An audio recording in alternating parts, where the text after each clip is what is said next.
Hey guys, welcome back to my channel. What if Naruto was fox hair with loving Mirko? Movie 1. Oi, Kiba, pass it to me, a blonde-haired boy yelled. Listening to his call, Kiba kicked the ball at him. It looked like it was going to go out of bounds. It had been kicked way too high up in the air. However, the blonde-haired boy crouched and suddenly launched himself in the air. It was as if there was a jetpack attached to his back. He got 2 times more air time than the world record of the best NBA player in the world from a few generations ago, and, to top it all off, he also made an impressive flip in the air before kicking the soccer ball with the heel of his foot, accurately blasting it towards the corner of the opposing team's goalpost like a rocket. It was the exaggerated swagger of a mutant-type quirk user. The goalkeeper had not even seen the ball coming. Before he knew what happened, not only that the ball flew past his head like a bullet, it even made a hole in the net of the goalpost and exploded with a loud boom when it smashed against the outer wall of the school in the back of the soccer field. The blonde boy landed on the ground gracefully and made a victory pose, quite proud of the awesome goal that he had just scored. But the other children on the pitch did not look surprised in the least. Instead, they were annoyed. "You bastard, always showing off and stealing my thunder," Kiba yelled, but in spite of his words, there was a toothy grin on his face as he came and high-fived him. Booing sounds came from the opposing team. "Sensei, it's not fair. Uzumaki used his quirk again," one of the boys in the opposing team complained. The P.E. teacher, a burly middle-aged man with a whistle hanging from his neck, frowned in thought as he looked at Naruto. He appeared like a rather normal middle school boy, if you ignored the fluffy golden fox ears on his head, the whisker-like birthmarks on his face, and the bushy but silky-looking golden furred tail at his back. Uzumaki Naruto had a rather simple and seemingly banal quirk, a fox quirk. In the early days of the apparition of quirks, animal-type quirks were not seen as very formidable, looking rather tame compared to emitter-type quirks that could create explosions, release electricity, summon tornadoes, and so on and so forth. However, as of late, with the emergence of amazing heroes with animal-type quirks, people gained a newfound respect for such simple mutant-type quirks. For example, among the top 10 strongest heroes in Japan, one had a rabbit quirk. While rabbits were harmless and skittish creatures normally, the rabbit hero, Mirko, could not be any more different than that. She was relentless and violent, a woman that never backed down from a fight. Her explosive power and speed were something to be feared. Nowadays, over 80% of Japan's population had a quirk. Quirkless people had become increasingly rare with the passing of years. To prevent potential accidents and tragedies, students in public schools were forbidden from using their quirks. However, the lines were rather blurred when it came to heteromorphic-type quirks. Generally, mutant types did not have to activate any sort of power to enhance themselves. They were physically superior by nature. Performing superhuman feats was the norm for them. The P.E. teacher was broken off from his musings when another blonde boy, "Why were all blondes problem children?" kicked the ball and a mighty explosion propelled it forward not any slower than Uzumaki Naruto's previous shot. The goalkeeper of the opposite team had been too scared to even attempt defending and instead jumped away from the goal post, afraid for his life. A sharp whistle noise rang and both Naruto and Kiba suddenly crouched and covered their ears with their hands. "Sensei, stop, it hurts," they yelled at the same time, their sense of hearing being way more sensitive than that of regular humans. While Uzumaki Naruto had a fox quirk, Kiba, a brown-haired boy, had a mutant-type quirk as well, a dog quirk. Similar to Naruto, Kiba also had a pair of pointed dog ears on top of his head. In addition, his teeth and nails were sharper than average and a dog's scraggly tail wagged listlessly at his back. With such similar quirks and matching personalities too, both of them were hyperactive, boisterous, and loud. The two boys had clicked off from the very first moment they had met. Naruto and Kiba were best friends. "Bakugo, red card, you're out. Team Blue gets a free kick," the P.E. teacher shouted, but all the members of the red team started complaining out loud. "Not fair. Why can Uzumaki use his quirk and Katsuki not? You're biased, it's not fair, sensei." The P.E. teacher felt like wanting to pull out his hair due to frustration. How could he explain to the students that mutant-type quirks were different from emitter-type quirks? It was, indeed, unfair, but such was life too. The only way to stop people with mutant-type quirks from using their strength and natural advantages, imagine a four-armed man for a goalkeeper, was to ban them from playing completely, but that would lead to the opening of another can of worms, discrimination, which was even worse. Allowing everyone to use their quirks was not an option either because it would completely sideline quirkless people too. No matter how one went about it, a particular group would be disadvantaged. Banning emitter-type quirk users from using their powers was the most fair option there was. In the end, the match did not get a proper finish as it devolved into a huge argument between students and the teacher, with the principal being forced to intervene in order to put a stop to it. Asterism. TCH. The soccer championship was cancelled this year too. To heck with that. They should just let everyone use their quirks. We'd still kick everyone's butts. The fox-like boy said as he walked on the sidewalk while juggling skillfully with a soccer ball. But of course, we're the strongest in the whole school. Why is the school catering to all these losers with useless quirks? Kiba said in annoyance. Oi, that was mean. Izuku here doesn't have a quirk at all, Naruto said. The boy in question stammered and waved his hands as if to say he doesn't mind it, but Naruto put his hands on his waist and said, "Listen, man, you gotta have more confidence. You can't let people walk over you like that. Stand up for yourself. If you don't punt dog breath when he goes out of line, he'll never learn his lesson." What was that, cunt? I'll kick your ass, Kiba yelled and a growl-like sound came from him. Easy for you to say that when you have such an amazing quirk, Izuku murmured. He was a short and rather scrawny boy with wavy green hair and a timid-looking freckled face. Izuku had spoken quietly enough that regular people would not be able to hear his words, but the two boys next to him just happened to have an extremely sharp sense of hearing among other things. Even if you can't do something by yourself, you should rely on your friends a bit, Naruto said with a grin and threw his arm around Izuku's shoulder. That's what friends are for. We help each other. I still haven't forgotten how you helped me pass my maths term exam. If it weren't for you, I would be stuck in cram school now. The green-haired boy smiled shyly at Naruto's encouragement. That's right. You might be quirkless but you're our friend, Kiba said in agreement and punched him lightly in the shoulder. And if that exploding blonde bastard tries to find trouble with you again, just tell me. I will beat the crap out of him every time he tries to bully you. There's no need for that. Katsuki is leaving me alone these days, Izuku said and showed a big smile.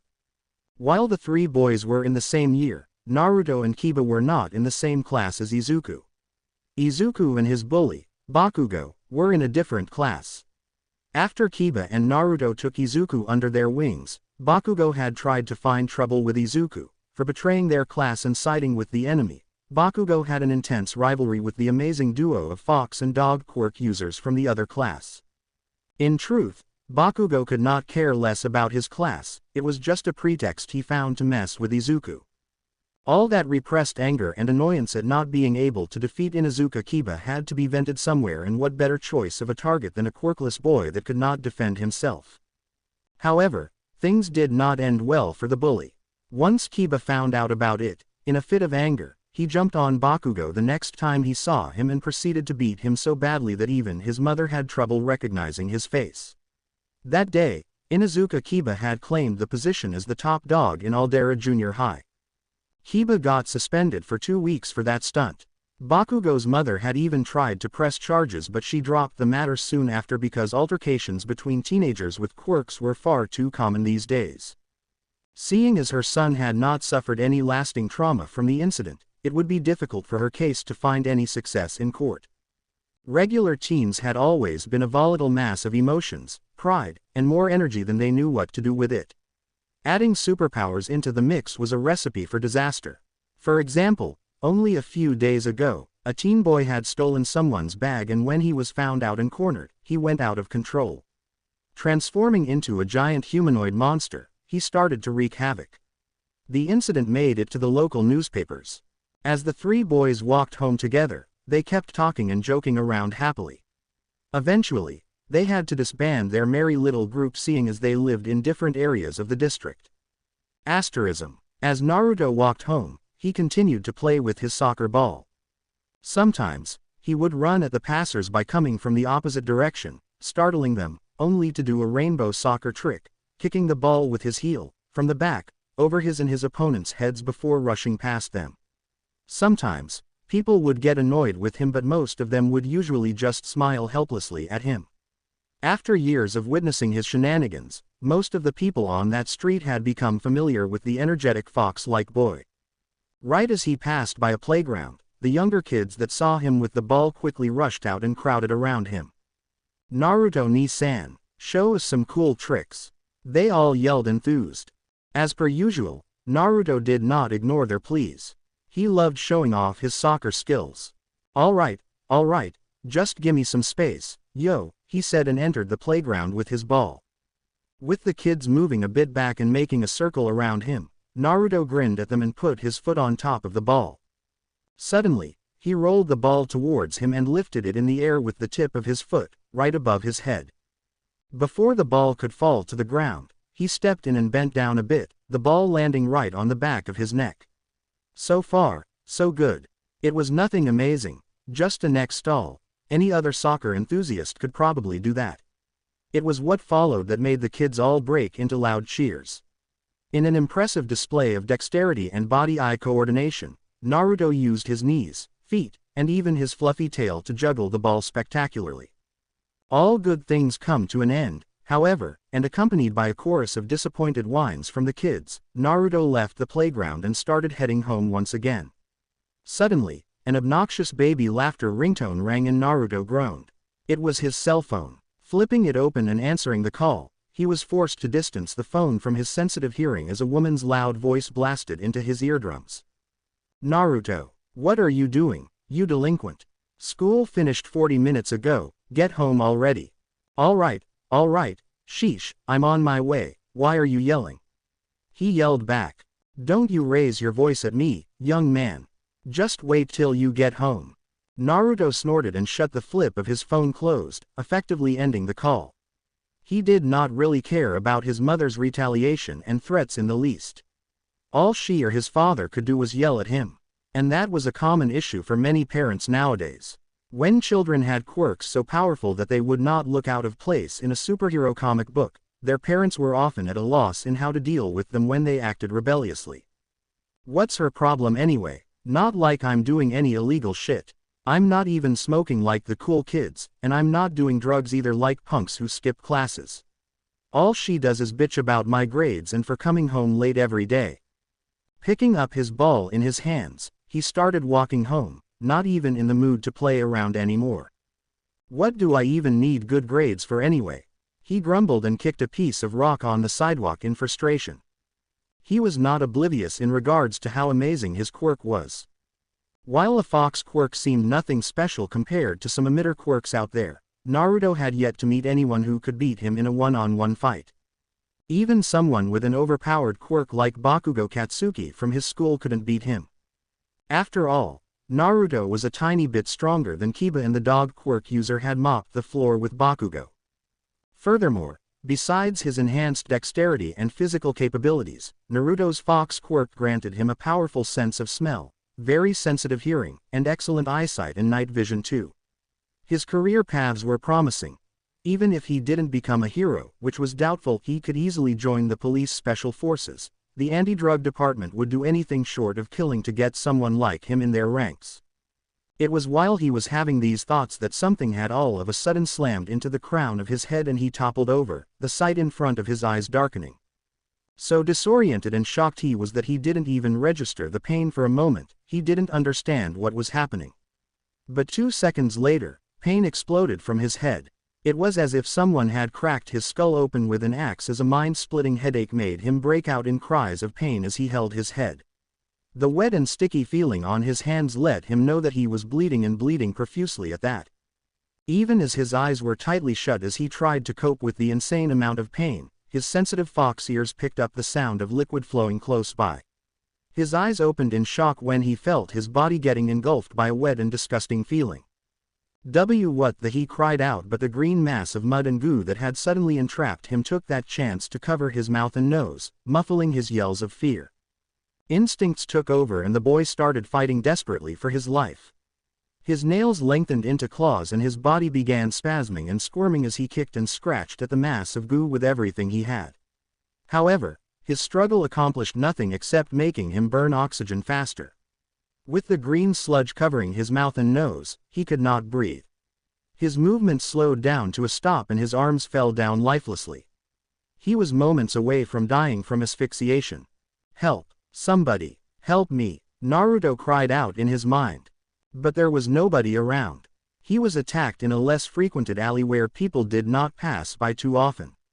To top it off, his attacker had muffled his cries and subdued him too quickly for anyone to hear his struggle. His sight went pitch dark as his eyes rolled in the back of his head. He lost consciousness. In a minute or two, he would die. Asterism. It is said that moments before dying, people see their lives flash before their eyes. But what played at the front of Naruto's mind were not memories of his life.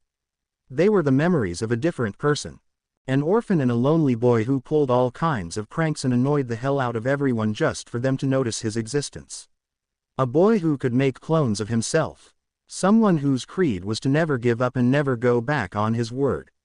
Someone who fought against a godlike man who had annihilated an entire military city by himself. Someone who had even become strong to fight on equal grounds against a goddess.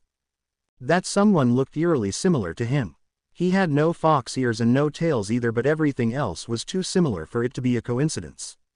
The same blonde hair, the same baby blue eyes, the same 3 pairs of whisker-like birthmarks on his cheeks, they even had the same name.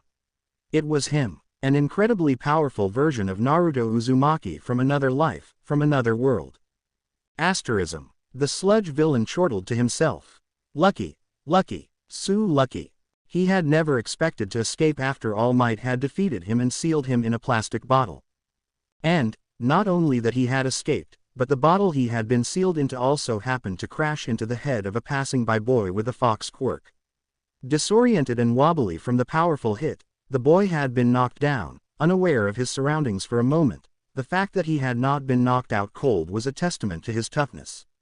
But with him momentarily out of it, the sludge villain had to spend next to no effort in capturing the boy. A fox quirk. Not the best, but not bad either, the villain hummed in glee as the mud his body consisted of started to flow through the boy's mouth. He was going to take over him, to possess him. Suddenly, a shrill scream of agony erupted from the sludge villain as a glowing chain of light burst from the boy's spine and impaled the green goo around him. "What's happening?" the villain screamed in incomprehension. His mud-like body offered him a degree of resistance against physical attacks that almost bordered immunity. He could not be harmed even by bullets, much less by some pointed chain. However, his train of thought ceased when another golden chain burst from the boy's back and stabbed into the mud, making the villain scream himself hoarse from the pain once more. Terror engulfed the sludge villain's mind and the shadow of death crept into his heart. He had to get away. He didn't understand how could he be wounded so severely by some chains, but he had a feeling that if another 1 or 2 of those chains impaled him, he would perish. But right as the mass of green goo crawled out of the boy's body and tried to scurry away, 2 more golden chains burst out of the still unconscious boy's back and rose high up in the air. A dome of golden light had suddenly come into existence, and when the sludge villain tried to pass through it, much to his shock, the mud making up his body dried up and solidified on contact. He lost control over his body and that portion of solidified mud broke away from him. Further thought regarding that anomaly ended, however, as the sharp and pointed ends of the 4 golden chains that created the chain dome had suddenly stabbed into his body. The sludge villain could not even find the strength to voice out his frustration and unwillingness to die. Even as the last portion of his body dried up and broke into pieces, his last thought was one of disbelief, unable to accept or understand how after escaping from the hands of the number 1 strongest hero, he would die at the hands of some nameless 14-year-old boy. "Ah, how could I make such a mistake?" a very tall and thin young man yelled at himself. As he climbed down the stairs from the rooftop of the building where he landed together with the fanboy who had clung to him, All Might was stupefied to discover that the plastic bottle in which he had sealed the sludge villain was no longer in the pocket of his cargo pants. That rush of frustration and exasperation was so intense that it made him slightly dizzy and he had to stop momentarily to not puke blood again. "I can't even go searching for him anymore, I've reached my limit for today." As he passed by a window, a sharp glint shone in the corner of his eyes and the blond man turned his head to see a golden dome of light rising from between two buildings. But it only lasted for a few seconds before it disappeared. However, the aftermath deeply startled him as he saw the two buildings that the dome of light had touched started tilting towards each other. It looked like that golden dome of light had damaged the outer walls of the buildings. Color drained from his face and, in spite of the great harm he was doing to his body by forcing himself to go back into his muscular form after having already reached his limit, All Might smashed his way through the window and launched himself towards the scene. He arrived there just in time to see a boy in his mid-teens lying unconscious on the ground and pieces of dried-up green mud and sludge scattered all over the place. He recognized those remains as the sludge villain that he had encountered only a few minutes ago.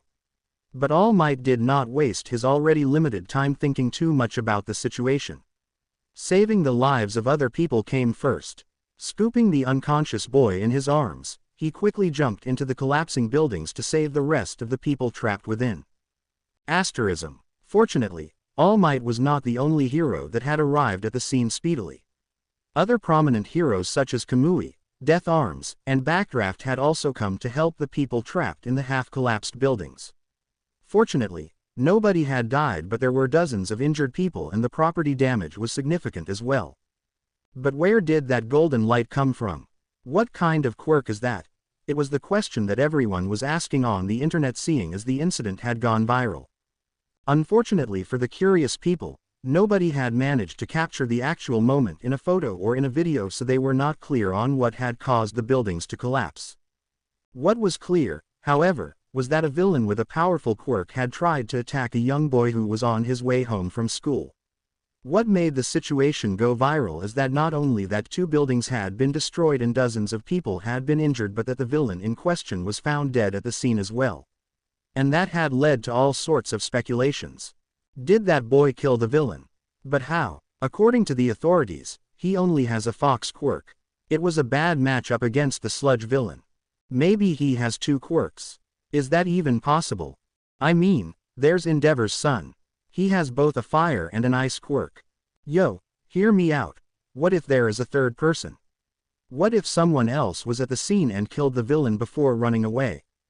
A vigilante. While the media outlets and the people on the internet were fussing greatly over this matter, the boy in question was still unconscious, in the hospital. Asterism. 2 days passed since the sludge villain's attack and subsequent death, but the victim had to regain his consciousness. My son, is he going to be okay? Please tell me he's fine. A blonde-haired man said, his voice cracking towards the end. His eyes were filled with unshed tears. Next to him, a red-haired woman was crying in silence, her face buried in her palms. Naruto's parents were greatly distraught over the news. Fatal accidents in today's society were much more common than several decades ago. Cases of young children dying due to their own quirks or cases of villains killing people were not rare, to say the least. When such a high percentage of people possessed superpowers, it stood to reason that the mortality rate among average people would increase as well. Regardless of all that, it had never gotten any easier for doctors to tell the truth to the parents of a dying child. Currently, I can't promise you anything. There are signs that he had almost died of asphyxiation. If his brain was left without oxygen for too long, I fear. The doctor let out a sigh and trailed off when his words made the child's mother break. Her husband could do nothing except for hugging her to his chest, even as tears were rolling down his cheeks too. Do not despair. There is still hope, the doctor said, trying to alleviate their suffering. Your boy is a warrior. He might fight through this. There is still hope, he said, repeating himself. Just as he finished his words, a nurse arrived in a rush and said, Dr. Tachikawa, he's awakened. The boy is awake and he asked for water. Without waiting for the medical staff's permission, the two parents rushed towards their son's room at the same time.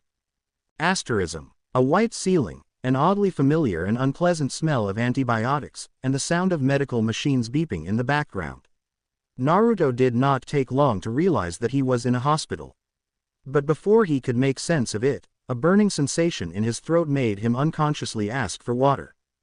A few moments later, two people burst through the door of his hospital room at the same time, rushing to his bed. Blonde spiky hair, Fair complexion, blue eyes, a thin build and a kind smile on his face. A face that looked so similar to his, it was none other than Minato Namikaze. Father, he croaked. Suddenly, a curtain of red hair obstructed his view as a woman threw her arms around him, hugging him for all he was worth and soaking the crook of his neck with her tears. Mother, outside of his will, his eyes teared up and he started to cry as well. He had never thought he would one day see his parents alive. He had seen their chakra remnants and the reanimated corpse of his father during the war. But they had not been alive. Not like now. Naruto, my son, my dear Naruto. Kushina could not stop crying. Minato too sat on the edge of the bed and patted his head, while trying to stop his own tears from flowing.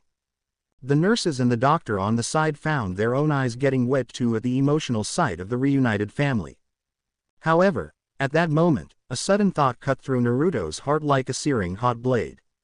This is a lie, only an illusion. Single quote. He could still remember it as if it had happened yesterday.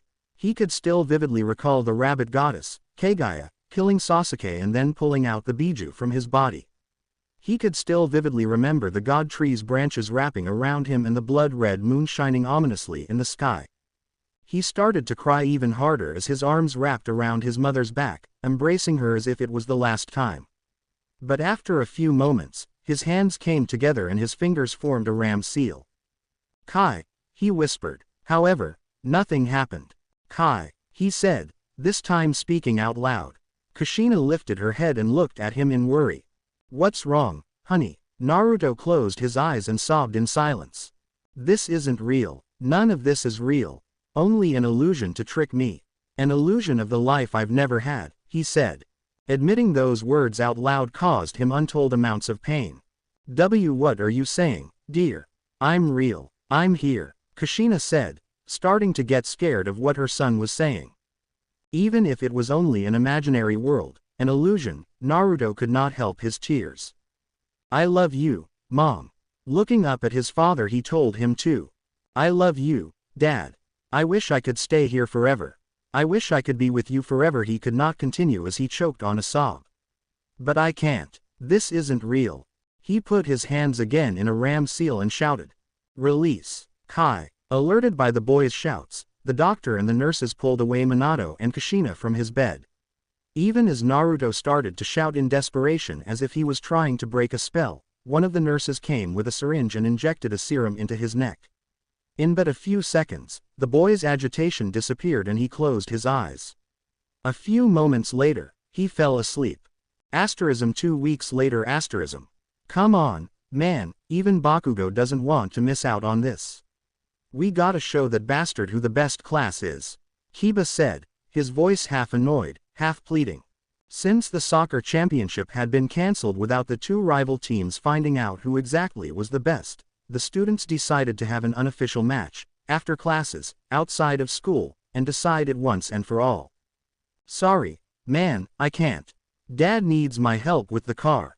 2 weeks passed since the sludge villain incident happened and Naruto had become the most famous kid in his school. However, it only took a few days for everyone to realize that he was a changed person since that day. Gone was the boisterous boy who would play with a soccer ball even in the classroom during breaks.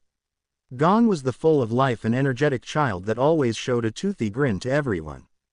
While most people chalked it up to him almost dying and dealt with it accordingly, Inuzuka Kiba could not readily understand why Naruto never wanted to hang out after school with him and the gang anymore or why he had become so quiet and introverted. You were a great help, Naruto, thank you. Minato said while wiping his hands of engine oil with a piece of rag. I didn't do much, only gave you some wrenches and screws, Naruto said with a bright smile, visibly happy at his father's compliments. It may not be much for you but it meant a lot for me. Lots of time and effort saved by not getting up from beneath the car every time just for a wrench, Minato said and mirrored his son's bright smile. He threw his arm around Naruto's shoulder and said, Tell you what, how about we take your mother and we all go out today for a pizza tonight instead of having dinner at home? For real, the boy said in excitement. When did I ever lie to you? If possible, Naruto's smile became even wider. Awesome, I'll go tell Mom. Helping his father around the garage, mowing the lawn, washing the dishes, taking out the trash, and even helping out his mother with cooking. Kushina had not even known her son could cook. Ever since almost dying at the hands of the sludge villain, it was as if Naruto had become a completely different person. While beforehand he was bratty and had a tense relationship with his parents, nowadays it looked like he was attached to their hip. He was doing everything in his power to be together with them for as long as possible every day. It had to be said that both Minato and Kushina were deeply moved by the changes in their son. Not a day passed without Kushina giving him at least a half-a-minute-long hug. If it was Naruto from before, he would try to get away from her arms as fast as possible while saying in annoyance that he wasn't a little kid anymore. But nowadays, whenever his mom hugged him, Naruto melted in her arms and hugged her back just as tight. Whenever his father called him for a game of chess, Naruto would even put down his homework and come play with him. It was to the point where his parents were starting to worry about him and were thinking about going with him to a psychologist for therapy. It was only Naruto's insistence that he was perfectly fine that stopped them from going through with it. I just never appreciated how lucky I am to be alive, Naruto said when they had tried to talk to him about their worries regarding the drastic changes in his behavior. How lucky I am to have parents. Good parents like you. I almost died. You saw me when I woke up at first. I thought I was dreaming. I thought it was an illusion, but I survived. I want to make the most of my life. And I want to show you every day how much I appreciate and respect you. Those heartfelt words completely disarmed Minato and Kushina of all the arguments that they had prepared beforehand to convince him of going to therapy. In the first place, it was impossible for them to be mad about the fact that their teenage son stopped being a brat and showed his affection for them so openly now. Listen to me, Naruto. Never reveal that quirk of yours to anyone. No matter what, even if your best friend. No, even if your father and I were to die in front of your eyes, as long as there are other people around, never use your chains. Never. Before leaving the hospital, his mother had insisted he did now answer any of the curious questions of the nurses or the reporters. She had also chased away any of the journalists that tried to interview him in regards to the incident after he was discharged from the hospital. He let out a sigh and he caressed his fluffy fox tail with his hands, making sure it was entire wet before grabbing a bottle from the edge of the shower cab that showed an image of a furry tail and a pair of animal ears. Turning off the water, he started to scrub his fur with the special shampoo, making a great deal of bubbles. To think that I'd one day become just like the characters from that pervert's books. Naruto thought in amusement at the memory of his mentor from his previous life in his Ika Ika, Kemonami book. His amusement did not last for long because his mind soon went back to his second quirk, the adamantine ceiling chains, and the serious discussion that he had had with his mother. Asterism. The only time I allow you to use this quirk is if your life is in peril and you have absolutely no other way of escaping without it. Please, Naruto, you have to promise me that you'll never use it. Kushina said pleadingly and, much to Naruto's surprise, 4 golden chains started growing from her back. You have that quirk too. I thought you were quirkless. He said in disbelief. How could she have kept such an important secret from her family for such a long time? Kushina nodded her head and said in a heavy voice, just like I asked you to never reveal your quirk to anyone, my grandmother had asked the same of me too. If you had not awakened this quirk, I would have never told you this secret either. I would have taken it to the grave with me. Judging by the expression on his face, Kushina knew that her son understood the severity of the situation. Our quirk is special. It doesn't manifest like other quirks in early childhood.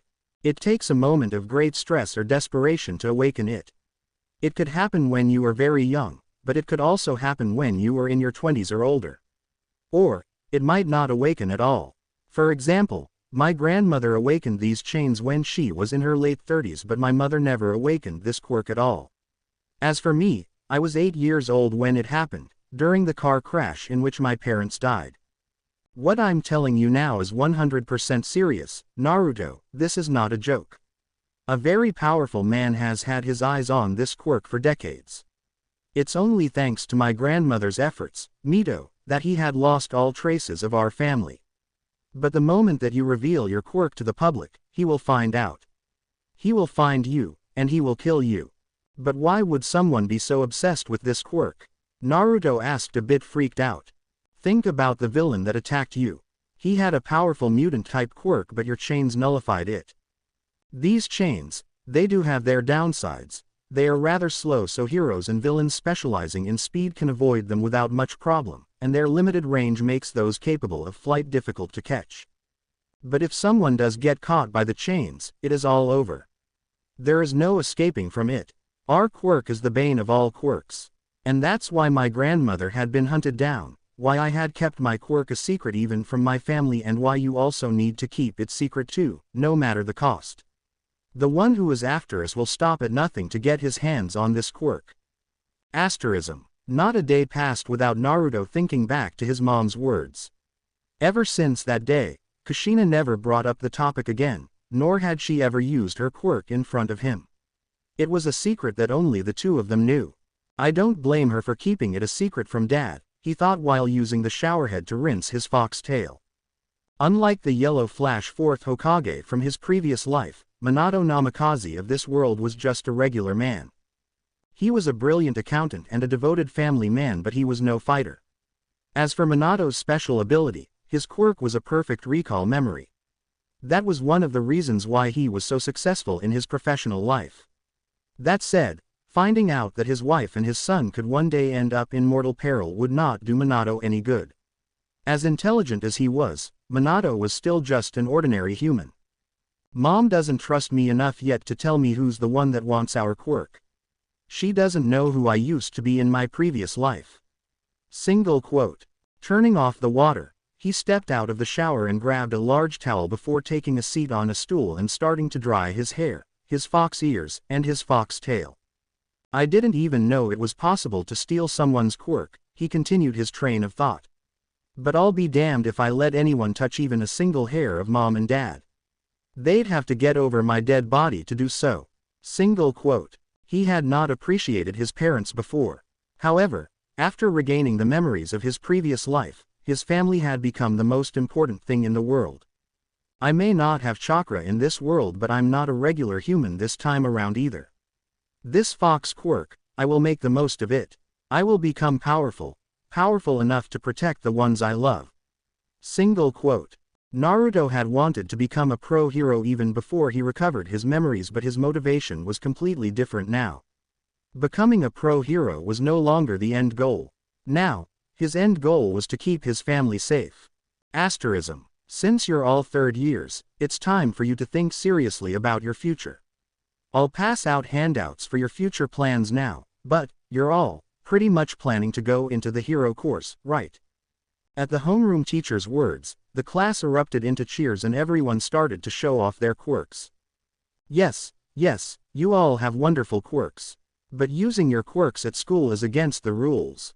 A disdainful voice rang over all the other noises in the classroom. It was none other than Katsuki Bakugo. Sensei, don't lump us all in the same group. I'm not gonna be stuck at the bottom with the rest of these rejects. That was uncalled for, Katsuki. Yeah. Nobody asked for your opinion, shut up. But the blonde boy laughed in ridicule.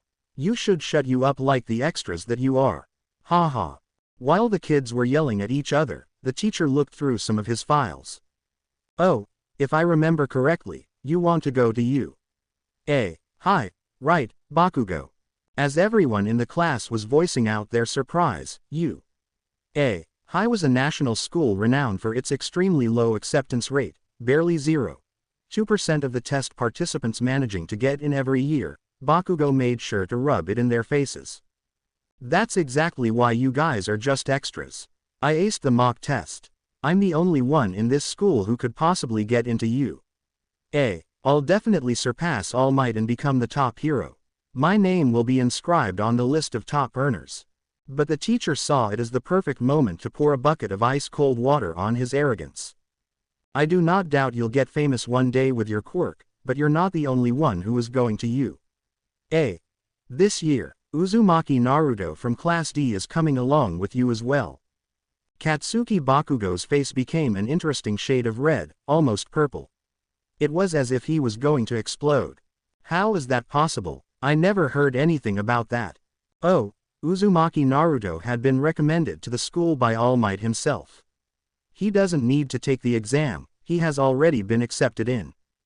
Bakugo looked like he had just seen a ghost.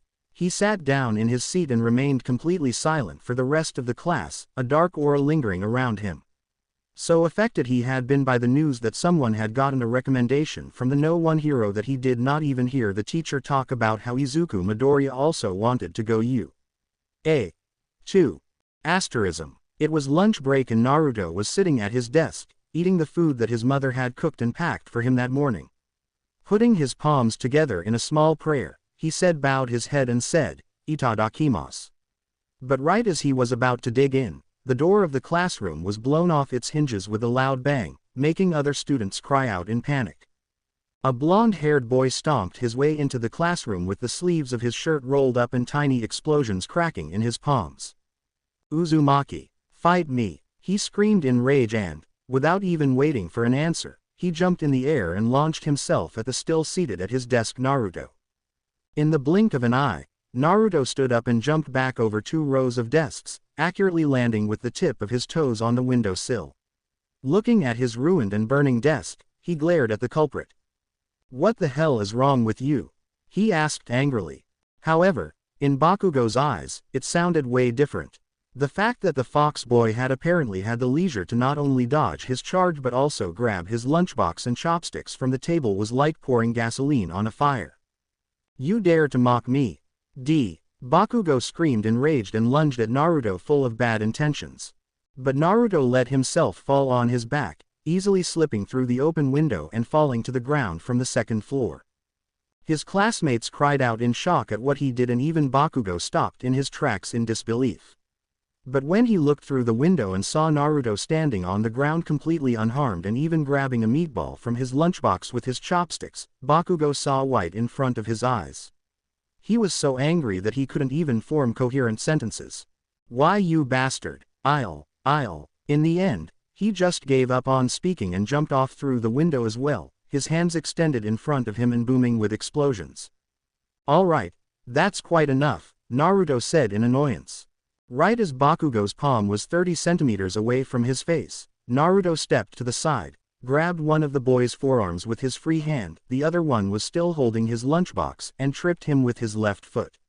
The boy had too much momentum to stop himself in time and he crashed face first into the asphalt.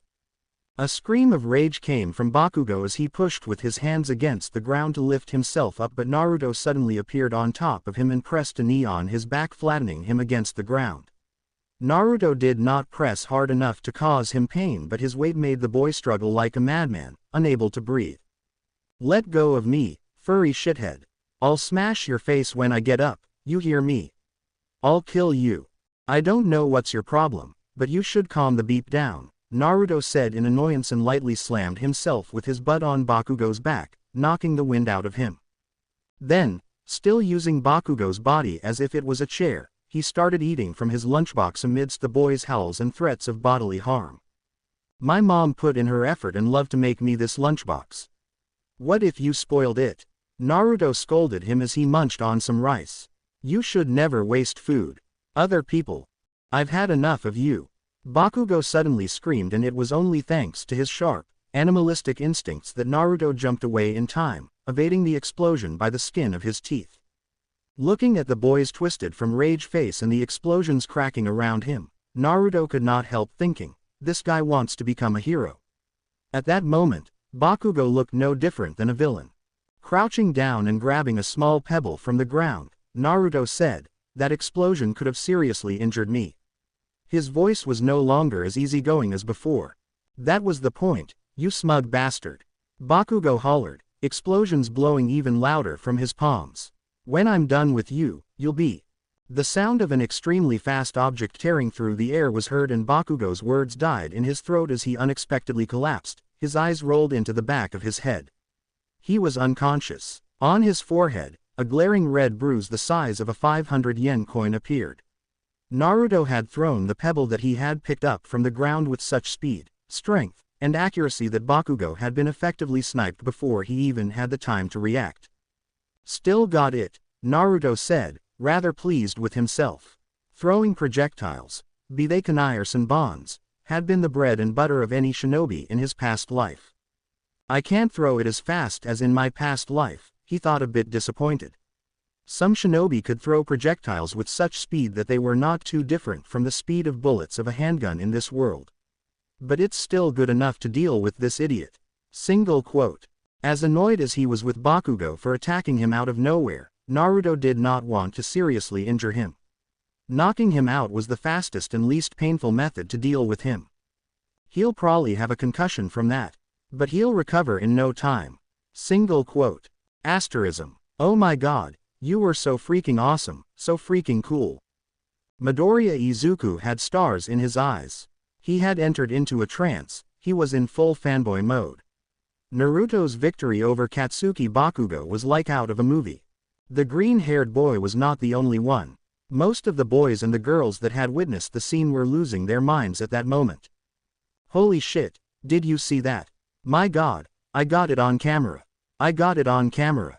With so many witnesses vouching for him that Bakugo had attacked him unprovoked, Naruto himself still had no idea why the boy had suddenly picked a fight with him. He had not gotten into trouble with the principal. In the first place, Bakugo was infamous in the school, this not being the first time he had blown up school furniture with his quirk, nor was it the first time he picked up a fight with someone, not by far. Asterism. Dude, I wish I was there to see it. I wish I was there to beat the crap out of that dumbass myself. Kiba yelled in annoyance the next day. Seriously, what the hell? I miss one day in 3 months of school and that's exactly when all the interesting shit happens. Naruto chuckled at Kiba's exuberance. Although he had regained the memories of his past life, he was still Naruto of this current life as well. He still got along well with the dog boy. Why did he try to jump you anyway? Beats me. I was just about to eat my lunch when he suddenly blew up the door of the classroom and lunged at me. I think I know why, Izuku said from the side and explained to them what he thought was the case. So he was jealous I can get into UA thanks to All Might's recommendation. He attacked me just because of that, Naruto said with a deadpan. It's just my take on it, I am not sure what exactly was the case. I think Kachan can't accept that someone else might be better than him, the green-haired boy said and rubbed the back of his head. Did he forget I beat the crap out of him only a few months ago? Kiba said and snorted. Well, you kinda jumped on him when he didn't expect it. It wasn't a fair fight, Naruto began to say, but Kiba cut him off. So, he did the same to you and still lost. And we both know I could kick your ass too. So that makes me 2 levels above him. Sure you can, Naruto said with a laugh, not taking him seriously. In the first place, he did not care about fighting Kiba. They were friends. By the way, Kiba, Izuku said, my homeroom teacher didn't say anything about you going to UA together with Kachan and Naruto. Are you really not going to the best hero school in the country? Kiba shrugged his shoulders uncaringly. I don't give a damn about all that hero crap. Once I'm done with school, I'll join the family business. At that, Izuku stopped asking questions altogether. The Inuzuka family was rather feared in their city, and for a good reason. Many unsavory rumors were circulating about them. Izuku preferred not to delve too deep into those waters. Eventually, it was time for them to part and go their separate ways. However, after Kiba left, Izuku continued to walk with Naruto despite that it would lead to a rather large detour on his way home. After a few minutes of making idle talk, Izuku said, you know, I've always wanted to become a hero. It's been my dream since forever. I have applied to go to UA too, but I wanted to ask you, do you think I can become a pro hero too despite not having a quirk? Naruto stopped walking and looked at Izuku, who was similarly looking at him intently. The answer was clear in his mind, it wasn't possible. However, how to break it to his friend was another matter altogether. Imagine I'm a villain, Naruto suddenly said. What? Not giving him an answer, Naruto suddenly grabbed Izuku by his shirt and lifted him in the air as if he was weightless before pushing him rather roughly against the wall of a nearby building. Give me your money. Give me everything you have on you. Izuku was confused and scared. What had suddenly gotten into Naruto? Come on, fight back. Show me what you can do in this situation. Show me what a quirkless person is capable of. When he heard those words, Izuku finally understood what he meant. Taking the widening of the green-haired boy's eyes as a sign that he got his message across, Naruto led Izuku down and smoothed his stretched-out shirt. My quirk isn't even that strong, but you'd still be helpless to deal with me. If you can't deal with someone like me, how would you deal with someone like Bakugo that could probably get strong enough to blow up an entire neighborhood in a few years? What about someone that can move faster than a race car? Or someone like the number 3 hero who can fly? Izuku said, his voice trembling. But you beat Kachan. You beat him with just martial arts and by throwing a piece of rock at him. It was amazing. Could I not do the same too? Could you? Naruto asked back. Izuku became silent at that. He was a scrawny, skinny and unathletic boy. He had never done any sports, nor had he ever gotten into a fight with someone. My mom used to be a judo instructor. She's a black belt. Because of her, I've trained since little in not only judo but in karate too, and I have recently even started learning mixed martial arts, Naruto said. It was not a lie and Izuku knew that. Before getting pregnant with Naruto, Uzumaki Kushina used to be a judo instructor at a dojo. She retired afterwards and, due to her husband's job being very lucrative, she and Minato decided that it was better for her to stay at home and take care of their baby instead of going back to work and hiring a nanny. That said, it was due to Kushina's martial arts pedigree and Naruto having too much energy for his own good that his parents introduced him to the world of martial arts at a young age. While Naruto had never cared about his studies, when it came to his training, he had always put in the required effort and more. From the beginning, his goal had been to become a pro hero, as it was the dream of 99% of the children his age. Now that he had regained the memories of his previous life, it only further cemented that hard-working aspect of his personality. My quirk isn't all that amazing, but it's not bad either. Still, I've trained my ass off for years and I still continue to do so because becoming a pro hero is not an easy thing. So when I put in so much effort despite already having a quirk, what can you do to keep up with me? And not just me. Think about Bakugo. What can you do to keep up with him? Do you think you can beat him in a fight? Imagine you've become a pro hero and someone as strong as him, a villain, wants to kill people. What can you do to stop him? Izuku looked at the ground stubbornly even as tears started pooling in his eyes. All Might told me the same when I met him a few weeks ago. Even so, Izuku stopped to wipe his tears with the sleeve of his shirt. I don't need to be the strongest. I just want to help people. I want people to feel safe when I'm around. I want to be like All Might. To say, I am here. And immediately make everyone believe that everything is going to be alright. Naruto blew out a long sigh. It pained him to see Izuku cry like that, and it pained him even more when he thought about how impossible his dream seemed to be. He did not know what to say for a while and nearly a minute of uncomfortable silence followed, the only sounds heard being Izuku's sobs and the car's engines passing by in the background. Reminds me of how I used to be in my previous life, Naruto thought. Nobody believed me when I said I would become greater than any of the Hokage and make everyone acknowledge me. Single quote. But then, he shook his head. Still, in some regards, we couldn't be more different. I had the tools to become great. I was from the Uzumaki clan and I had Kurama too. Izuku has nothing. Single quote. Thinking about his former lifelong companion, Naruto's tail sagged. He missed the grumpy old fox. They may have not been friends for a long time before they were both killed by Kagaya, but Naruto would never forget just how many times the Biju had saved his life. Naruto shook his head to clear up the depressing thoughts and turned his attention back to his friend. UA's entrance exam is in 9 months. Have you prepared for it? He asked. His crying having ceased for the moment, Izuku answered while avoiding eye contact due to being ashamed at how he had cried in front of him. I think I'm almost ready for the written exams. What about the practical exams? There's going to be some fighting for sure.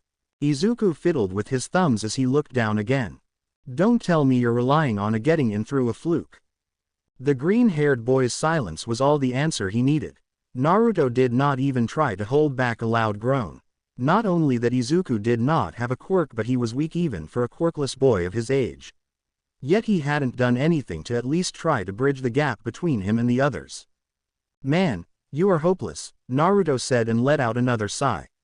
But I'll help you. I won't let you struggle alone. Izuku looked up at him startled. You want to help me? We're friends, aren't we? Friends help each other in times of need, Naruto said.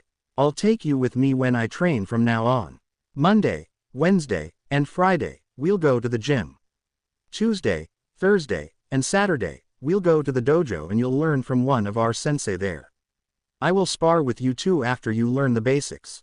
Training every day. Naruto frowned a little at his reaction. Listen, Izuku, becoming a hero without a quirk is unheard of. But I'll support you since you're my friend. But if you're not ready to put in 10 times more effort than everyone else, you might as well give up now. You're wasting your time and maybe even ruining your future career options. If want to become a hero, that wishy-washy attitude won't work. You're either all in or you're out. Izuku showed a pondering look for a while, but then his eyes became resolute and his face brimmed with determination when he said, I'll do it. I'll do everything you tell me. You won't hear even one word of complaint from me. Naruto patted his shoulder and smiled in encouragement. I'll ask Mom to make a workout plan for you and a diet plan too. She knows about this stuff much more than I do. I'll give them to you on Monday, okay? So we start on Monday? Izuku asked. Yep. Enjoy your last 2 days of comfortable life to their fullest. Naruto said with a chuckle and waved his hand in goodbye. Alright, see you, man, have a nice weekend. 4 kunai split the air at a speed that made them barely visible to the naked eye before hitting 4 different targets that had been placed randomly in the backyard of his house. Then again, and again. Eventually, Naruto ran out of kunai and went to collect them before starting to practice his aim again. But this time, he threw them while he was running and jumping. Miraculously, every single one of those kunai hit its target perfectly. Several months passed since Naruto had regained the memory of his past life, and ever since that day, he had been doing nothing but going to school, spending time with his parents, and training. He was training to the point of exhaustion every day except for Sundays that were dedicated to resting and recovering. My quirk is not bad, but it has its limitations. I have to maximize what I can do with it. Single quote. While he had a wealth of experience with fighting, throwing weapons, and even with a bow staff due to his memories, they were mostly theoretical. That's why, nowadays he was training his body until wielding those weapons became second nature to him, to ingrain it in his muscle memory. Training at the dojo is kinda useless these days. I can't wait until I go to UA. Single quote. His expertise in taijutsu and the superhuman physical capabilities granted to him by his quirk made sparring with other people unsatisfactory. He was too good and too powerful. He did not gain anything from sparring with average people. He needed to fight against similarly skilled and physically strong people. That's why he was super hyped about UA High. The idea of an institution that would focus on developing his quirk and offering him worthy opponents to train with was very appealing. After placing 2 extra targets in the courtyard, he grabbed 3 kunai with each hand, a total of 6, and threw them. Damn, I missed one. Single quote. Despite the incredible feat of hitting 5 out of the 6 targets located in different locations by throwing 6 kunai at the same time, he was still dissatisfied with himself. But he did not dwell on it. Picking up another 6 kunai, he threw them once more. Hard work had never betrayed him. Immersed in his training, time flew by without his notice. He was shaken awake from his single-minded training by the voice of his mother. Naruto-chan, dinner is ready. Your father has arrived from work too. Let's eat together. If it had been him from before regaining his memories, he would have gotten annoyed at his mom addressing him that way. But now, he showed a large smile as he said, Sure, just let me pick up my kunai. Give me 2 minutes. Asterism. Be careful with those knives, Naruto, you could get seriously hurt, Kushina said, frowning her brows in worry when he saw the band-aids wrapped around his fingers. Yes, I will be careful. Don't worry, I won't hurt myself, Naruto said. Your words would be a lot more convincing if your hands weren't full of bandages. Despite that his mother was in the midst of scolding him, his heart was full of warmth. Naruto had never had someone worry about his well-being in his past life. Not for small stuff like that. I didn't cut myself. Look, he said and put down his knife and his fork and peeled off one of the band-aids wrapped around his index finger, revealing an angry red, almost raw-looking line. It looked as if it was caused by something very thin and sharp, something that had dug into the skin of his fingers. It's from a wire, Naruto explained. I've been thinking about ways to trap someone using my knives and wire. But my hands are too soft. I need some time before my skin thickens and I get calluses. I also need to find some wire that's more durable than fishing lines, he said, muttering the last sentence more for himself rather than for them. His father listened to their talk very interested. Where did you get those knives, by the way? Minato asked. Naruto rubbed the back of his head as he replied. I used my allowance. I asked Mom to give me all the money you would normally give me in a month at once. His father put his knife and fork down and looked at Naruto seriously as he said.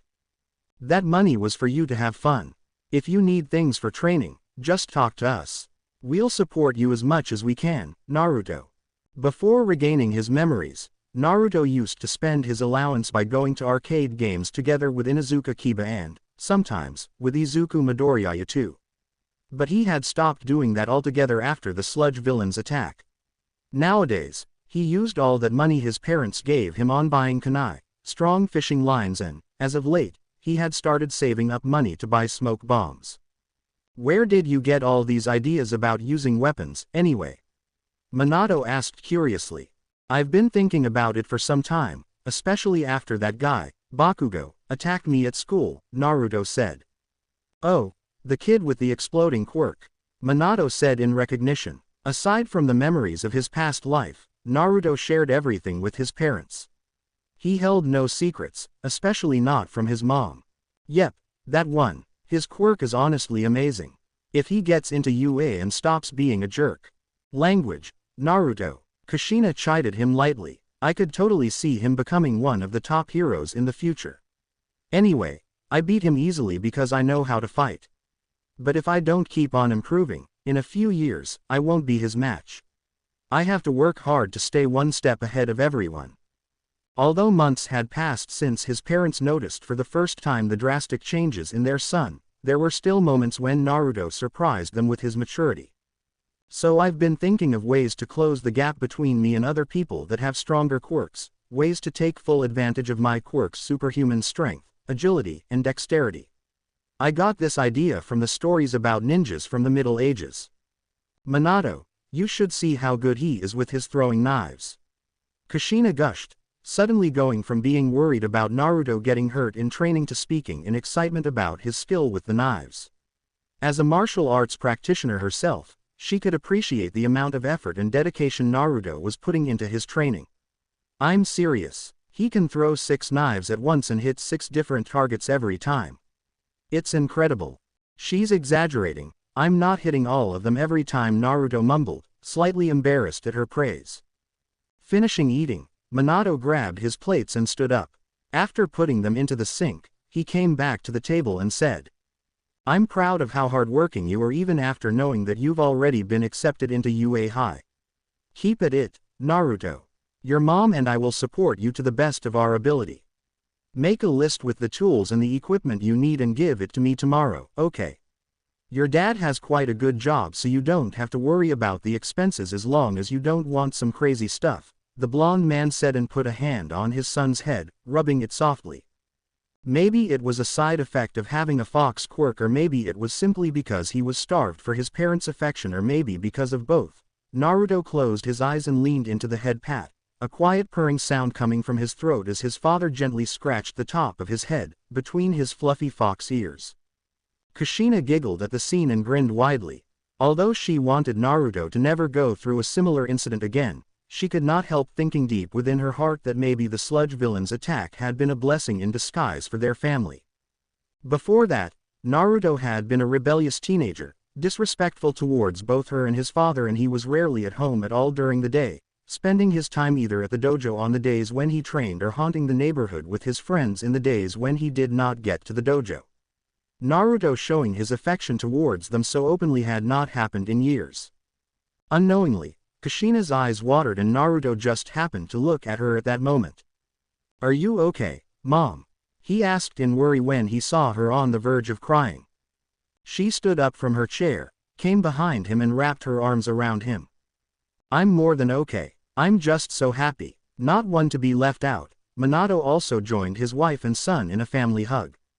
Asterism. The sweeter his time with his parents was, the more restless he was becoming. The happier he was, the more worried he became, and, the more his love for his parents grew, the more his urgency to become stronger was growing as well. Those contrasting feelings made him roll in his bed listlessly for hours that night. One moment his heart was flooded with happiness at the thought of how much his parents cared for him and loved him, and, in the next moment, he would curl into a ball and clench his fists in worry due to knowing that he was not strong enough yet to protect them should a powerful villain attack them. Eventually, he stood up from his bed and, putting on a pair of sneakers, Naruto opened the window of his bedroom before jumping out. Despite falling from a height of over 5 meters, he did not make even the slightest sound when he landed on the ground. Next, he broke into a mad dash, his body appearing as little more than a phantom in the darkness of the night. He jumped on top of the 2 meters tall concrete fence of his courtyard effortlessly, and from there, he launched himself on the rooftop of one of the neighboring houses, once again not causing even the slightest tremor or noise when he landed. He started shinobi jumping from one rooftop to another with such grace and confidence that it would leave parkour enthusiasts breathless from awe. The closer he got to the center of the city, the higher the buildings were becoming, and Naruto was forced to start climbing up the walls. However, while he did not have chakra and he could not use the tree-walking technique of his past life, the superhuman agility and dexterity he possessed thanks to his fox quirk made him look as if he was defying gravity while he was running straight up the wall and jumping up using the tiniest footholds he could find. Furthermore, that big and fluffy fox tail at his back that he was usually annoyed with due to how much time it took him to wash it when he took baths was actually proving its use at this moment, giving him an increased degree of control of his body while he was in the air, allowing him to even change the direction of his jump or the speed of his landing. Several months later, a wide and tall amphitheater-style room was filled to the brim with children in their mid-teens. At the front of the room, a screen as wide and tall as the room was playing various images, assisting the man standing on the stage in explaining to everyone the contents of the exam ahead. That's right, it was the Hero Course Orientation exam. As it says in the application requirements, you will be conducting mock urban battles after this. You can bring whatever you want with you. After the presentation, you'll head to the specified battle center, okay? Standing in front of the enormous gates of the city-like battle center, Izuku Midoriya gripped tightly a 2 meters long metal staff in his hands. It's time. I will show everyone that even a quirkless person like me can do it. I'll give everything I got from my training at the dojo over the past 9 months. I won't disappoint Naruto. I will show him that he didn't waste his time and effort helping me train. I won't disappoint the expectations of my sensei either. I will become the hero I've always dreamt of being. While Naruto did not personally train Izuku on a daily basis, they did spar at least once a week, especially after 3 months into Izuku's training, when the green-haired boy had gotten the basic movements and training mentality down. He still remembered vividly Naruto's advice. You're short and you're physically weak.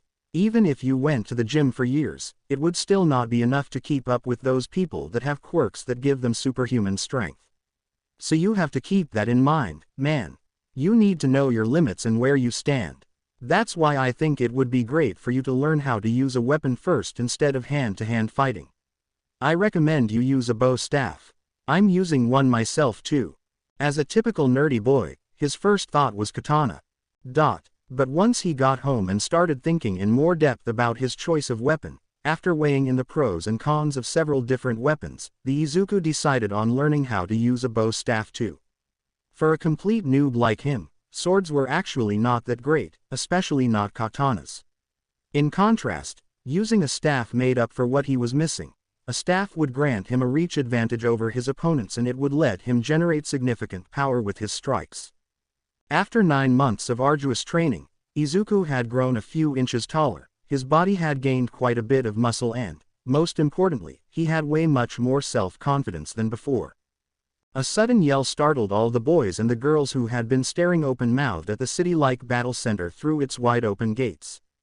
What's wrong? There are no real countdowns in real fights. Run, run. The die had been cast, you know. As one, the group of children broke into a mad dash and spread through the city.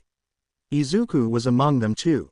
Only a few moments later, a 2 or 3 meters tall robot standing on a one-wheel foot made a turn and lunged at him. It was the type that was worth 1 point. "I'll kill you," came the robotic voice, but Izuku did not even flinch. Thanks to the hundreds of hours spent training with his bow staff and sparring against Naruto and his sensei at the dojo, Izuku had gotten used to being in a fight. Just as the robot swung its right arm at him in a wild cross, Izuku ducked under the swing and clenching his hands on the end of his bow staff with as much strength as he could, he swung at the robot himself too. The other end of the staff smashed into the shoulder of the robot with a loud sound of metal colliding, making its body shake and momentarily disturbing its balance. The robot only had 1 foot. But the result was far from what Izuku had expected. Against a regular human, that staff strike would have smashed their shoulder to bits or, at the very least, dislocated it. Against this robot, however, it proved to be useless. Not only that the robot had not been harmed in the least, but the rebound force also traveled back through the staff and Izuku's hands became numb from pain, almost losing their grip on his weapon. It was then that the reality of the situation finally dawned on Izuku for the first time, just how big was his disadvantage due to being quirkless. He finally understood that All Might did not just bash his dream of becoming a hero for no reason.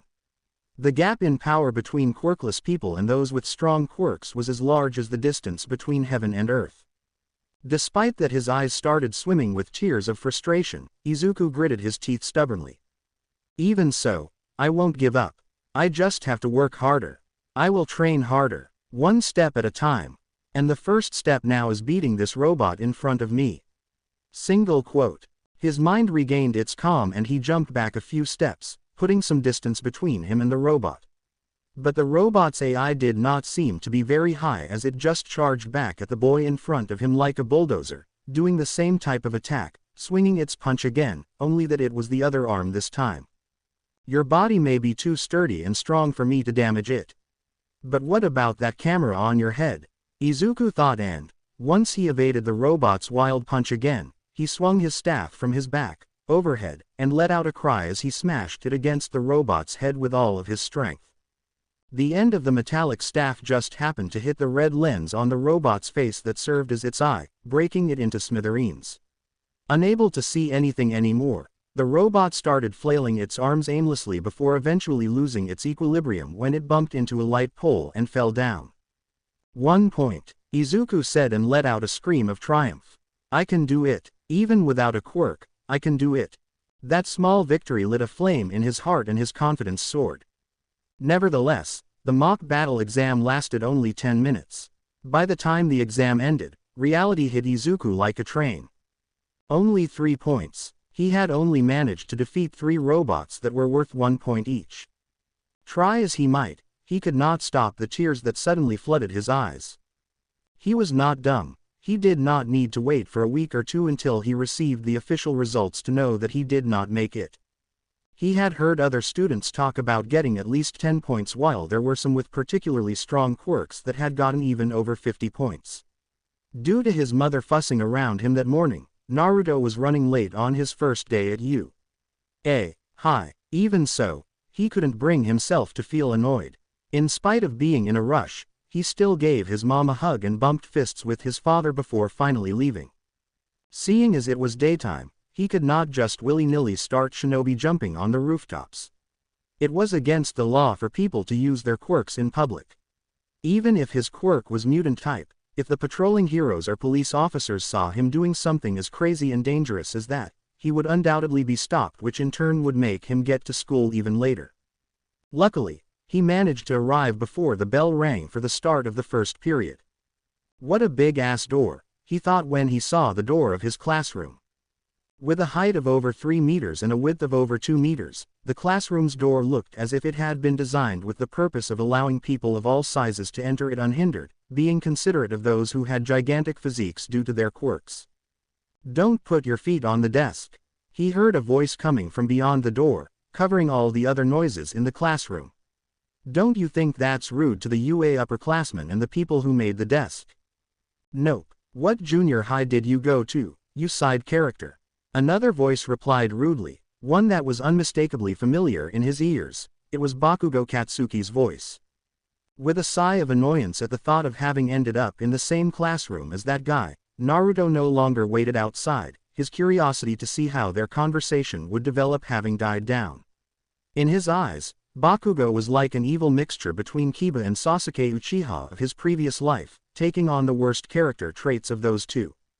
Kiba's aggressiveness and bullying habits together with Sasuke's arrogance and pride. It's like a salad of cancer and AIDS. How is this guy in a hero school again? Deciding to stop thinking about him, he pushed open the door of the classroom. At that moment, all the chatter and even the verbal spat between Bakugo and the other guy instantly died down and 17 heads turned to look at him at the same time. "Yo," Naruto said and raised a hand in greeting. 3 seconds of uncomfortable silence followed. But then, the class erupted into loud chatter and exclamations. A well-built and fit body, average height, sun-kissed blonde hair, a rather cute face with 3 pairs of whisker marks on his cheeks, adorable fluffy fox ears on his head and a bushy golden fox tail swaying slowly at his back. From the first moment he stepped in, Naruto became the focus of their attention. Seconds later, he found himself surrounded from all sides by nearly 10 teens, all of them talking to him excitedly at once. I can understand the girl's reaction, but what the heck is with the guys? Thanks to his current life, Naruto was not oblivious to how cute his fox quirk made him appear in the eyes of most girls, so he understood why the 3 girls, one with shoulder-length brown hair, one with pink hair and pink skin, and one with strange-looking ears, would be clamoring around him. But he could not understand why the boys were so hyped about talking to him. There were no less than 6 guys vying for his attention at that moment. "Hey, I'm Eijiro Kirishima, nice to meet you, man," a red-haired boy said with a grin and raised his hand for a handshake. It was when the second boy introduced himself that Naruto finally understood the reason for his passionate reception. "I'm Kaminari." "Hey, is it true that All Might recommended you to UA?" Once the boy who introduced himself as Kaminari asked that question, chaos ensued. It was only the arrival of their homeroom teacher that put a stop to it. Asterism. In spite of how gloomy and no-nonsense their homeroom teacher appeared to be, Naruto decided that he liked him the moment that he saw that he took the class outside, on the field, to do a quirk assessment test. "This is perfect. That's what I'm here for, to learn more about my quirk, to train, to become stronger." Single quote. Once he explained what the test was all about, the teacher called out Bakugo. "Bakugo, you finished at the top of the practical exam, right?" "Yes. In junior high, what was your best result for softball throw?" 67 meters, the boy replied. "Then, try doing it with your quirk," the teacher said. "You can do whatever you want as long as you stay in the circle. Give it all you got." The blonde took the ball from the teacher's hand and then went into the indicated circle. Letting out a scream, he threw it with everything he had. The ball shot in the air with an explosion as if it had been launched from the barrel of a cannon. When the results of Bakugo's throw came out, the class excitement grew.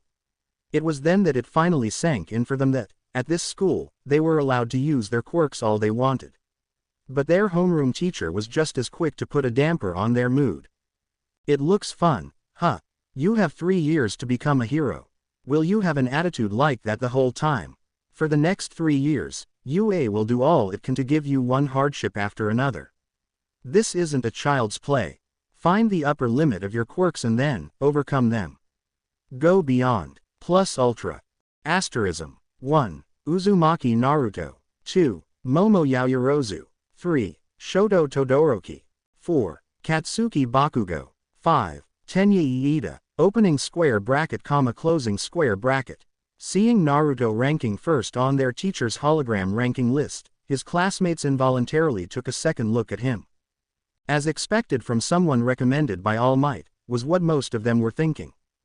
He had taken the first or second place in most of the tests where someone's quirk did not offer them a landslide victory, for example, Ochako Uraraka's zero-gravity quirk throwing the ball to infinity.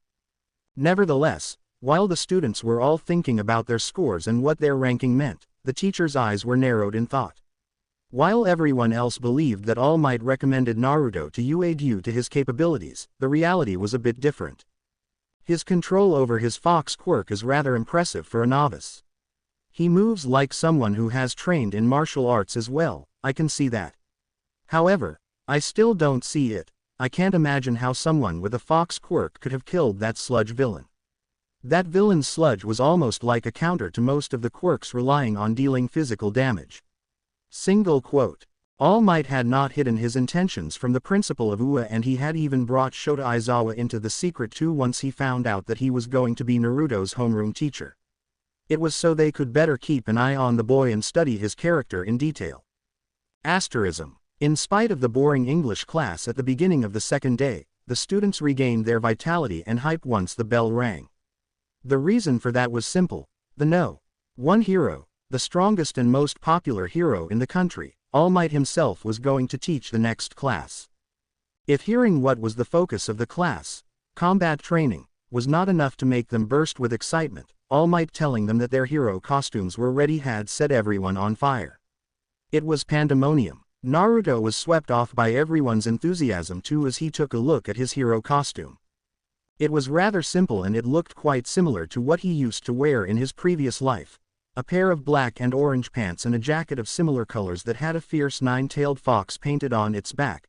2 pouches filled with kunai were strapped at his thighs and a utility belt was wrapped around his waist, its numerous pockets carrying several smoke grenades, wire, and other miscellaneous ninja tools. Lastly, a white and orange Anbu-style fox mask was covering his face, a mask that had a respiratory system built in to protect him from harmful gases. The jacket with the nine-tailed fox painted on its back and the Anbu-style fox mask were a tribute to his former friend and lifelong companion, the nine-tailed demon fox. To show his respect for him, Naruto had even chosen his hero alias after Kyuubi's name, Kurama. Naruto's hero name was Kurama. Asterism. Most of the time, fighting villains takes place outside, but if you look at the total numbers, atrocious villains appear indoors at a higher rate. Imprisonment, house arrest, backroom deals. In this society filled with heroes, truly intelligent villains hide in the shadows. All Might began to say once everyone had put on their hero costumes. For this class, you'll be split into villains and heroes and fight 2-on-2 indoor battles. At his words, the class started throwing one question after another. In spite of his inexperience as a teacher, All Might patiently explained to them everything they needed to know and then made them draw lots to separate them into teams. Once the teams were made and lots were drawn, Naruto let out a groan. Oi, is this for real? It was as if universe was conspiring against him by pitting him and Bakugo against each other. For their first class of combat training, their teacher, All Might, had come up with a simple scenario. One team would take on the role of villains while the other team would take on the role of heroes. The villains had to protect a dummy nuke and prevent the heroes from capturing it. As for the heroes, their purpose was to either defeat the villains or capture the nuke. In contrast to Naruto's annoyance, his opponent was literally exploding with anticipation. Finally, Bakugo screamed, flames and smoke coming out of his palms from excitement. You won't be able to run this time, Uzumaki. I will pay you back tenfold for that humiliation half a year ago. I'll crush you, I'll break you, I'll blow you up to pieces, you damned bastard. According to the drawn lots, Uzumaki Naruto and Kyoka Jiro were going to be the villain team while Bakugo Katsuki and Mineta Minoru were going to act as the hero team. All Might declared the start of the battle exercise. Villain team, go in first and set up. In 5 minutes, the hero team will break in, and the battle will start. Asterism. This is gonna be so good. A blonde boy said in excitement, electricity sparking in his hands. The number 1 in the practical exam versus the one who was recommended by All Might. This is bad, I'm shivering. Kaminari was not the only one super hyped about the fight. The rest of the boys and the girls were just as enthused. It gets even better when you know what happened a few months ago. It was all over social media. Uzumaki beat up Bakugo so one-sidedly without using his quirk. I even downloaded that video on my phone, it was that crazy. Kaminari further hyped everyone up. As for All Might, he was just as interested in the matchup as everyone else there. Most people showed their true colors when they were in a tough battle. All Might wanted to see exactly just who was Uzumaki Naruto. Even after all this time, he had not forgotten his mistake, letting a criminal as powerful as the sludge villain escape and nearly kill a kid. But just like he had not forgotten his mistake, All Might could also not forget about the golden dome of light that had killed the sludge villain and destroyed 2 tall apartment buildings too. Was it another person back then? I arrived there only a few seconds after the light faded away. I would have seen if there was another person. But if there was nobody else, that means that young Naruto had killed the villain. However, everyone has only quirk. Unless All for One was somehow involved with him. Single quote. It was a bit of a stretch even in his mind, but All Might could not easily ignore the matter. All for One had been like a shadow over his life for decades. He had killed his master, and countless other innocent people, and he had destroyed his career as a hero too. I hope young Uzumaki has nothing to do with All for One. But even if he is somehow involved, I hope it is not too late. He is just a young boy. There is still time for him to change and turn his life around for the best. Single quote. Bringing Naruto into UA High was a way for All Might to hit multiple birds with one stone. In a way, he was reimbursing Naruto for his mistake. He was keeping an eye on a potential asset of his archenemy, AFO, while also having the chance to properly teach and guide the young boy to become a hero, eliminating a potential hazard. He hoped that he would gain some insight into Naruto's true character after this battle. Asterism. Hey, I'm Naruto, he said, introducing himself to his teammate for the first time. Kyoka Jiro had been among the 3 girls and 6 boys that had crowded around him the day before when he had entered the classroom for the first time. Seeing Naruto's earnest smile and his outstretched hand, the girl smiled shyly, the earphone jacks of her ears curling up. Seemingly not noticing the girl's embarrassment, Naruto continued. 5 minutes isn't a long time, so we have to introduce ourselves fast. I have a fox quirk. I can do pretty much everything a fox can. I'm very good at close combat. My eyesight, sense of smell and hearing are great as well. Quickly getting over her shyness, Kyoka said. My quirk is earphone jack, and the jack-like lobes of her ears raised in front of his face. If I plug these into the wall or into the ground, I can hear sounds from very far away distances. I can do something similar to echolocation. Echo what? Naruto asked in confusion. The girl touched the lobes of her ears as she explained to him. I can amplify and release the sound of my heartbeats to detect people and things based on the vibration they will make at the contact with the sound waves. Naruto thought for a few seconds before saying, that looks like a very useful quirk for spying and scouting. I can also amplify the sound of my heartbeats so loud that I can destroy even walls with the sound intensity. So I can attack too if it comes down to it, Kyoka continued, secretly pleased that Naruto was not underestimating her quirk. I see, Naruto nodded sagely. Then, he changed the subject abruptly. Bakugo and I went to the same junior high. And he's bearing a grudge against me. Even if the bomb is in front of his eyes, he'll probably still go after me to prove he's stronger. Yikes, why? She asked. I might or might have not kicked his butt badly a few months ago. The two of them started snickering together. I say we take advantage of Bakugo's grudge on me and lead him away from the bomb. What do you think? Can deal with the other guy. Sounds good to me. As for Mineta, his quirk isn't that strong in a fight. He can throw sticky balls from his hair. He shouldn't be a problem, the girl said. All right then, let's do this, Naruto said with a grin and raised his fist in front of her. Understanding the gesture, Hyuga returned his grin as they bumped their fists together.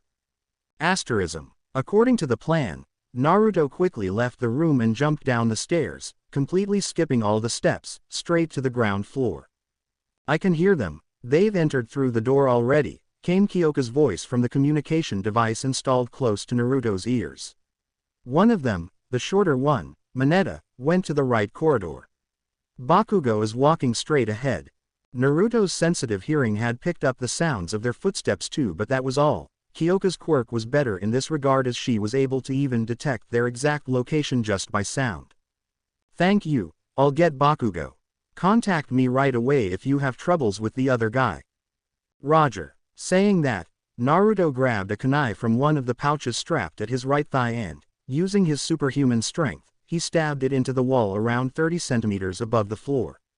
After that, it took less than 3 seconds for him to tie a very thin thread from the loop at the end of the weapon's handle. He repeated the same action on the other wall of the corridor he was in and slipped the wire through the loop of the second kunai's handle as well. His preparations done, he ran to meet Bakugo straight on, following Kyoka's instructions through their communication device. The very instant that Naruto entered his line of sight, it was as if someone pulled out the pin of a grenade. Hands raised in front of him, Bakugo screamed at the top of his lungs. A violent vortex of fire exploded forth, scorching the walls of the corridor black and incinerating everything in its path. The power of Bakugo's explosion quirk was a sight to behold. However, the target of his rage was nowhere to be found. It had escaped unscathed. Uzumaki. Bakugo roared, spittle flying out of his mouth. Face me, fight me, don't run away you cowardly bastard.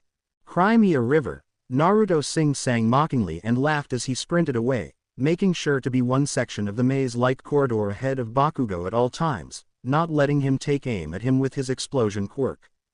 The range of Bakugo's quirk granted him an overwhelming advantage in such a closed-off space.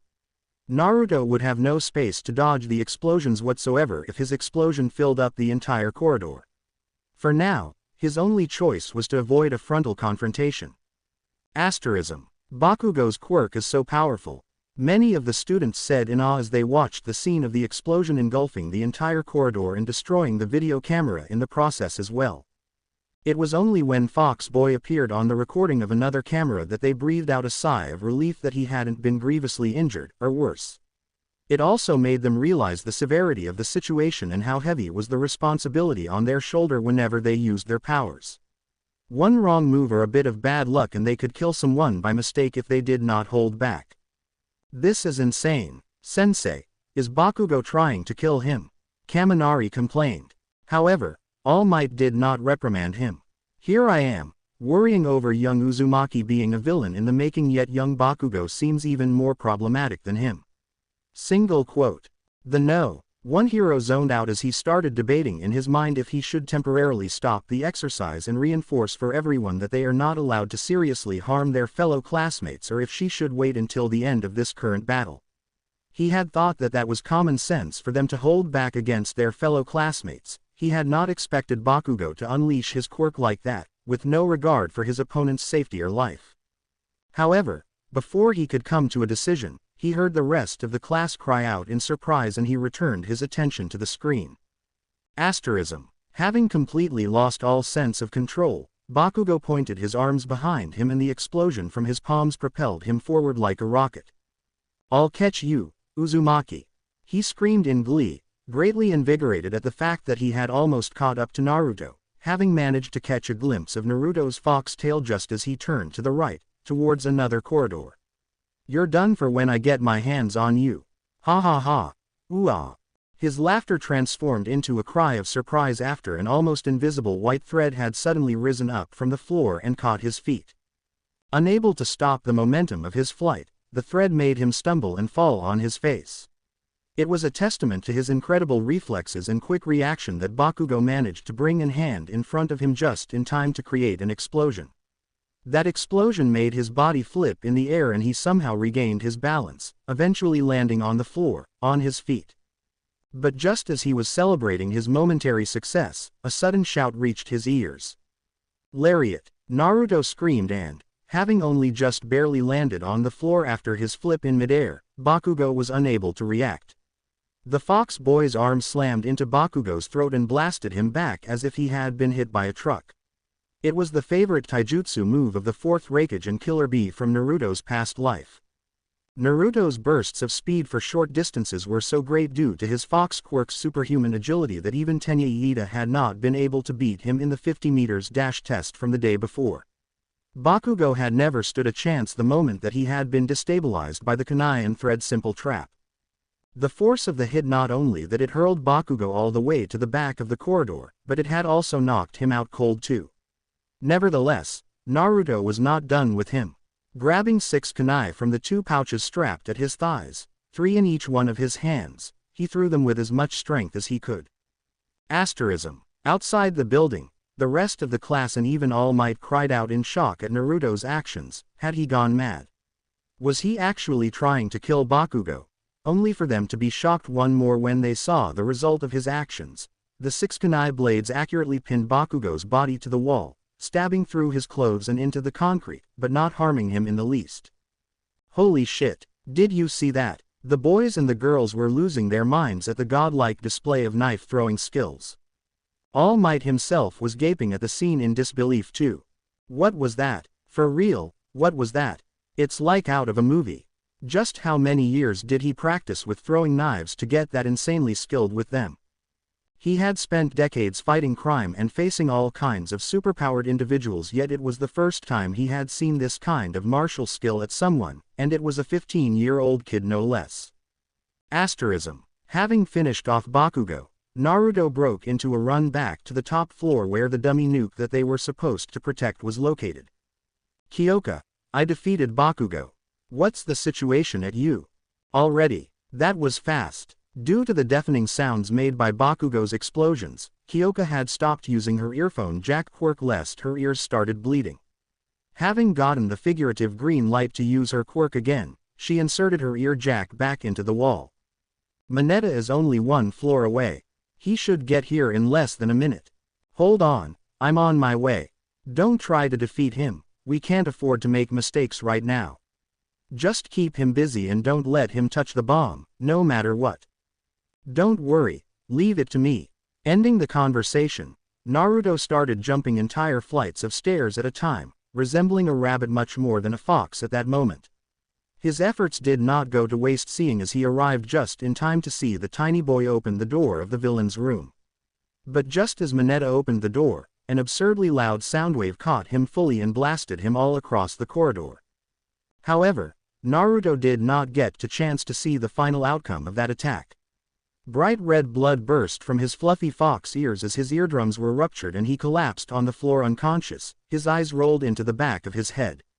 To someone with a sense of hearing as sensitive as his, Kyoka's powerful sound attack had been deadly. By the time Naruto woke up, the sun was about to disappear beyond the horizon.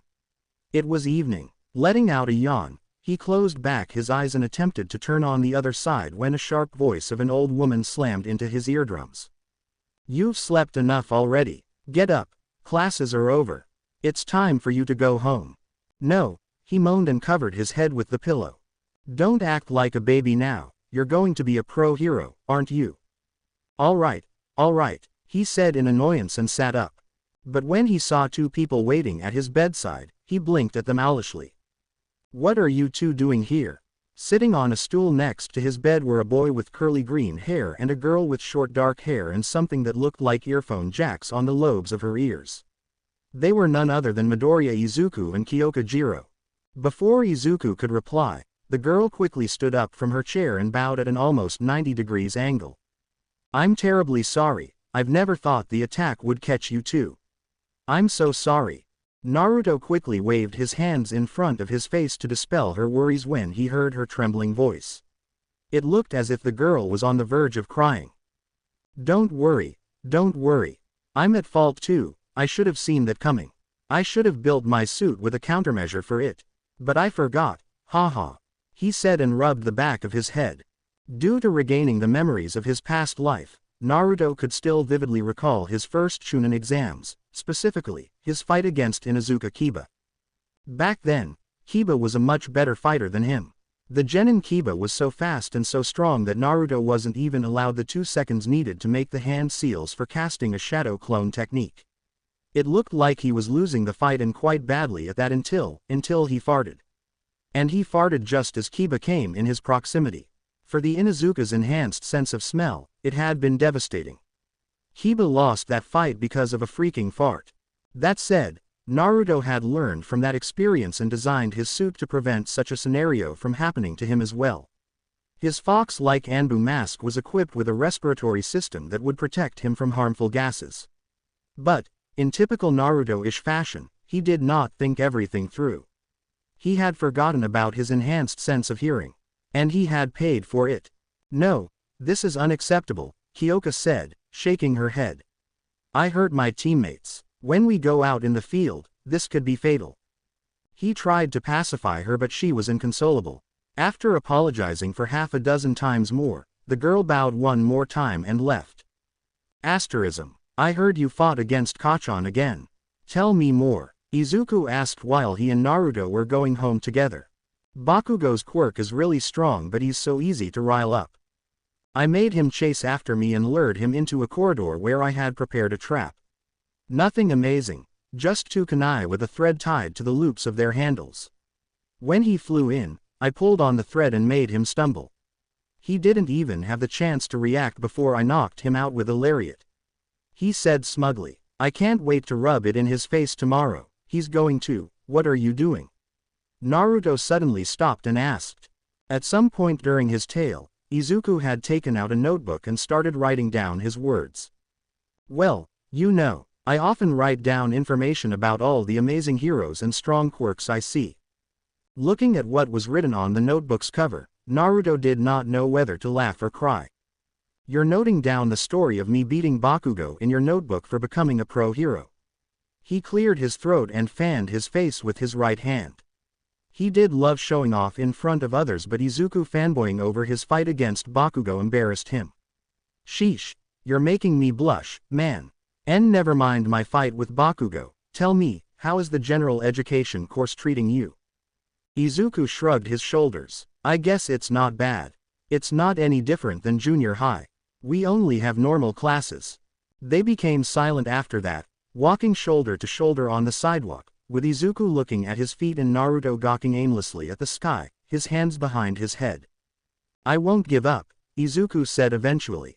I understand now. After failing the practice exam, I see how big is the difference between me and those who have quirks. But I still won't give up. Not all villains have super powerful quirks. And I don't necessarily need to have a quirk to save someone's life. Before quirks appeared in the world, firemen and policemen were still saving people, without any superhuman powers. I can do it too. Then why not just apply for that? Why not become a policeman or a fireman? Naruto asked. It would be much easier. Policemen and firemen aren't as important as they used to be. Nowadays, heroes are the ones who usually get to the scene first. They're the ones who solve the situation. Policemen and firemen work mostly as the cleaning up crew after heroes, Izuku explained. When they were about to part ways, Naruto stopped and looked into Izuku's eyes. In spite of the boy's timid and shy disposition, he could see the fierce determination in his gaze, the stubbornness to never give up. It reminded him of himself when he was younger, in his previous life. There might be a way for you to shorten the gap between you and those with quirks, Naruto said. Izuku's eyes widened, but he kept silent, drinking every single word that came out of his mouth. Have you heard of hysterical strength? He asked. And no, what is that? It sounds bad, the green-haired boy said and gulped. Instead of continuing to walk, Naruto led Izuku to the side and they sat on the short garden fence in front of a nearby building. He frowned in thought for a few moments, trying to find the right words to explain to Izuku what he meant. You know that our body usually can't use 100% of its strength. We have some sort of limiters, we limit our strength to protect and preserve our bodies. But there are times when even regular people can do superhuman things. Have you ever heard of the woman who lifted a car weighing a few hundred kilos in her desperation to save her child? It's a classic example. At Izuku's wordless nod of affirmation, Naruto continued. You've probably heard many stories like that. Someone woman lifting a car to save her father that was trapped underneath. Someone breaking through a concrete wall to save people from a collapsed building and so on. These aren't just stories, they are real. There are moments when even regular people can do incredible things. Naruto made a pause on purpose before saying, I could help you with that, train you until you can squeeze out every single bit of your power. But he said loudly when Izuku started to show signs of excitement, you gotta understand that our bodies have these limiters for a reason. If you make use of the hysterical strength too often, you will suffer. If you do it rarely, you'll only feel exhausted and probably tear your muscles. But if you abuse your hysterical strength you could end up disabled for life or, worse, dead. Midoriya gulped at Naruto's words, understanding the severity of the consequences. Now that you know the danger, do you wish to learn? Despite the risks, Izuku's answer was instantaneous. Yes. I can't say for sure that you'll be able to turn on your hysterical strength anytime you want it. It's something that even I can't do easily despite that I've trained for months. But if I get you to experience it a few times, you will become more used to it. You'll have a bigger chance to surpass your limits in a crisis. Naruto explained. But you to promise me, Izuku. Promise me you won't use this skill easily. You are my friend. I don't want you to end up becoming a vegetable.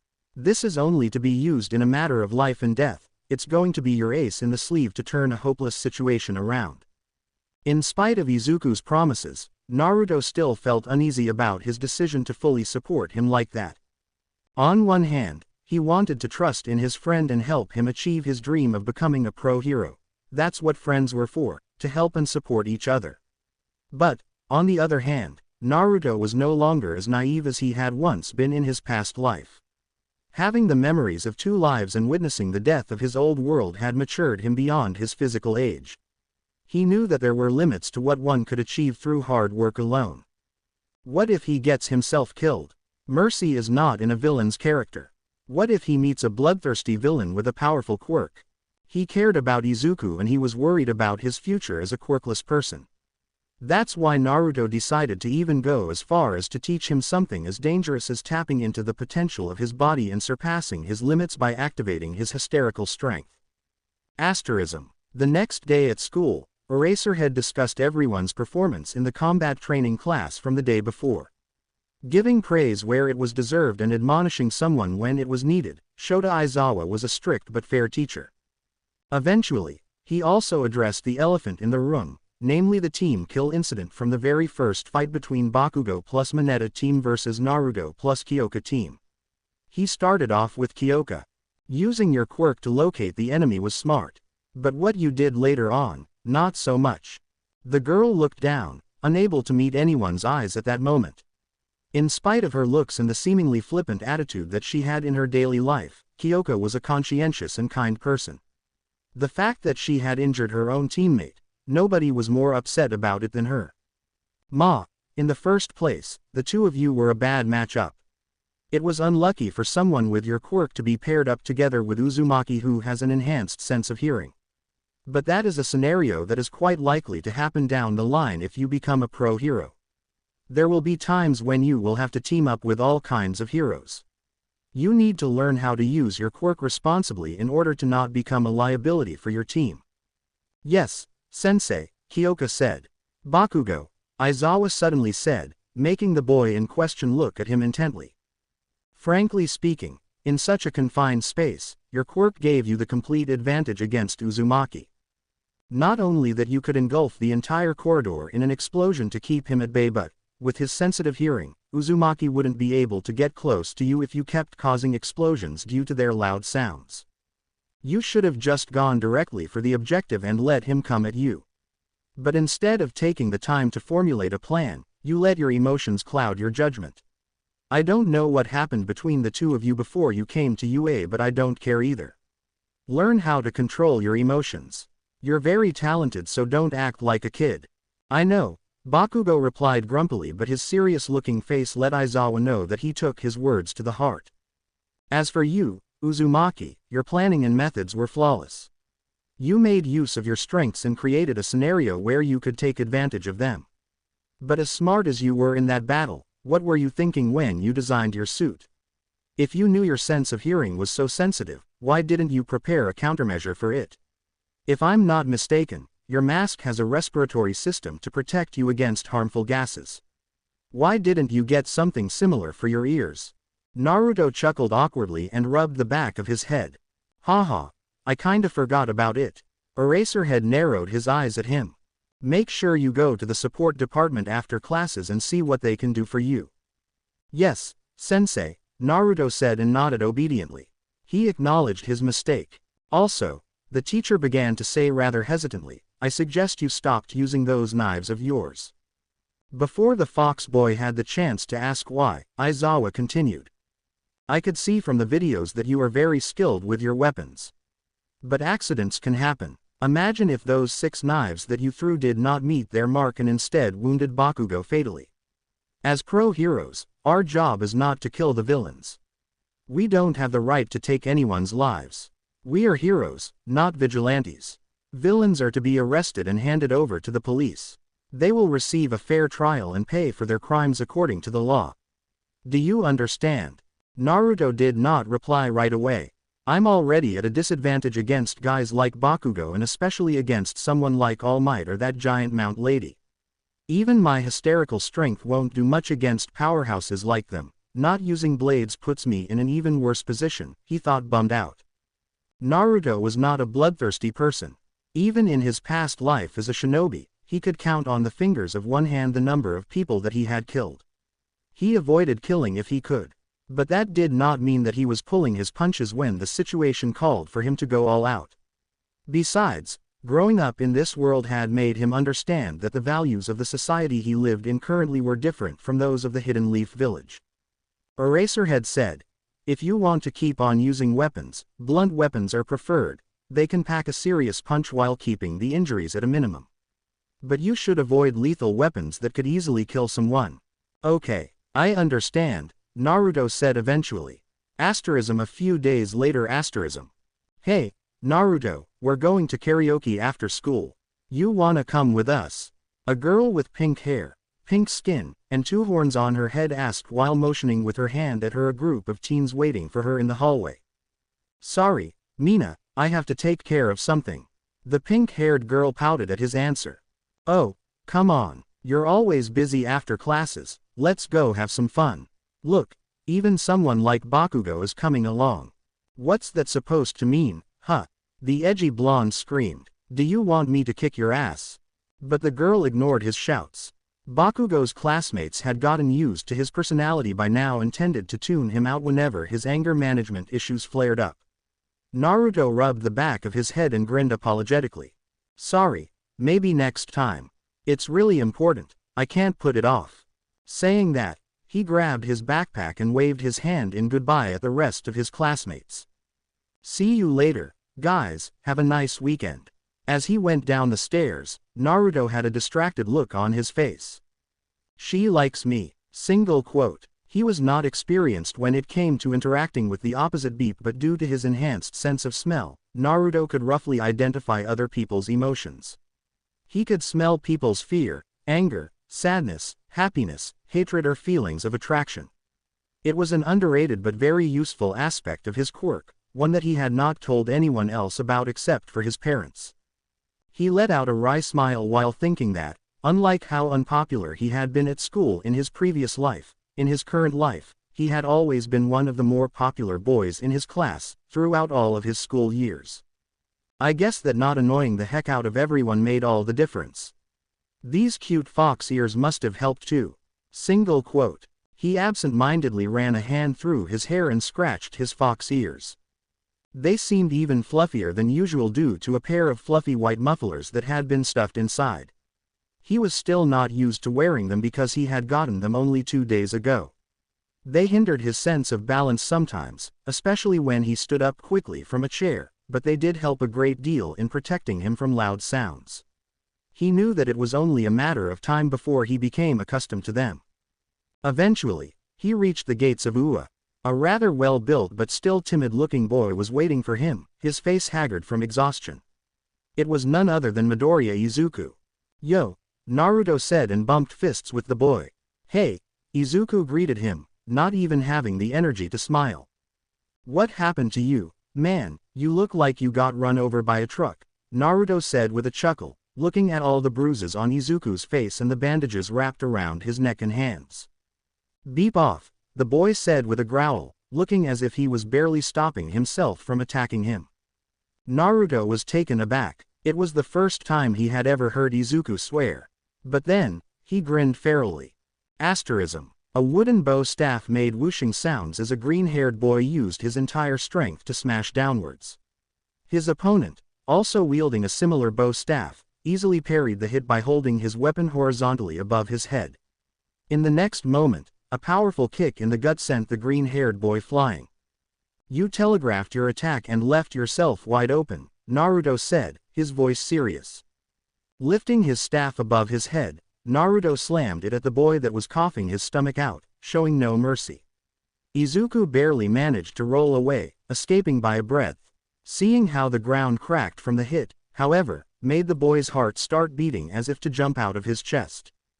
Despite that he was out of breath and still coughing from the vicious kick in the stomach, Izuku forced himself to stand up on his feet and clenched his hands around his weapon. "I'm not done yet," Izuku shouted with as much conviction as he could and charged at Naruto with a scream. The blonde swatted his strike to the side with one end of his staff and immediately hit Izuku in the face with the staff's other end. He did not get up again this time around. Instead, his body started shaking and sobbing sounds came from him. "Are you serious?" Crying, Naruto said in disbelief. He came at the boy and lifted him to stand on his feet, his hands clenched on the collar of his t-shirt. "Is that what you're going to do when a villain tries to kill you? You'll cry like a little girl. Do you think they'll feel pity for you and let you go?" He threw Izuku away and grabbed his bow staff from the place where he had discarded it before turning away to leave. "Useless, gutless, and lazy. You'll never amount to anything if you keep going like that. Pro hero my ass, you'll always be a reject." "No, even below the rejects," Naruto said over his shoulder. It was completely out of character for the kind and cheerful fox boy to speak like that. Until then, he had always been supportive and helpful toward Izuku. The words he was saying right now sounded more like the words that Bakugo often spat at the green-haired boy. However, in his current state of mind, Izuku could not see the strangeness of the situation. Instead, those words, so similar to how Bakugo often bullied him, triggered his anger. "Shut up!" Izuku screamed. "Shut up! Shut up!" Naruto did not appear to be surprised in the least by his outburst. He scoffed at him. "I wasted nearly a year of my life training you. And for what? You failed the entrance exam. All you do is cry. Now you ask me to train you again. Once again you're crying." The more calm and derisive Naruto appeared to be, the more enraged Izuku was becoming. "You trained me, beating the crap out of me every day, you call this training? Beat you in your training." For over a week now, ever since Izuku decided to go through Naruto's training to learn how to tap into the latent strength of his body, his hysterical strength, the blonde pushed him to the limits mercilessly. After making him run out of stamina and energy completely by running, they would fight. But calling that a fight was a stretch, it was a one-sided beatdown. After nearly 1 week of bitter suffering, he could no longer bear the exhaustion. He could not endure the pain coming from his bruised and battered body. He could no longer endure the verbal and physical abuse anymore. He was at his limit. "Maybe if you actually learned what I taught you wouldn't get mauled like that every day." "Is it my fault you can do anything?" Naruto said indifferently. "You know nothing. You know nothing about my struggles. You don't know how it feels to be quirkless." "Shut up, asshole," Izuku screamed and charged at Naruto madly. But Naruto easily parried his wild swing and countered with a right cross that made Izuku stumble back on wobbly feet. If Izuku had been in his right mind, he would have noticed that the fox boy's punches were far less powerful than usual, that he was going easy on him. But he wasn't thinking straight. Emboldened by the fact that Naruto's punch did much less damage than he had expected, Izuku charged back at him again with a tackle, shooting down for a double leg. But Naruto met his tackle head-on, and before Izuku could wrap his arms around the back of his legs and take him down, the blonde's right knee smashed into his face. It was a method often used by strikers to defend against wrestlers. Izuku fell face first on the ground, unable to muster even the slightest strength to get up anymore. "I tried to help you, you know." He heard Naruto's voice coming from above. It sounded a bit muffled, but he could still understand the words perfectly. "Quirkless as you are, I didn't want to let you jump head first into danger and get yourself killed. But you are helpless. You can't do anything. Just a pathetic crybaby. You'll die on your first patrol mission against some cannon fodder villain, bringing a bad name and shame to all heroes. If that's the case, I might as well do it myself. I'll send you away quickly and painlessly." Izuku felt the end of a wooden staff rolling his body until he was on his back, with eyes on the sky. "What, you don't think I will kill you?" Naruto asked. "You think I don't have the guts?" Saying that, the blonde pressed the end of his bow staff into the notch of Izuku's neck, that dip in someone's neck between the Adam's apple and the sternum. Izuku's eyes widened in disbelief and he grabbed the end of the staff with both of his hands. Despair flooded him when he felt the stick going deeper into his throat, suffocating him. You wouldn't be the first I killed. How do you think that sludge villain that had attacked me died? Do you think some random vigilante just happened to pass by and saved me? Naruto let out a mocking laugh and started pressing the staff harder into the green-haired boy's neck. He's gonna kill me. He's gonna kill me. Izuku screamed in his mind, tears falling from his bloodshot eyes uncontrollably. I don't want to die. I don't want to die. Cracking noises suddenly came from the part of the stick where Izuku's hands were clenched around. As if I'd let you kill me. Izuku screamed and half of Naruto's staff was suddenly shattered into splinters. He rolled away from the end of the blonde staff and jumped up to his feet in an impressive display of agility and flexibility. Then, still screaming, he lunged at Naruto and punched him with his entire strength. But the blonde did not evade his punch and let Izuku hit him.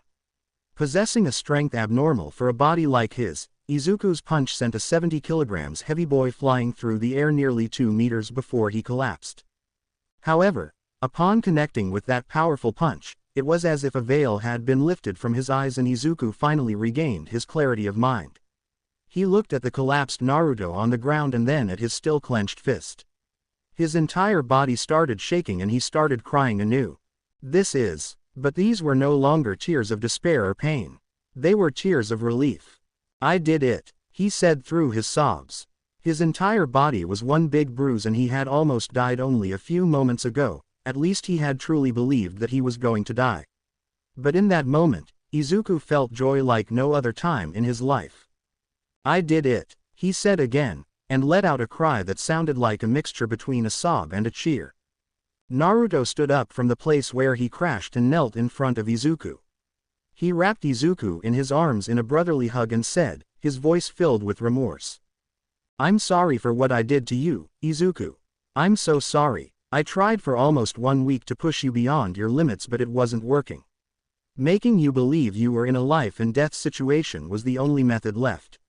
I'm sorry, I didn't mean any of the things I told you. Naruto's words made the floodgates open and Izuku started bawling his eyes out, hugging the blonde back for all he was worth. I know, don't apologize. It's my fault too, I'm sorry. Izuku cried. Having regained his wits, he understood what Naruto had done to him.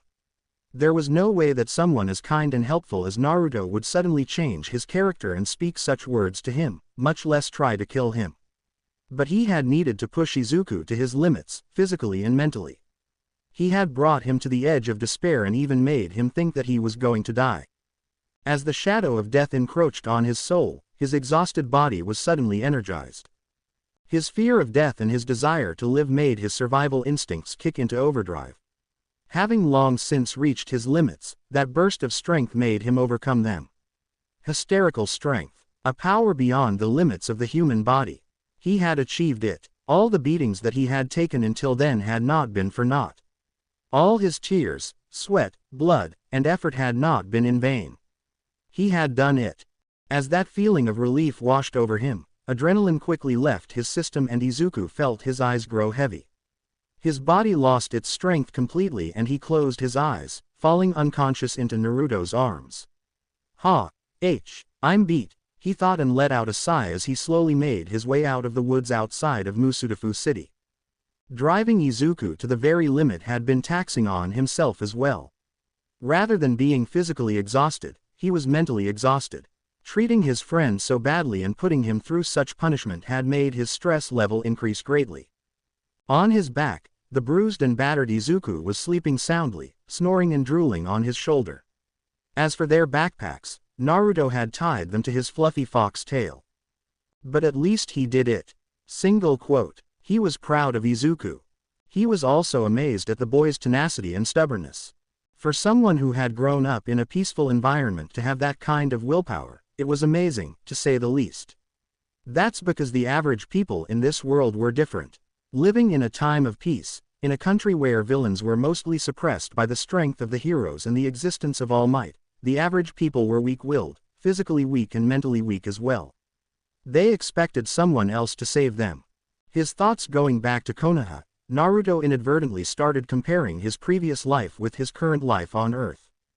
Back in the elemental nations, children were indoctrinated from a very frail age to believe that there was no greater honor than to protect their village.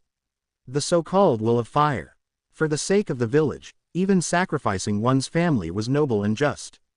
In times of war, it was normal to even send children as young as 10 on the front lines, serving as little more than cannon fodder against the enemy forces.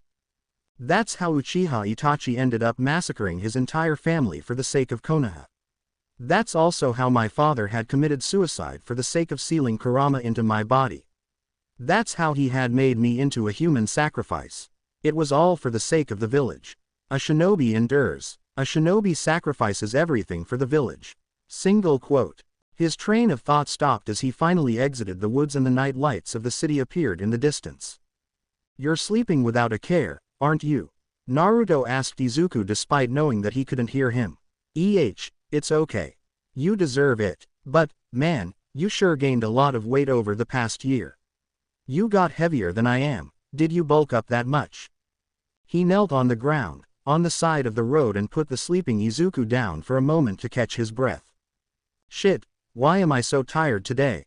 Raising his hands above his head, he stretched his back and let out a loud yawn, his sharper-than-average teeth glinting in the moonlight. Wiping his yawn tears away, he absent-mindedly scratched at his lower back for a while. But after that, he put the sleeping Izuku again on his back and started walking again towards the city. Asterism. As weeks passed, the students of 1A class at UA had become increasingly familiar with each other. In everyone's minds, several labels were created about their classmates and, as Mineta Minoru would put it, a sort of social hierarchy appeared. There were the popular kids, the average ones, the perverts, the bully and so on. A label had been slapped on Naruto in his classmates' minds too. To put it simply, if students were given the freedom to choose their partner during All Might's combat training classes, most of them would be clamoring to get either Todoroki Shoto or Uzumaki Naruto on their team. Always cheerful and helpful, having a decent quirk, an incredible combat strength, and a mind that came up with all sorts of devious plans, it was not difficult to see why he had become so popular. However, all that was only during the class. Once classes ended, the Fox boy never hung out with them. It was now the third week into their first high school year and Naruto had yet to form any close friendships with anyone in his class. Every time someone asked him to join them after class, he would say that he was busy and make himself scarce in a matter of seconds. I wonder what's Uzumaki's secret. Why is he avoiding us?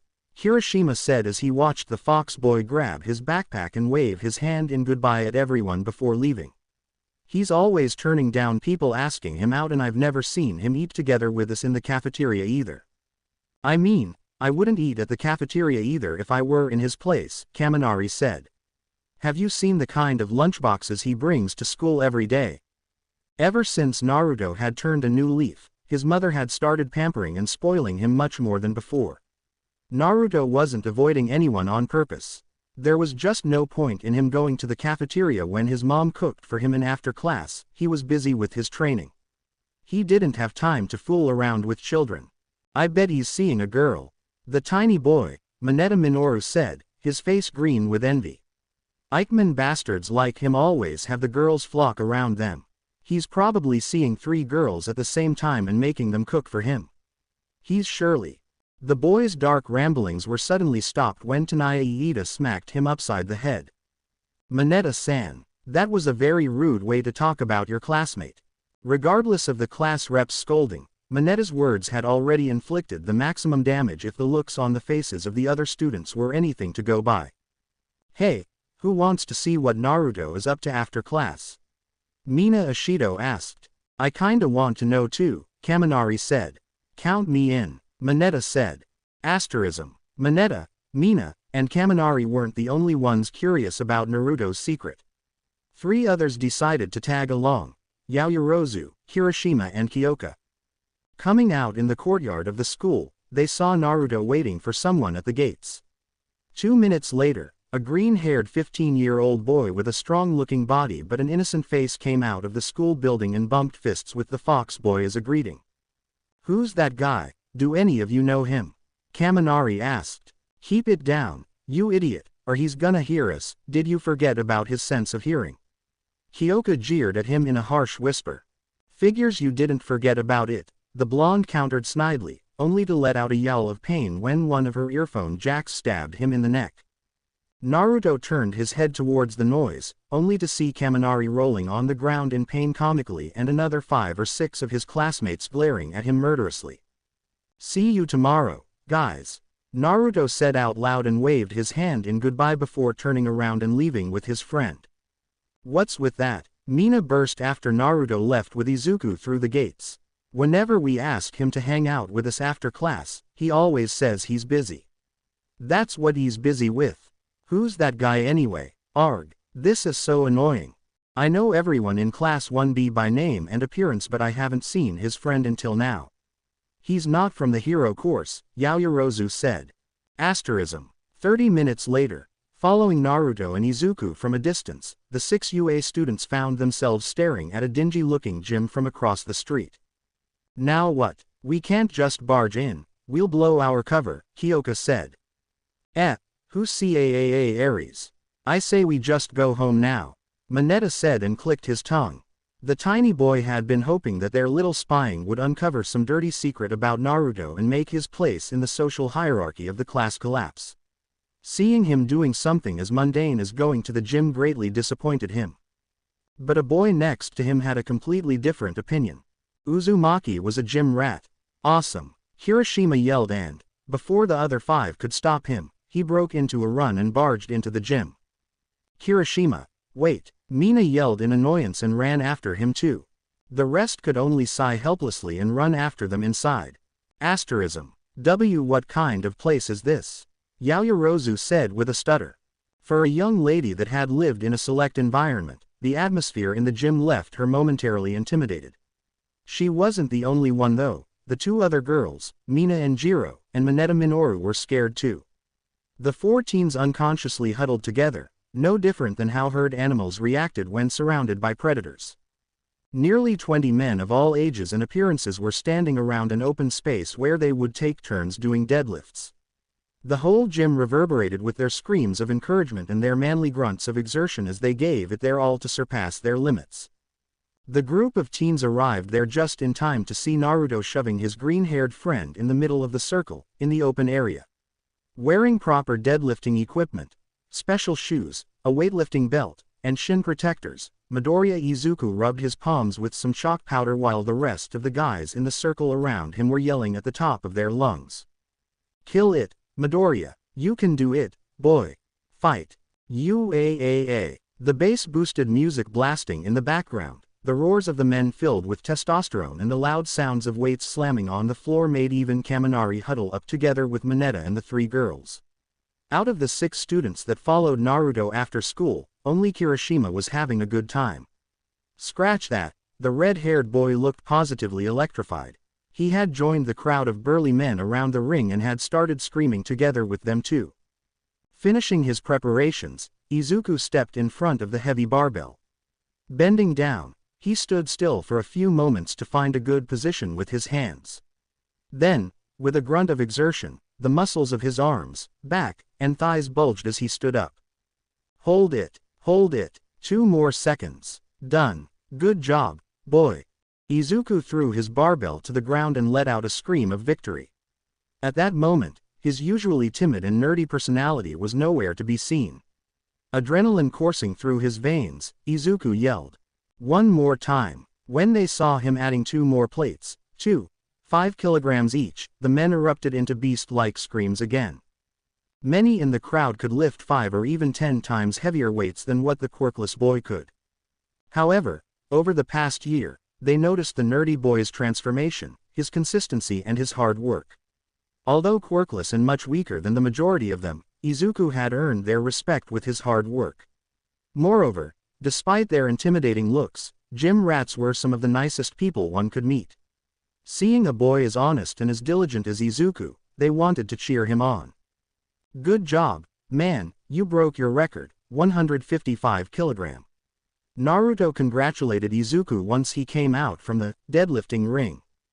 Haha, thanks. Izuku said and laughed with a foolish expression on his face. It was almost as if he was high. My turn now, Naruto said with a grin. They high-fived each other before he stepped into the open area. Wearing black shorts, a bright orange wife beater, a pair of orange sneakers on his feet, a special fitness mask that covered his nose and mouth, and having two fluffy fox ears on his head and a bushy golden fox tail at his back, Naruto's appearance was rather goofy. Oi, is he serious? Kirishima mumbled to himself when he saw that the fox boy continued to put plates on the barbell until it became 5 times heavier than his body weight. Standing at a height of 165 centimeters, Naruto weighed only 70 kilograms, bushy fox tail included. Compared to Izuku, who had bulked up and looked rather muscular after 1 year of intense training, Naruto looked the same as usual, fit in tone but not muscular, rather similar to how he used to look at that age in his previous life. Due to his fox quirk, his body was predisposed towards agility rather than brute strength. Still, the blonde had never given up on increasing his physical strength. After years of training his body, although his quirk gave him an overwhelming agility perk, his strength had increased steadily thanks to his hard work as well. Izuku watched in slight envy how the blonde deadlifted 350 kg without any evident signs of strain on his face. It was impossible for quirkless people to lift such weights at the age of 15. Putting the barbell down, Naruto momentarily let go of it and scratched at his lower back. "Did you get flies in your tail, Blondie?" someone asked, making everyone bark with laughter at his expense. "Shut up, you're just jelly, you don't get any girls with that bald head of yours," Naruto retorted, eliciting another round of laughter. Bantering like that was the norm among them. As a hardcore gym, it had a rather small number of members, so pretty much everyone knew everyone. Sharing a common interest and frequenting the same place for a long time would naturally lead to people becoming friends after a while. Putting 2 more plates of 20 kilograms each, this time Naruto cried out in exertion when he pulled the barbell up. However, he could not hold the deadlift for more than 2 seconds and dropped it on the floor with a loud bang. "What happened? Did you not eat today, boy?" One of the older men laughed teasingly. Tisk, you've been slacking off as of late, haven't you?"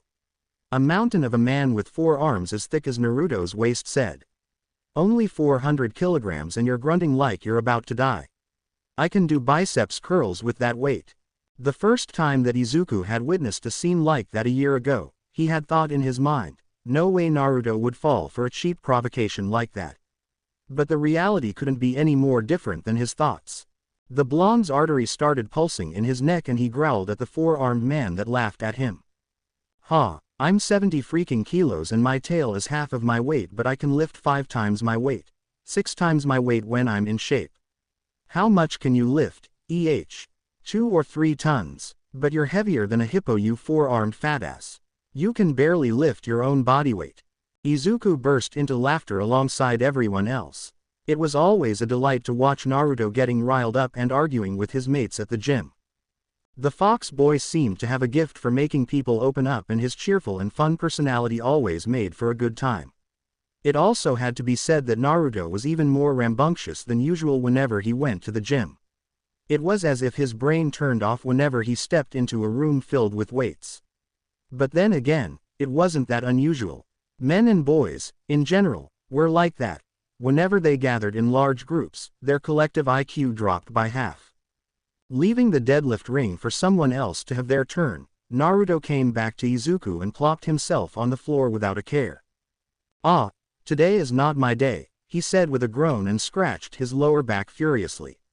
"I've also had this itch on my spine for like a week, every time I strain myself." "Maybe you should get it checked out," Izuku said. "You can't mess around with back injuries." "But it doesn't hurt, there's no pain, just an itchy sensation," Naruto said and frowned at the mental struggle against giving into the urge to rub his lower back again.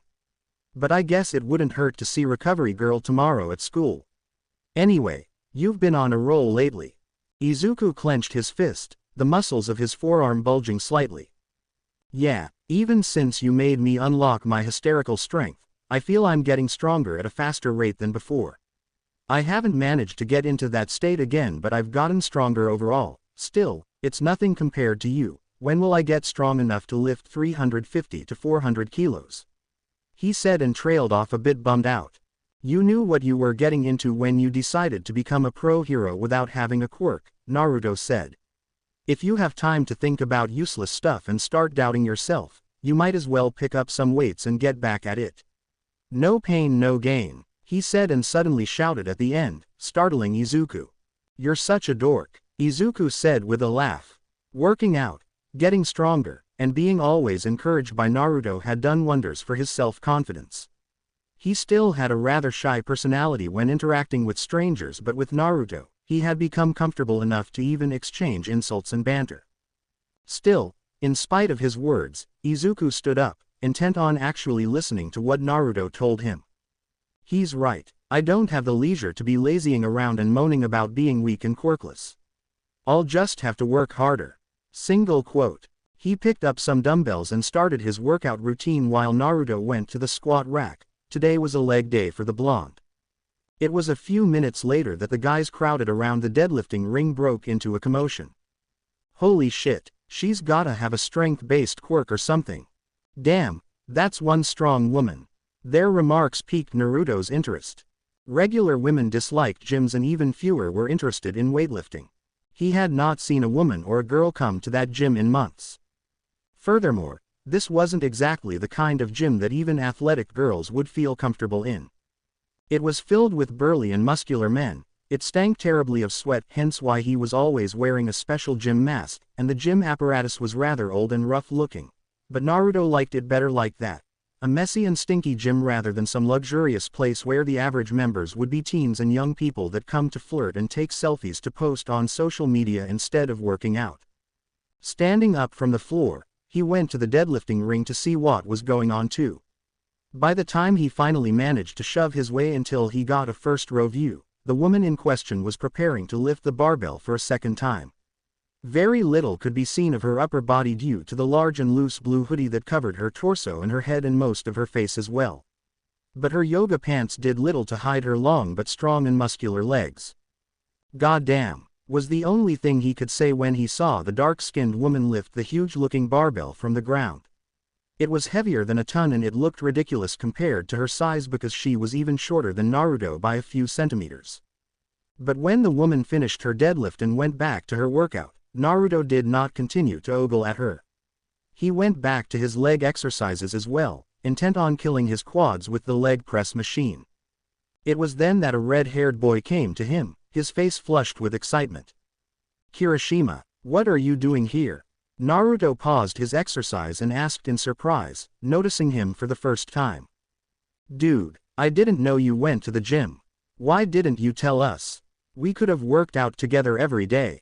Also, this place is beeping awesome, man. I can't believe there are still gyms like this in the city." Moments later, the 5 other students came after Kirishima too. "Let me guess, y'all have been following me after classes ended." Bruh. His deadpan was so expressive that his classmates could not stop their embarrassment from showing on their faces. "You guys have that much free time on your hands, don't you train your quirks in your free time? Your bodies, or, I don't know, at least study or do your homework," he said. "You're not one to talk about us not doing our homework," Kyoka mumbled, her arms crossed in front of her chest. In all fairness, Naruto's grades were on the lower end in the class ranking when it came to regular classes like maths.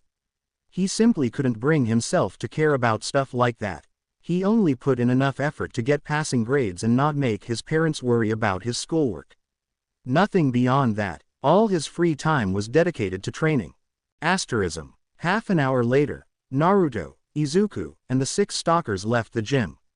After promising Kirishima that he would take him with them whenever they went to the gym from then on, everyone went their separate ways home, leaving Naruto and Izuku alone. But after a few minutes, the 2 boys had to separate as well. "I think we'll have to meet less often from now on," Naruto said. Why?" Izuku asked, immediately becoming agitated. "There isn't much I can teach you anymore, to be honest. Now that you unlocked your hysterical strength, what you should focus on is getting stronger. Remember, hysterical strength isn't some miraculous power that comes out of nowhere. It's just the maximum strength of your body, so the stronger you get, the higher your hysterical strength will be too when you break your limits." "But what about martial arts?" Our bow staff training and our hand-to-hand combat. You can continue to do that at the dojo. Many people at the dojo are stronger than you, so it's not like you won't have sparring partners. Seeing Izuku's downcast expression, Naruto said, "Look man, don't think I'm giving up on you. But I believe that you need less martial arts training right now and more strength training. If I were you, I'd hit the gym for a while instead of going to the dojo. Besides, you don't need me to babysit you anymore. We can still spar once a week if you want, but from now on you will need to depend on yourself more." He made a small pause before he added, "I have to step up my own training too. There are some guys in class with really amazing quirks. Like Bakugo, like Endeavor's son, or like that girl you couldn't keep your eyes off her chest when we were at the gym. I have to get stronger much faster or I'll be left behind." Izuku's face instantly became beet red. What are you talking about?" Naruto snickered like a hyena. "Oh, you know, that girl with big beeps. A real set of BA donkers. Packing some serious shut up," he yelled amidst Naruto's laughter. He was mortified with embarrassment. "I'm going home." Wait, sheesh. I was joking. It wasn't funny," Izuku mumbled, his face still red. "I wasn't even looking at her. She wasn't the prettiest one." Realizing that he had thought out loud, he suddenly became as silent as a grave. "Ho ho," Naruto chuckled. "I'm surprised you think she wasn't the prettiest. Yaoyorozu is the most popular girl among all freshmen, you know." Let me guess, you like the pink-haired girl more." It doesn't look like it." "Oh wow, now you really took me by surprise. You think Kyoka was the prettiest? The girl with the long ears?" Izuku shrugged his shoulders, trying to appear nonchalant, but his burning face and red ears did not help his case. "Relax, man, I'm not making fun of you. Kyoka is pretty cute, I agree. Do you want me to introduce you to her?" Izuku suddenly waved his hands in front of his face in alarm. No, he yelled, blushing anew. Why not? If you like a girl, why not let her know how you feel?" Naruto had never been shy about telling someone what he felt about them. Quite the opposite, especially in his past life, he had been outspoken about his feelings to the point where he had been obnoxious. "I just met her today, and I just thought she was pretty, that's all," he mumbled. "That doesn't mean I want to start anything. Besides, I don't have time for girls and relationships. I have to train to catch up with everyone because I am quirkless. I need to study as well because if I want to transfer to the hero course, I need not only strength but good grades as well. I have to get a teacher's recommendation too, and I need to make a good impression at the upcoming fight competition. Besides that, I get it. Naruto yelled to stop him from his crazed muttering. Even after all this time, Izuku had not changed that habit of his. Stopping fooling around, Naruto said seriously. "Don't slack off, man. You need to remember that you're not the only one that works hard. People with decent quirks are working hard too, or even harder. You have to give 100% of yourself. No, 120% of yourself if you want to bridge the gap between you and the likes of Bakugo. He has always been your goal, hasn't he?" Izuku nodded with conviction. "I used to admire him, yes. But for a while now, my target has changed. It's not Kachan that I want to surpass anymore, my target is you, Naruto." Naruto did not laugh, nor did he scoff at the boy's words. Instead, he grinned at him confidently and raised his fist in front of him. "I trust you, but don't think I'll be waiting for you to catch up. I will keep on moving ahead. Whether you catch up to me and surpass me or not, it all depends on your effort. Work hard, Izuku." The boys bumped their fists together and grinned at each other for a moment. Then, they went their separate ways. All 18 students of 1A class from UA's hero course were riding a bus, on their way to an off-campus training facility. For the first time since starting high school, the aspiring heroes would be taught how to rescue people from natural or man-made disasters. Filled with energy and oozing with pride about their quirks, they were in very high spirits. "No one can beat me in the water," Suyu said and let out a frog croak at the end. "My zero gravity is perfect for rescuing people trapped inside collapsed buildings." Ochako also said confidently and clenched her fists in expectation. One by one, They started bragging about the advantages that their quirks would give them in a rescue operation. But not all of them had advantageous quirks for rescue operations. Man, it must be nice having such useful quirks for rescue. This is the real duty of a hero, to rescue people. Hiroshima said wistfully. But your quirk isn't that bad either, Mina tried to cheer him up. My hardening is better for fighting against others rather than rescuing. And even then, it's not that flashy. You have to think about your popularity as a hero too, you know. If we're talking about both strong and flashy, it's gotta be Todoroki and Bakugo. Uzumaki's quirk is simple but he looks like he's going to be super popular as a pro hero too, Mina Ishido said and looked at a blonde boy that was sleeping in the back of the bus. Bakugo's always mad, so he doesn't look like he'll be popular, though, Tsuyu said and the blonde in question took less than a second to start screaming himself hoarse and threatened to kill everyone. The commotion caused by his bickering classmates also woke Naruto up. Maybe because of his ever-growing feeling of tiredness over the past week or maybe because he was bored at the prospect of training for rescue operations, the fox boy had fallen asleep on the bus. Rubbing his eyes and letting out a yawn, he asked the classmate next to him. "We there yet?" The one in question, a plain-looking boy with short blonde hair and a strong-looking tail at his back answered. "You woke up just in time. Sensei said we should arrive shortly." Naruto let out a yawn and raised his hands above his head to stretch. But, as his entire body tensed, he suddenly became aware of the fact that his tail was trapped in place, unable to move. Looking to his right, an invisible girl was hugging his fluffy fox tail with both arms and rubbing her face against it while letting out quiet mofu mofu coos. What the heck are you doing?" Naruto yelped and suddenly jumped up all the way to the front of the bus, defying the laws of gravity with his inhuman movement. Hagakuri's face could not be seen but everyone could tell how distraught she was from the tragic cry she let out. "No, my mofu mofu." The hair on his forearms standing on ends and his foxtail looking like a chainsaw spoke volumes of what he was feeling at that moment. But that only endeared him even more with the girls. Mina Ishido and Ochako Uraraka, in particular, had hearts in their eyes. His panicked expression and his porcupine-like fox tail made him look adorable beyond belief. The combination of his father's handsome genes, his fox ears, his fox tail, and his reasonably fit body had created the heartthrob of most teenage girls. Luckily, their homeroom teacher, Aizawa, came to his rescue before he could be assaulted by the cuteness overload affected girls. They had arrived at their destination. Asterism. A shipwreck, a landslide, a fire, and so on. It is a training ground that I made with different types of accidents and disasters that heroes are likely to encounter in their line of work.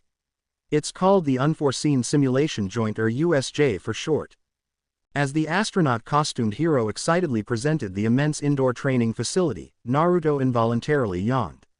It was not that he disrespected the Hero 13 or those that aspired to become like her. It was only that it was not related to what he was going to specialize in once he graduated and became a pro hero. The current position of heroes in today's society was as such. Whether they were just one person or 100 of them, every single hero had to belong to a hero agency, no exceptions, it could even be a one-man agency. All hero agencies were subordinated to the Hero Public Safety Commission (HPSC), which worked in a close relationship with the police force in order to coordinate their combined strength and fight against crime. Basically, pro heroes was just another name for mercenaries. Heroes were paid by the HPSC based on the jobs that they took and their degree of involvement in accomplishing the task. Therefore, it was entirely up to pro heroes what kind of jobs, contracts they took from the HPSC, depending on what they specialized in.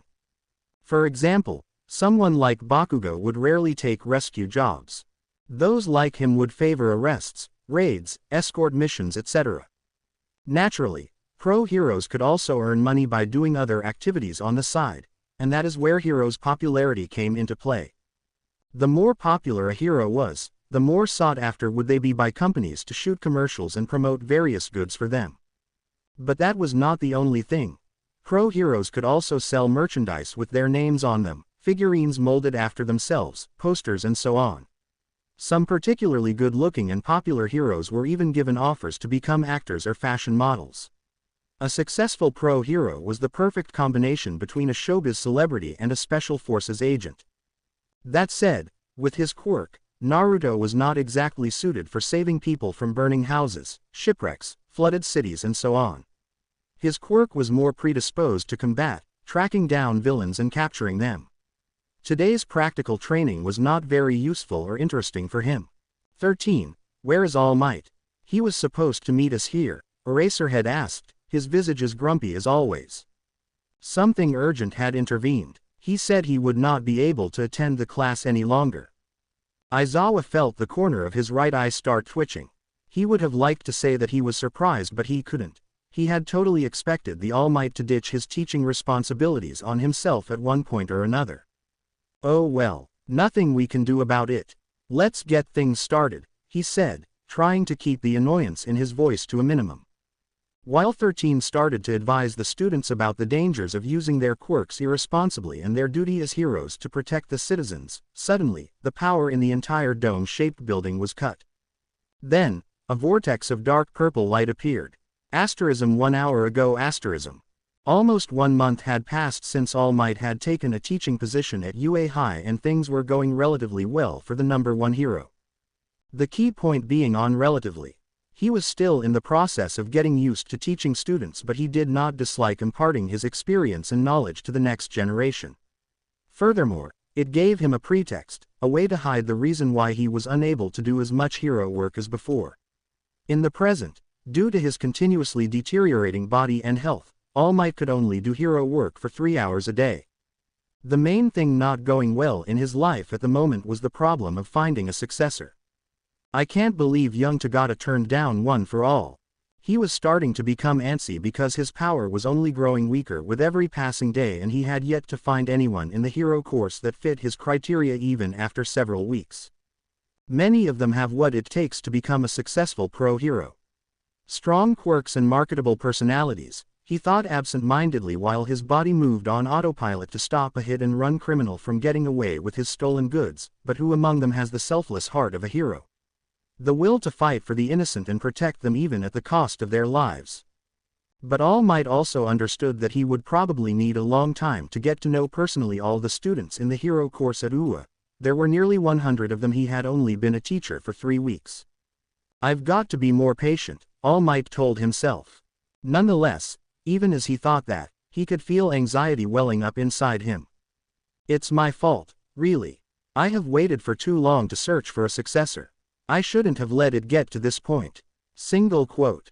But then, his mind went back to the third-year student, Mirko Tagata.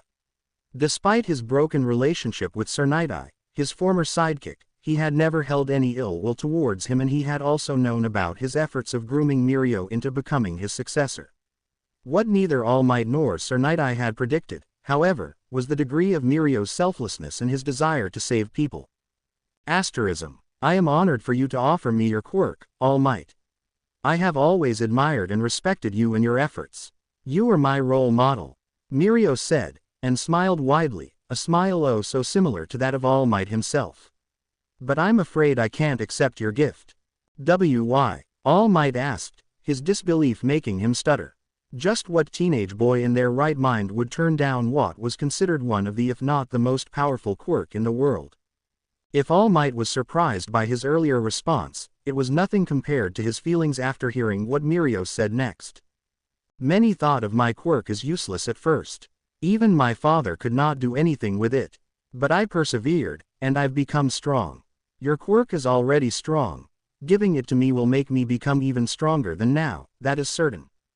Then why do you not want it? All Might asked. Mirko smiled in return as he said, instead of having one very powerful hero, would it not be better to have 2 of them? Instead of making me stronger, would it not be better for there to be one more person, just as strong as I am? With 2 heroes as powerful as you are, would it not be easier to save everyone? Asterism. His conversation with Tagata Mirko had been short but very impactful on All Might. The boy's resolve to help people and even his unshakable confidence that he would one day become just as strong as the number 1 hero were inspiring. It looked like Mirko's hero name, Lemillion, speaking of his wish to save 1 million people was not just empty talk. His desire to save people was so high that he even went as far as to turn down One for All, in hopes that that quirk will be used by another person so more people would be saved. I can't deny his words. Young Mirko is already formidable, and I have no doubt that, in time, he could become the #1 hero even without One for All. If I could find another vessel, it would be much better, indeed. In his rush to save as many people as possible and stop as many villains as he could, All Might happened to see the large clock tower of a church. It's almost time, I should head to work now, he thought. With one powerful jump, he launched himself across an entire district, as if shot from the barrel of a cannon. But as he was flying over the city, a dangerous encounter caught his eye. Asterism. Listen up, heroes. Don't come after me any longer. If you do, I'm going to kill this family here. A pink-skinned hulking man, over 6 meters tall, said. He was so huge and muscular that he could hold 3 people hostage with one arm, using only the other one to fight against the heroes. The heroes in question, Kamui Woods and Mount Lady, were standing powerlessly in front of the villain, not knowing what to do. Kamui was all battered and barely standing on his feet, the villain's physical strength being too high for him to contend with. As for Mount Lady, she could not use gigantification out of fear that she would squash the innocent hostages to death too. It was this scene that Izuku had stumbled upon on his way to school.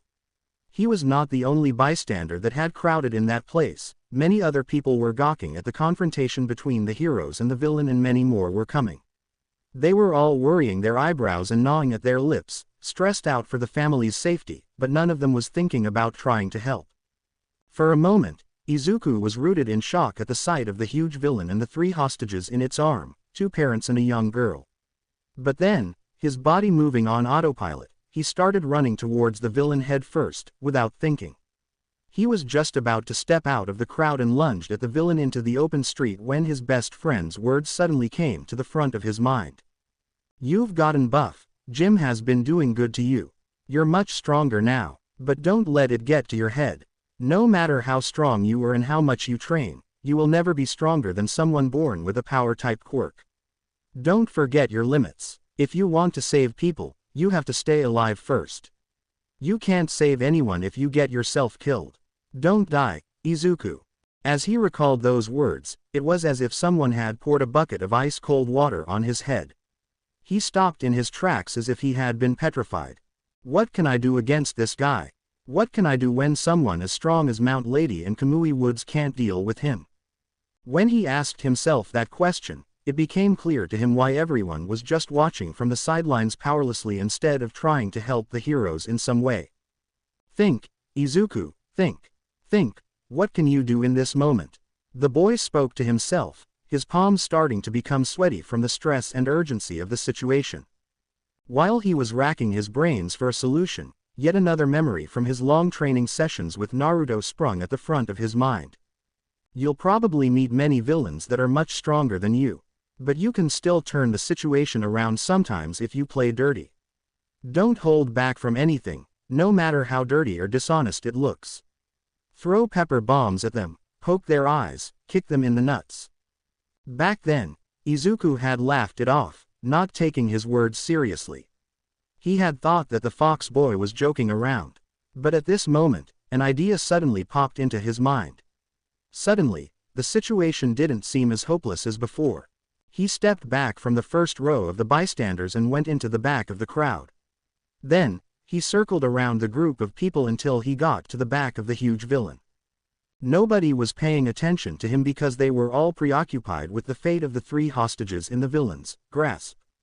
Nobody batted an eye when Izuku put down his school backpack and untied the telescopic metal rod that had been strapped to the side of the bag. After he fully extended his metallic bow staff and made his way through the crowd spectating the incident, his arms, his legs, his entire body started to shake. Was it fear? Was it nervousness? Was it excitement? Izuku himself could not define his feelings at that moment. I can do it, he told himself, and his hands clenched harder on his staff. For the sake of making sure Izuku did not get himself killed, Naruto had beaten into him the mentality of always being aware of the difference between his strength and that of the enemy. Izuku knew that he was weaker, that even 10 of him would not be enough to defeat that mountain of a man in a fair fight. But his purpose was not to win a fight. His purpose was to save the lives of those 3 hostages. I don't need to defeat the villain. I don't need to play fair. If I can distract the villain for even one moment, it will be enough. The heroes will definitely take advantage of that opening. Single quote. I will do it. I will save them. I can be a hero too. As he took the first step out of the crowd of bystanders, a rush of adrenaline flooded his system. Thoughts of his safety disappeared from his mind. Thoughts of the difference between his and the villain's strength were snuffed out too as one simple desire burned brightly in his heart, to save the hostages' lives. With a burst of speed abnormal for a regular human, Izuku launched himself forth. Holding his staff from one end like a very big baseball bat, the green-haired boy swung his weapon with every bit of strength he possessed. Florida SMAAAAASH. Izuku roared as he smashed his staff right into the huge villain's nuts. In the next moment, all males present at the scene showed a terrible wince as the sound of eggs getting squashed had somehow been heard over all the background noises of the city. For a second there, Izuku thought that the villain had muscles even in his balls because he had not reacted in the least to the hit. But the heroes and the bystanders in front of the villain could see what happened. The villain's eyes rolled in the back of his head and, a second later, that mountain of a man fell forward, unconscious. Kamui Woods quickly used his quirk to wrestle the hostages free from the unconscious giant's arms lest they were crushed by the enormous weight of his body. A cloud of dust rose in the air as the villain collapsed face first into the street, stiff, unconscious and foaming at the mouth. Being hit in the balls by someone using their hysterical strength, the villain had never stood a chance. Gather together and don't move. Aizawa suddenly shouted when a large portal was opened in the middle of the training facility and numerous quirk users started pouring out. 13. Protect the students. Is this like the entrance exam where the lesson has already started? Kirishima asked. The students were thinking that it was all part of the scenario that the teachers had prepared for the class. But Aizawa's shouts in the next moment made them understand what was the reality. Don't move. Those are villains. 13. I'm leaving them in your hands. Yes. As the astronaut-costumed hero gave her verbal acknowledgement, Aizawa put on his yellow goggles and started running down the flight of stairs. However, a human-shaped missile zoomed past him with such speed that Aizawa could not even see its shape properly. But it all became clear in the next moment when 2 of the villains were kicked in the face seemingly at the same time. It was a butterfly kick, a wushu technique. As people gained superhuman physical abilities, martial arts techniques that had previously been used just in movies and in exhibitions due to their lack of practicality in real fights have become much more viable nowadays. With his superhuman dexterity and physical strength, Naruto could pull it off effectively with no effort. The 2 villains had been knocked out cold. Uzumaki. Aizawa yelled. I told you to run away. What the hell are you doing here? But Naruto did not stop to listen to his lecture. There's no way you can beat them all alone. I'm here to help you. You can nag at me tomorrow. During the class, Sensei, Naruto said leisurely as he sidestepped a hail of bullets coming from the turrets for hair of a woman. We have more important things to do now. Then, a small indentation was left in the ground as the fox boy abruptly jumped. His burst of speed was so great that, to his opponents, it appeared as if he had teleported. A brutal lariat smashed into a 4-armed man's neck, almost taking his head off. He was not dead but he was bound to be in a hospital for a long time. When another hail of bullets came from the group of attackers, Aizawa got the fright of his life because Naruto was in midair, and it looked like there was no way for him to dodge that. But the blonde's large fox tail twitched and his body unexpectedly changed its position in the air, successfully avoiding any damage. Uzumaki, stay close. I'll support you from the back by erasing their quirks. Since he could not stop the boy from putting himself in danger, he would make the most out of it. Hi, Naruto replied in joy as he punched someone in the gut with so much strength that the guy collapsed on his knees, unable to breathe and foaming at the mouth. But don't think you're off the hook, Aizawa said in annoyance as he erased a villain fire quirk and then used his scarf to pull one of the flying types down and kick him unconscious. When everything is over, you're going to be in a world of hurt, you hear that? Hi, Naruto sing-sang as he swept someone's legs from underneath with his fox tail and, before they could even fall to the floor, he also kicked them in the face, knocking them out. To say that Eraserhead was surprised by his efficient fighting style would be an understatement. While Uzumaki had always shown incredible battle awareness and combat strength at school, training in real battle were completely different. In a real battle, most people could not bring out even 80% of their strength. The way that the other students all tensed up and froze when he told them that villains were attacking had not escaped his notice. But the boy in front of him. It's almost as if he was born on the battlefield. Single quote. Nevertheless, he did not think too hard about it at that moment.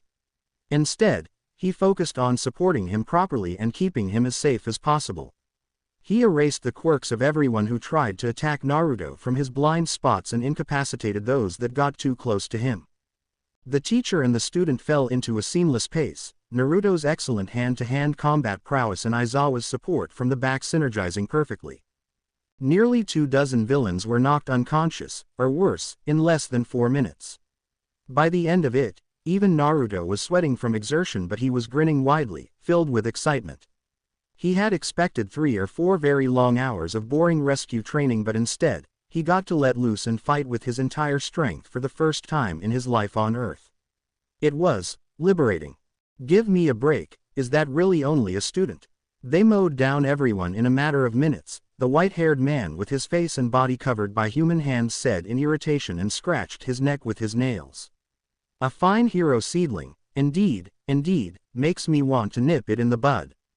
As he said that, Shigaraki lunged at the fox boy with his arms outstretched in front of him and a malicious smile hidden behind the severed hand covering his face. Whoa, the fuck is with that guy, creepy. Naruto said with a shiver as he took a look at the severed human hands all over Shigaraki's body. Moreover, he could sense a very dangerous smell coming off from him. Before Shigaraki's hands could touch him, a front kick slipped through his arms and nailed him right in the face. Naruto's leg was longer than Shigaraki's arms. The silver-haired young man was sent flying through the air, the severed hand covering his face being flung off together with a mouthful of spit and blood. I noticed in the earlier fights too. Oi, are you trying to kill someone? Hold back some of that stupidly high strength, or you'll really kill someone at this rate. Aizawa yelled at him from the side when he saw the way Naruto had nearly killed his opponent with one kick. But Naruto did not reply to him. The silver-haired man stood up from the ground as if he had not just been kicked in the face with the strength of a 2-ton heavy hit. Naruto had kicked him in the face with his full power on purpose, yet he was still not down for the count. With the severed hand flung off his face, Shigaraki started to panic and shriek as he covered his face with his own 2 hands. Nomu, kill them all, he screamed. Uzumaki, dodge. Aizawa yelled and used his quirk to erase the purple monstrosity's ability. However, it was not enough. Even with Naruto's superhuman reflexes and physical attributes, the muscular creature appeared as little more than a blur. A shockwave exploded forth as Nomu's massive punch slammed into the fox boy's chest. An entire man-made hillside was smashed into smithereens when the boy's body crashed into it, burying him underneath. Uzumaki, Aizawa yelled in panic and broke into a run towards the place of the crash. But only a second after turning around, a massive hand grabbed him from the back of his neck and face slammed him into the ground. How, was the only thing he could think of at that moment. He had erased that creature's quirk, he was sure of it. Moreover, its quirks would remain unusable for as long as he did not blink. Eraserhead did not need to keep looking at him for that. How is it so strong? How is it so fast? After taking the severed hand from the place where it had been flung off and covering his face with it once again, Shigaraki regained his composure. He was even relaxed enough to let out a bout of hyena-like laughter. You're probably wondering how is he so strong when you erased his quirk, aren't you? Shigaraki spoke gloatingly. I will tell you, Eraserhead. He's the anti-symbol of peace, the bioengineered Nomu. He was created to be as strong and as fast as All Might. In front of overwhelming power as his, you might as well be quirkless. As if to further confirm his words, Nomu grabbed Aizawa's left arm and snapped it in half like a twig. The creature was about to grab his right arm as well when, unexpectedly, a powerful hit smashed into its brain and flung its over 200 kilograms heavy body back as if it had been hit by a truck. I almost died, you beeping bastard.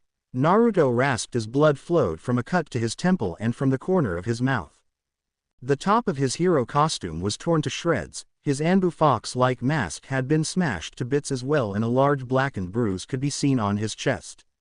If it had not been for his innate fox-like flexibility and agility, that punch from Nomu would have killed him on the spot. But there was one more thing that was different at the boy, something that even the half-unconscious Aizawa took notice of. Next to his bushy golden fox tail, there was one more. Another tail. Pushed to the brink of death, with one leg in the grave, his body had broken past its limits and his fox quirk awakened. He appeared to have transformed into a ghost as he blurred out from sight, leaving afterimages behind him. A strong kick into the chin sent the huge creature flying, and a shockwave burst from the impact, lifting clouds of dust into the air. "I'm not done yet," Naruto screamed, and, just like Rock Lee from his previous life, with movements that defied the laws of gravity, he jumped after the still floating in midair Nomu and smashed his feet into its gut repeatedly, 4 times in a row. Faster than the spectators' eyes could follow, 6 shurikens with strings attached to them were thrown at the creature, tying it up completely. Then, swinging his 2 tails to give himself momentum while in midair, he grabbed onto the tied-up creature and plunged with it headfirst towards the ground. A loud crash reverberated across the entire training facility, and a deep crater appeared in the ground, with the muscular purple-skinned creature lying at the bottom of it. In his past life, Naruto had not been able to pull off such a move. However, with the specs of his 2-tailed fox quirk, his body had just reached the requirements for it, his strength and agility not any weaker than that of Rock Lee after opening the first out of the 8th inner gates. However, as if to reenact the fight between Rock Lee and Gaara's absolute defense from the memories of his previous life, Nomu stood up from the ground. It took Nomu a much longer time to regenerate this time around, but by the time its healing stopped, the creature appeared to be virtually unharmed. "Oi, oi," Naruto muttered in disbelief while trying to get his breathing under control. "Not even a scratch, seriously. It's no use, it's no use." Shigaraki laughed maniacally. His shock absorption is far beyond anything any of you could deal with. Nomu is the ultimate counter to physical damage. He was made to be as strong as All Might. You're better off gouging his flesh out, if he lets you do that at all. Ha ha ha. As Shigaraki said that, Nomu let out a bestial scream and launched itself at Naruto. "Stupid jackass. Thanks for telling me how to kill it," Naruto thought, and evaded one of Nomu's punches as if he was the Matrix. Before the awakening of his fox quirk, his bursts of speed for short distances had already been greater than those of Tanae Iida. But after gaining his second tail, his agility was on a completely different level. Even so, as a being that was created to counter the number 1 hero, Nomu was not just as strong and durable as All Might, but its speed was incredible as well.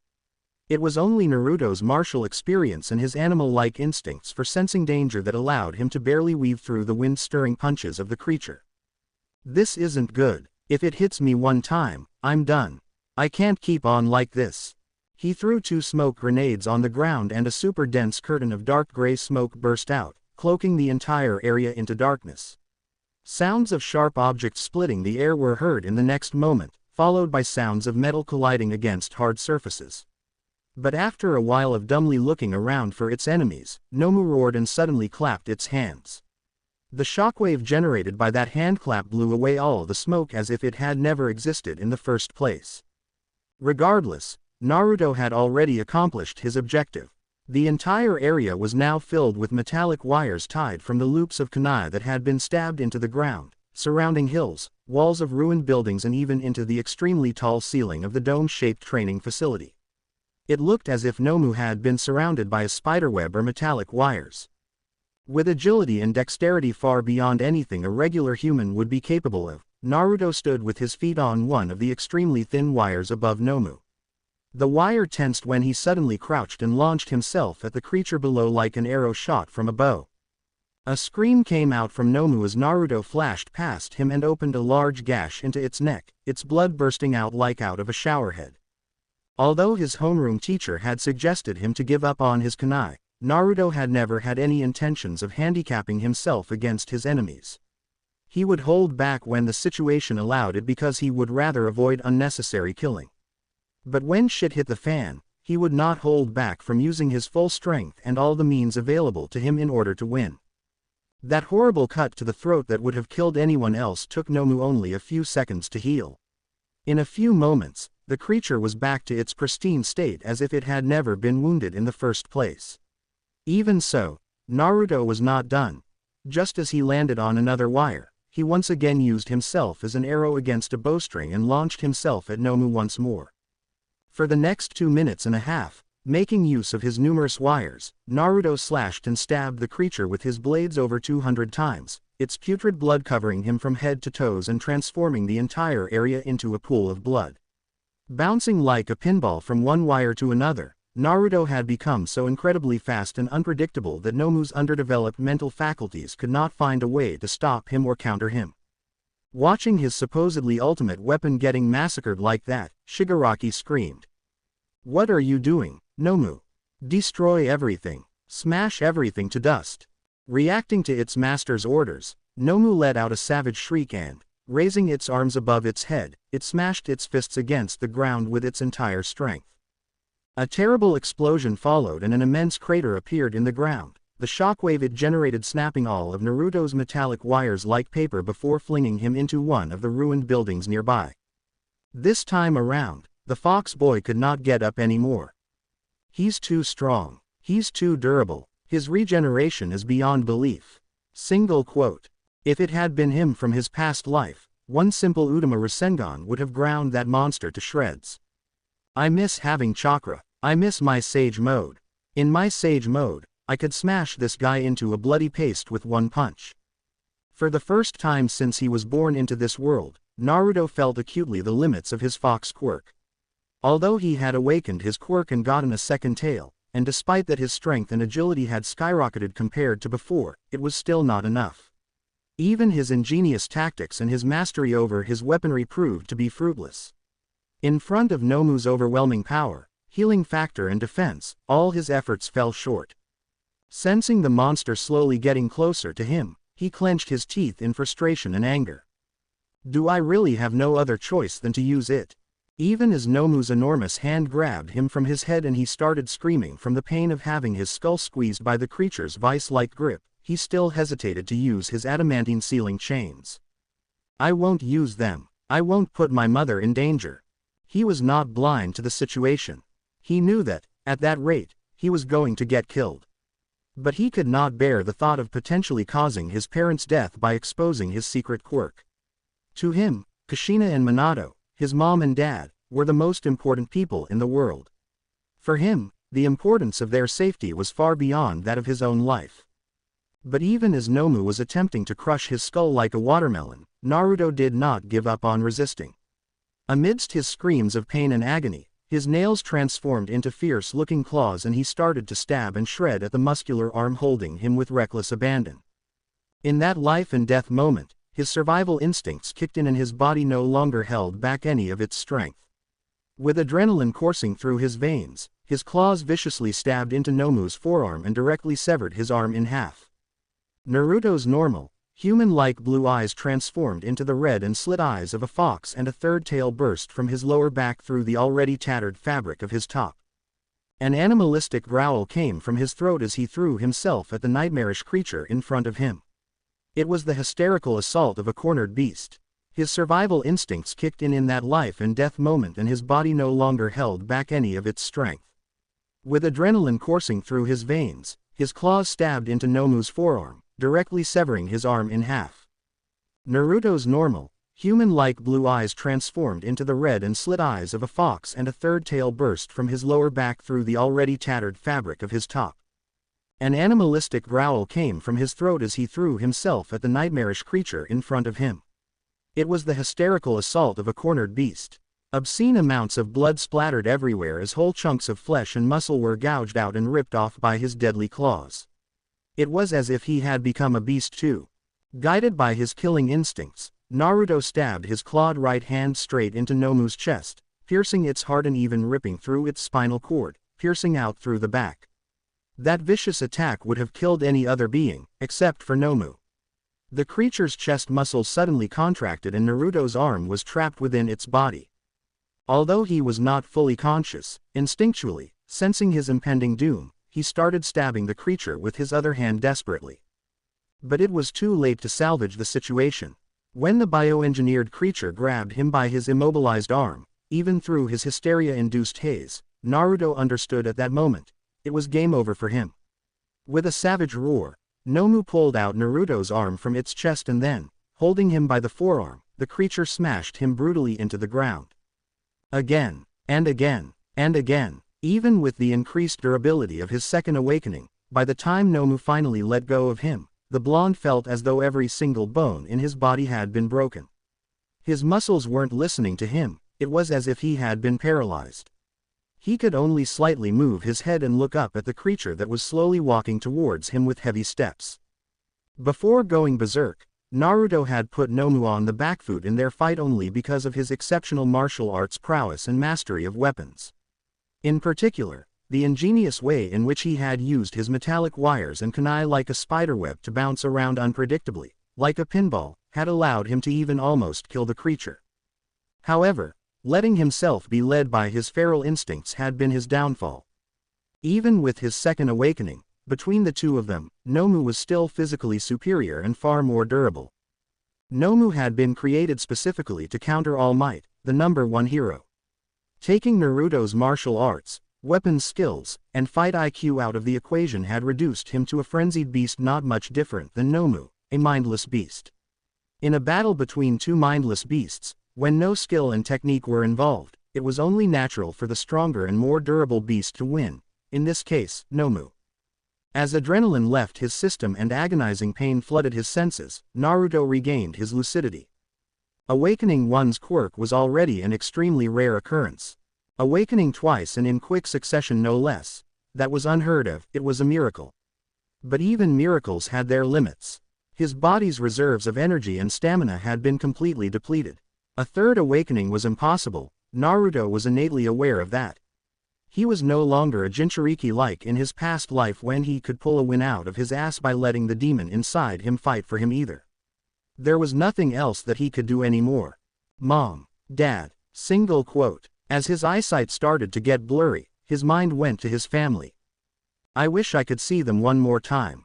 Single quote. In his past life, he had been an orphan. For the majority of his admittedly short life, most people hated and shunned him. He had not known the warmth of a mother's hug, the bliss that came with being loved, the joy of having a loving and caring father or the happiness of belonging to a family. In his current life, he had not appreciated his blessings, not until he had regained the memories. But after his eyes were opened, he had done everything in his power to show his mother and father how much he loved them. Nonetheless, only 1 year had passed since his memories had been awakened. I wish I had had more time with them. 1 year was far from enough. I don't want to die. Single quote. The thought of never seeing his parents again made him tear up. But even in that tragic moment, Naruto did not think twice about using his chains. He would rather die than cause his parents to become fugitives or to be killed. Finally arriving at his prone form, Nomu grabbed him by the collar of his ruined shirt and lifted him up. One of his arms and more than half of his ribs were broken and he was in so much pain that he could not even stand on his feet. But he could still move his head. With the last of his strength, Naruto sank his fox-like fangs into Nomu's fingers. The creature shrieked as the boy's strong jaws tore half of its hand apart, forcing it to drop him to the ground. Until the very last moment, Naruto refused to give up. Until he drew his last breath, he would struggle. His entire body was broken, battered, bruised, and he was covered in blood from head to toes. He looked miserable, at death's door. Even so, he would fight to survive with everything he had, like a beeproach.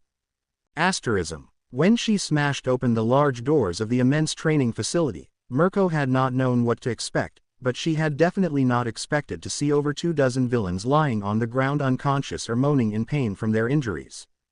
Her attention quickly shifted towards the only standing people she could see. A silver-haired young man with severed human hands grabbing onto his body and a huge and muscular purple-skinned humanoid that was soaked with blood. I won't make it in time, she thought urgently when she saw the huge creature grabbing a boy from the ground and lifting him up in the air. The boy was also covered in blood from head to toes and a bone was sticking out of his right arm. He appeared unresponsive, almost as if he was dead. But, suddenly, the creature let out a shriek as the seemingly dead boy sank his teeth into its hand, crushing and ripping apart the fingers clenched around his shirt. Mirko's eye widened when she saw the way the creature regenerated its torn fingers out of nothing. It only took Nomu 2 seconds to regrow its fingers. But those 2 seconds of delay were all that she needed to close in the distance and come to the boy's rescue. Ah!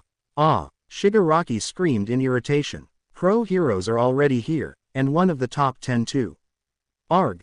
This pisses me off. Where is All Might? He was supposed to be here. After all the preparations we've made. Scratching his neck with his nails until he almost got bloodied, Shigaraki let out another deranged scream. But then, his mood abruptly changed, becoming calm.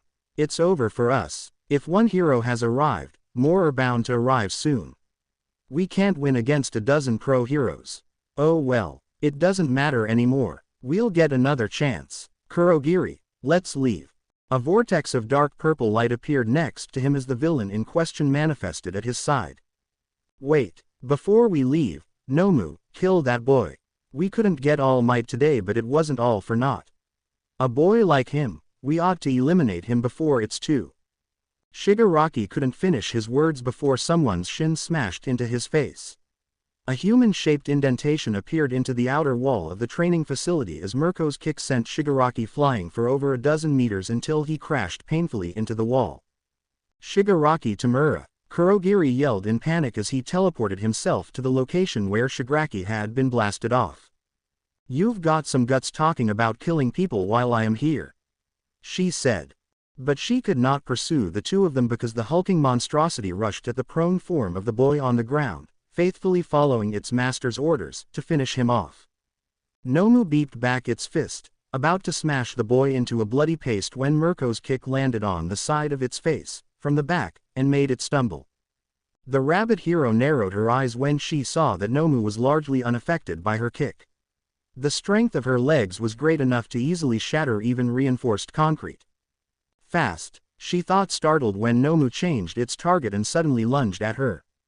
She successfully dodged the beast's wild swing by ducking down, but its punch had been carrying so much power that the wind pressure accompanying it had still taken Mirko off her feet and flung her into the distance. The rabbit hero was still in midair when Nomu appeared above her, and bringing its two fists together, it smashed them down into its enemy like a hammer. Blood and spittle burst from Mirko's mouth as Nomu's hammer fist smashed into her stomach, and a deafening explosion boomed as her body crashed painfully into the ground, smashing the concrete floor into a crater. Such power! The dark-skinned woman let out a groan and threw up another mouthful of blood as she crawled out of the crater and tried to stand up on her feet. Thanks to her quirk, she could tolerate the insane amount of pain, but that didn't change the fact that her body was in a terrible condition. It was just one hit. She threw up blood again. None of her bones had been broken, but the impact had caused her grievous internal damage. The sleeve of her sweatshirt became stained with red as she wiped her mouth with the back of her hand. "I'm not done yet," she said and laughed. "I'm only getting warmed up," she yelled. The strong muscles of her thighs bulged and the ground beneath her feet cracked as she threw herself at Nomu. The creature met her charge with a shriek and punched explosively, the wind pressure carried by its punch raising clouds of dust and debris in the air. But when Nomu's fist crashed against Rumi's body, it lost its equilibrium and stumbled. Its punch went right through her body. Or, better said, what Nomu had hit was an afterimage. "Luna Ring," she yelled as her roundhouse kick smashed into Nomu's head and actually lifted the creature off its feet, sending it tumbling through the air like a ragdoll. Mirko did not even wait for Nomu to crash into the ground before she launched herself at it once more. "Luna Spear," she yelled, and the creature had yet to land when her foot smashed into its spine, sending it flying once more. As Nomu was kicked upwards, with a mighty jump, the rabbit hero appeared above the creature and, lifting her foot above her head, she yelled as she smashed her heel into Nomu's brain like an axe. Luna Arc. Nomu's body made another massive crater into the ground from the vicious axe kick that had smashed it down. The crater became even deeper and a powerful shockwave blasted outwards when Mirko let herself fall from the air and planted both of her feet into the Nomu's head, just as it was about to get up. It was one of her most powerful finishing moves, Luna Fall. By now, The floor of the training facility looked as if it had been carpet-bombed from above, that's how devastated it was. Bastard! The rabbit girl involuntarily let out a cruise when she saw Nomu walking out of the crater. She could not believe that the creature was still standing. That succession of kicks was one of her most powerful combos, one that she rarely ever got to use on villains. It was so strong that it would have killed anyone else. She had given her all. What Rumi did not know, however, was that Nomu was, in fact, greatly weakened. Naruto had gouged out and slashed at his flesh more than 200 times using his kunai and metallic wires, and he had even obliterated the creature's heart after his second awakening had made him go berserk. Nomu had lost so much blood that the ground all around was painted red. The creature had regenerated so many times from its deadly wounds that it had run out of stamina. If Nomu had been at its 100%, Mirko would have had an even more terrible time against it. Rabbit-san, she heard a weak and raspy voice calling to her. Turning her head towards the voice, Mirko was surprised to see that the one who was calling her was the same fox boy that had torn apart Nomu's hand by biting on it. He has a shock absorption quirk, Naruto spoke with difficulty. His lungs must have been injured by his broken ribs because he was gasping for air as if he was suffocating. There is one kunai in my pouch, left thigh. Take it, cut him down, kill. He coughed and gasped loudly. Kill the bastard, he said with the last of his strength. Finally, devoid of all energy, he lost consciousness. Due to the large amount of trauma it had suffered and because of how much stamina it had lost, Nomu took a longer time to regenerate its wounds this time around. Mirko had used her entire strength when she had axe-kicked it in the brain. That heel kick to the brain had almost finished off the creature. And Mirko took advantage of that brief respite to rush at the boy and do as he had asked her. How did he even fight against this creature and damage it so terribly before I arrived? She absent-mindedly asked herself when she finally took notice of the huge amount of blood staining the ground in all the places devoid of craters. But she did not waste her time thinking about that. Moving one of the boy's 3 fox tails away, Mirko opened the pouch strapped to his left thigh and grabbed the last kunai remaining. She was about to get up when she noticed that he also had a smoke grenade hanging from his belt. It looked dented and its pin was bent from when Nomu had repeatedly smashed Naruto into the ground, but, miraculously, it had not gone off. This could be useful, she thought as she grabbed the smoke grenade from his belt too. Turning around, she noticed that Nomu had just about finished regenerating all of its wounds. She hurriedly pulled out the bent pin of the smoke grenade and tossed it at the feet of the creature. A dense cloud of black smoke burst from the grenade, obscuring the creature's sight. Having dealt with Naruto using the same tactic only a few minutes before, Nomu reacted right away and smashed its palms together into a clap with such strength that the shockwave it generated blasted apart the smoke like a tornado. However, clapping its hands had left Nomu wide open to her attack.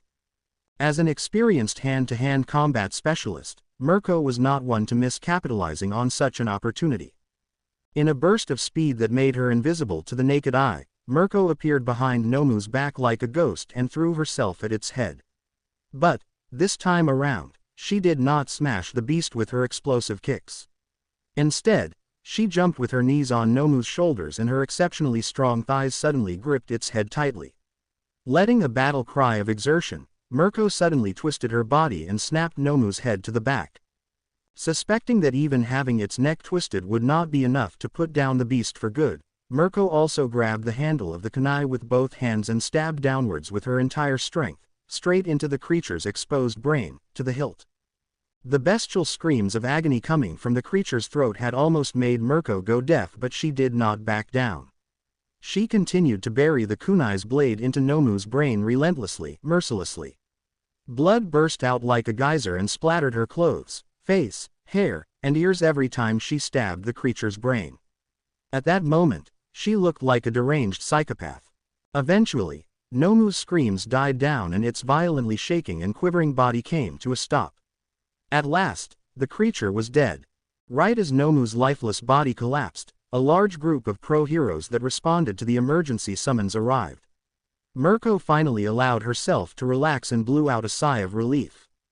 The rabbit hero was the kind of strong-willed woman that never backed down from a fight, especially when innocent people's lives were on the line.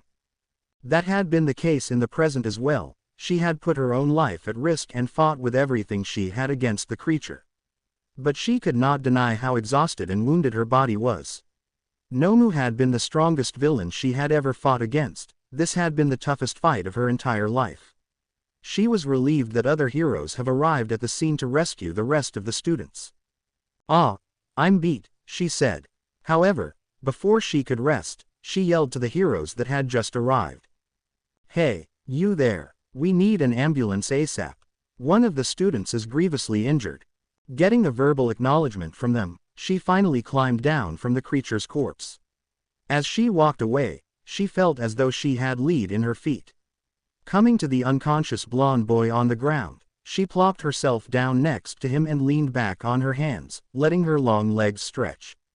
Although she knew that the fox boy could not hear her, Mirko said, "Thanks for the help, kid. I couldn't have done it without you." Then, that fierce and confident smile on her face, the wide grin that she had become known for, softened when she looked at the grievous wounds he had suffered, particularly at the broken bones sticking out of his right arm. "What a tough kid. Didn't give up until the very end," she murmured when she recalled how the boy had used his teeth to tear off Nomu's hand and how he had struggled to tell her to use his knife despite that he could not even breathe well, ultimately driving himself unconscious. "Don't you dare die on me, boy," Mirko said and patted him once on the head. "You have to live. You're gonna be one hell of a pro hero once you graduate. Don't give up." Live. Although he had never been hospitalized in his current life, Naruto was more than familiar with the hospital's smell given how many times he had gotten injured in his past life. But the smell of antiseptic far was more powerful than he remembered it. It stung his nose so badly that it woke him up from his slumber. Opening his eyes, he tried to stretch his arms out of habit, only to find himself unable to move his upper body at all. It was then that it finally came back to him. The life-and-death battle against a seemingly unkillable bioengineered creature and his brutal defeat at its hands. "Ah, I messed up." Single quote. He had let the feral instincts of his quirk take control over his actions and now he was paying the price for it. His head and the rest of his upper body were all immobilized in casts and bandages. "I survived. I'm lucky. So lucky." Single quote. With how powerful Nomu had been, Naruto thanked God that he had not been hit directly by one of its punches. All of his wounds came mostly from indirect hits and from being smashed into the ground. He had never been afraid of death in his previous life. But it was different this time around. His desire to live burned brightly in his chest because he had a family, the very thing that he had always wanted. Because of that, feelings of gratefulness flooded his being when he thought of the person that had come to his rescue. He could not remember much about her due to the critical condition he had been in back then. But the appearance of the person in question was hardly forgettable. Long white hair, dark skin, and a pair of long rabbit ears. Single quote. That was all that he could remember about her appearance. But now that he could think clearly, those few things were more than enough for him to realize just who had been the one to save him. The rabbit hero, Mirko. Single quote. He was not a fanboy like his best friend, Midoriya Izuku, but he was still familiar with the popular heroes. There was virtually nobody in the entirety of Japan that did not know who were the top 10 heroes. Thinking about Nomu and the rabbit hero, tiredness caught up to him again. Due to his quirk awakening 2 times in a row and due to the grievous wounds that he had sustained, his energy levels were at an all-time low. He fell back asleep. Asterism. 1 student killed, 1 professor and 2 students hospitalized in critical condition. Why did the villains target you? Hi, what was All Might doing? Where was the #1 hero when the villains attacked? Mass media and social media platforms had been taken by a storm. While heroes losing their lives against villains was not a daily occurrence, it did happen every now and then, so people weren't that shocked whenever a less-known hero was announced dead. Every few months, there would be news of some heroes dying in the line of duty. That risk was part of the job as a hero. However, students being targeted by a large group of villains and dying was not something that happened often. Whenever children were killed by villains, it made the population boil. 1 week after the League of Villains attack on UA High at the USJ training facility, Naruto was finally discharged from the hospital. Normally, Recovery Girl's quirk should have put him back on his feet much faster than that, but his body's reserves of stamina had been completely drained due to his quirk awakening 2 times in a row.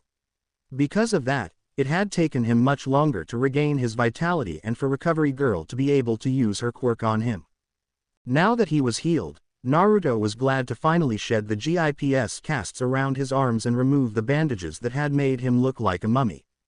Asterism. As his mother drove him home from the hospital, Naruto browsed the internet on a tablet. Until then, he had been using an old flip phone. Not because his parents would not buy him something better. Kushina and Minato absolutely doted on their son ever since he had changed his behavior a year ago, but because he had not wanted a fancy phone. He knew he was very careless and prone to breaking fragile stuff. That said, Naruto had become a national celebrity, and not only after the USJ incident. He was all that people ever talked about ever since that day.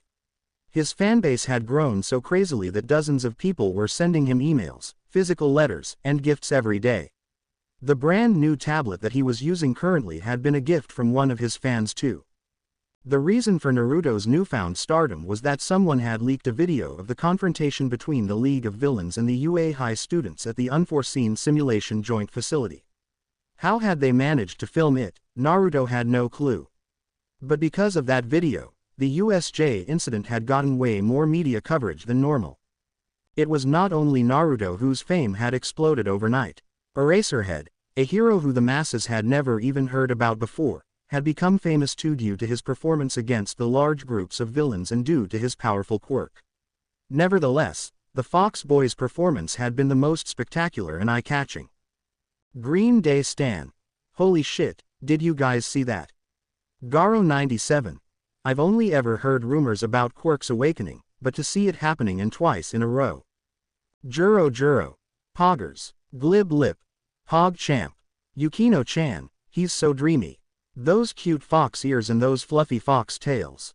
Hya, and he's so cool and strong too. What I wouldn't do to have a boyfriend like that. Chocolate Shiar. Stifu, woman. No one asked you anything. Who the beep are you to butt in? A non-ass lover. The hell, who shat in your cereal? Yusha boy. What's wrong with that dude? Chadzilla. Chocolate Shiar and who the beep are you, cunt? I tried to say your name out loud and my furniture started floating. Me no like vegans. Holy shit, you beeping killed him, dude. Lol. Potato is life. Chadzilla. Damn, man, don't rise to the bait. Don't mind that idiot, he's just a typical incel. Naruto snorted as he read the comments to the video posted on the largest social media platform in the country, cross-chat.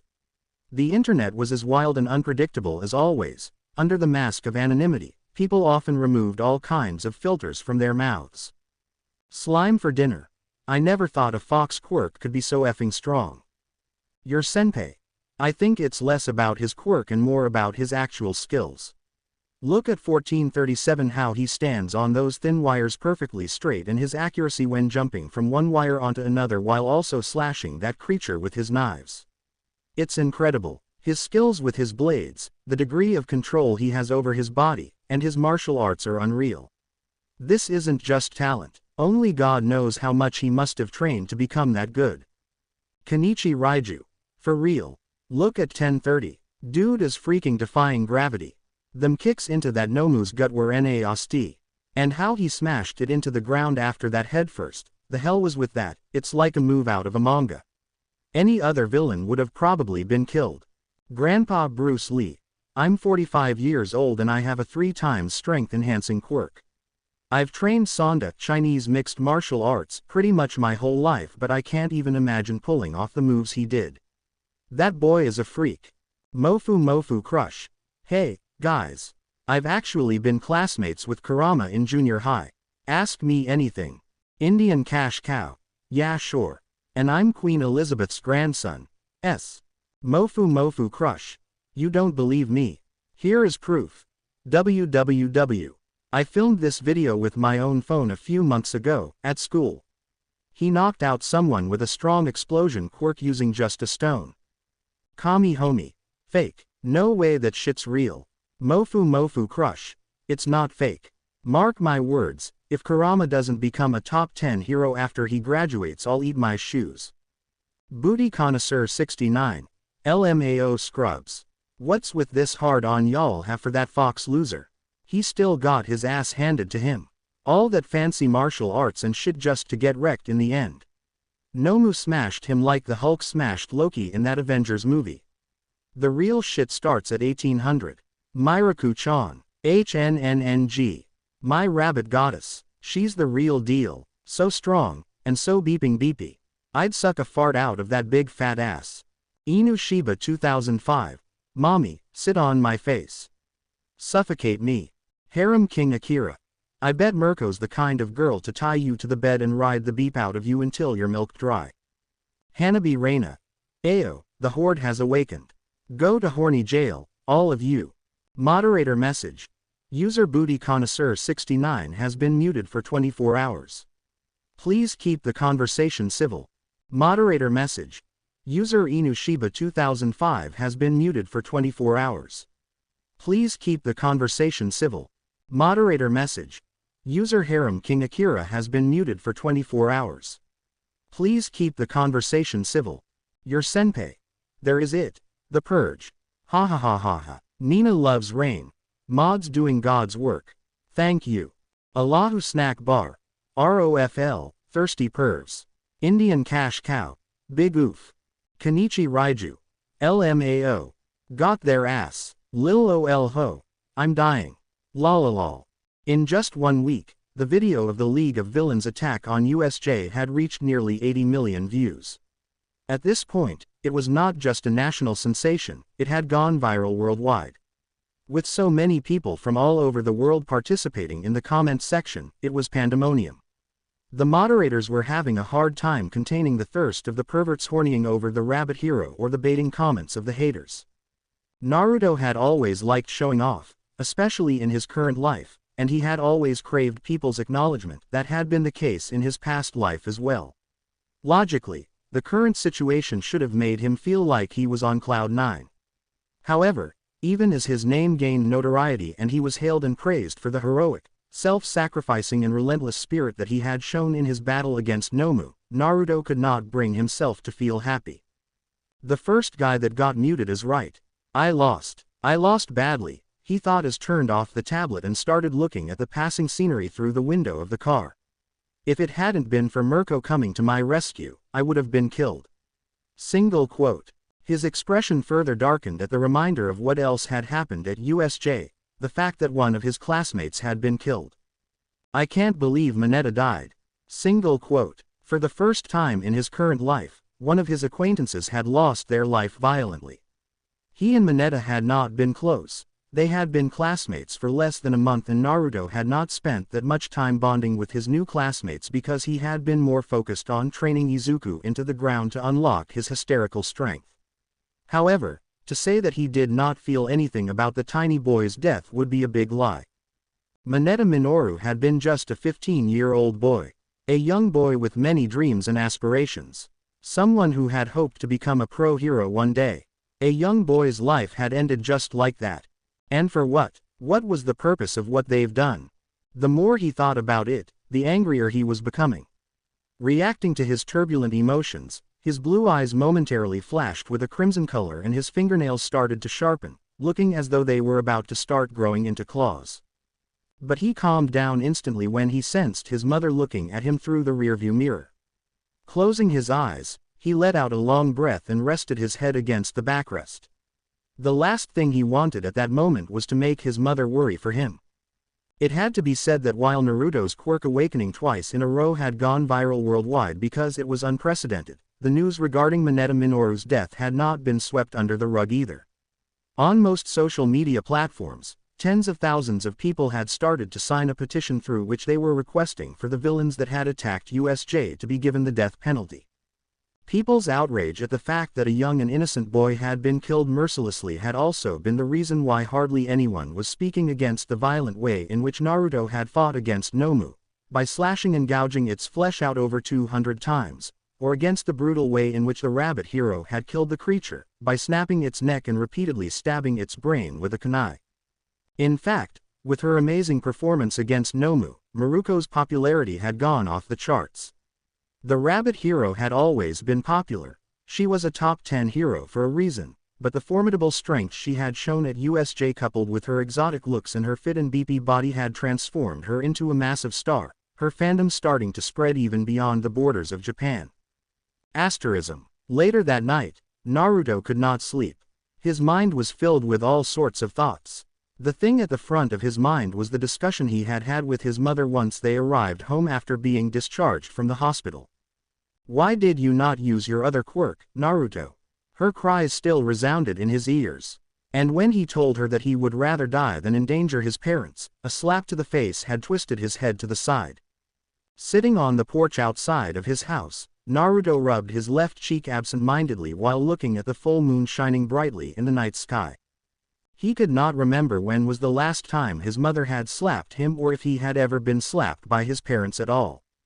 Kushina and Minato had never been strict with him. That was part of the reason why, before awakening the memories of his past life, Naruto had been a disrespectful brat towards his parents. Therefore, when his mother hit him for the first time in his recent memory, he was momentarily shocked. He had barely felt any physical pain from the slap, but the act itself had startled him. "If you die, how do you think that your father and I will continue to live on without you?" As she said those words, Kushina took him in her arms and started to cry into the crook of his neck. "Don't throw away your life lightly, Naruto. You are my only child. My beloved child. I had almost lost you twice before. I can't bear it. I can't." Naruto's eyes became misty just at the memory of his mother's pained cries. Is being a hero worth it? He asked himself. Only my first month of school and I've already nearly died once. I made mom cry. Single quote. As a pro hero, facing all sorts of violent criminals with superpowers, he was bound to get hurt regularly. Dying in the line of duty one day was not out of question either. Not all pro heroes got the chance to reach the age of retirement. Is it worth it to risk my life and make my parents suffer just for the sake of becoming famous and rich? The cool air of the night made his thought process especially clear at that moment.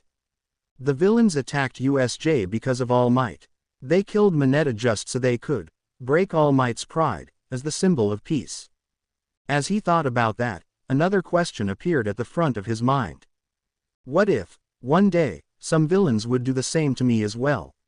What if they decided to target my family just so they could get back at me? He scratched at his messy locks of hair with both hands and groaned in frustration. Giving up on his future career as a pro hero was not a pleasant thought because fighting was what he was the best at. He had never liked studying. He was not like his friend, Izuku, who could easily pursue a career in a regular field and get a well-paid office job. However, even as he was stressing about what to do next, one thing was clear in his mind. He could not keep letting things go on like until then. I will transfer away from the hero course at the end of the semester. Single quote. Naruto had even refused to use his adamantine sealing chains against Nomu, despite knowing that he was going to die, solely because he did not want to put his parents in danger. Compared to that, giving up on becoming a pro hero was nothing. I'll find something else to do.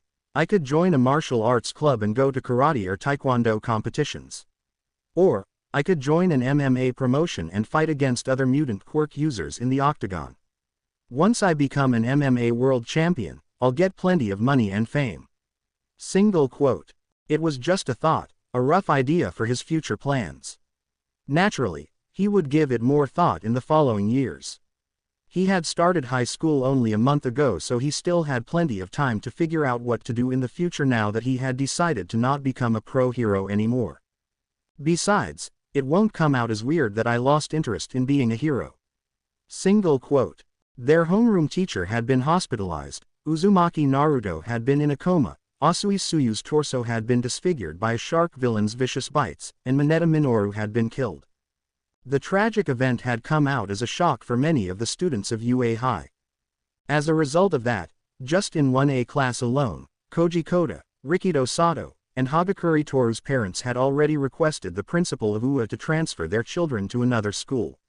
Many other parents of children from other classes were also thinking about removing their children from UA High too. It's the Fox Quirk boy. Someone let out a loud shout and Naruto suddenly found himself surrounded by 2 dozen of people, all pointing their cameras and microphones at him. It was the first day he was coming to school after being discharged from the hospital, and it looked like the mass media had somehow gotten wind of it. Dozens of reporters had been camping in front of UA High's gates since early morning, waiting for his arrival. Trying to squeeze through the crowd and enter the school unnoticed was impossible because his 3 fox tails stood out too much. In that morning alone, nearly 20 people had already stopped him while he was walking from home to school, on the streets, asking for an autograph or to shake his hand or take a selfie together with him. It was not the first time Naruto had become famous. In his past life, he had been recognized as a hero thanks to how many times he had saved and protected his village. But even at the peak of his popularity in his previous life, he had never experienced anything like in the present. He had never been accosted in the streets, and he had never seen people acting as if they were crazy about taking a photo with them. His current fame was surreal. This is Nippon TV channel, tell us your thoughts about UA High. One of the reporters shouted out loud to make herself heard over the clamor of the crowd. Thoughts, Naruto began to say, but his mind had suddenly become blank. He had never been interviewed before, and he had never experienced interacting with the kind of maniacs that mass media people could become when they smelled a big scoop. But his stammering was quickly drowned by other reporters and journalists who also began screaming their questions at the top of their lungs. A student had been killed by the League of Villains, but UA High decided to still hold the sports festival as if nothing had happened. What do you have to say about it? I just got out of the hospital. I don't know, Naruto answered, gradually starting to regain his wits. You were fighting at USJ against that villain as if you were trying to kill him. You have also been involved with the sludge villain who ended up dying last year. What is the reason behind your violent actions? Now, listen here, they attacked me, not the other way around. I was fighting for my life, he began to say, but another reporter cut him off. So it's okay to kill other people. It was self-defense. What would you have done in my place, jackass? Naruto snapped back at him, getting angry at how those reporters were trying to make him look as if he was a deranged psychopath. The rabbit hero expressed her admiration for you in a recent interview. What kind of relationship is there between the two of you? A reporter from a tabloid magazine asked, her question momentarily throwing him off. What? Naruto himself had watched that interview too, but there was nothing in her words that could be interpreted as the two of them having a thing.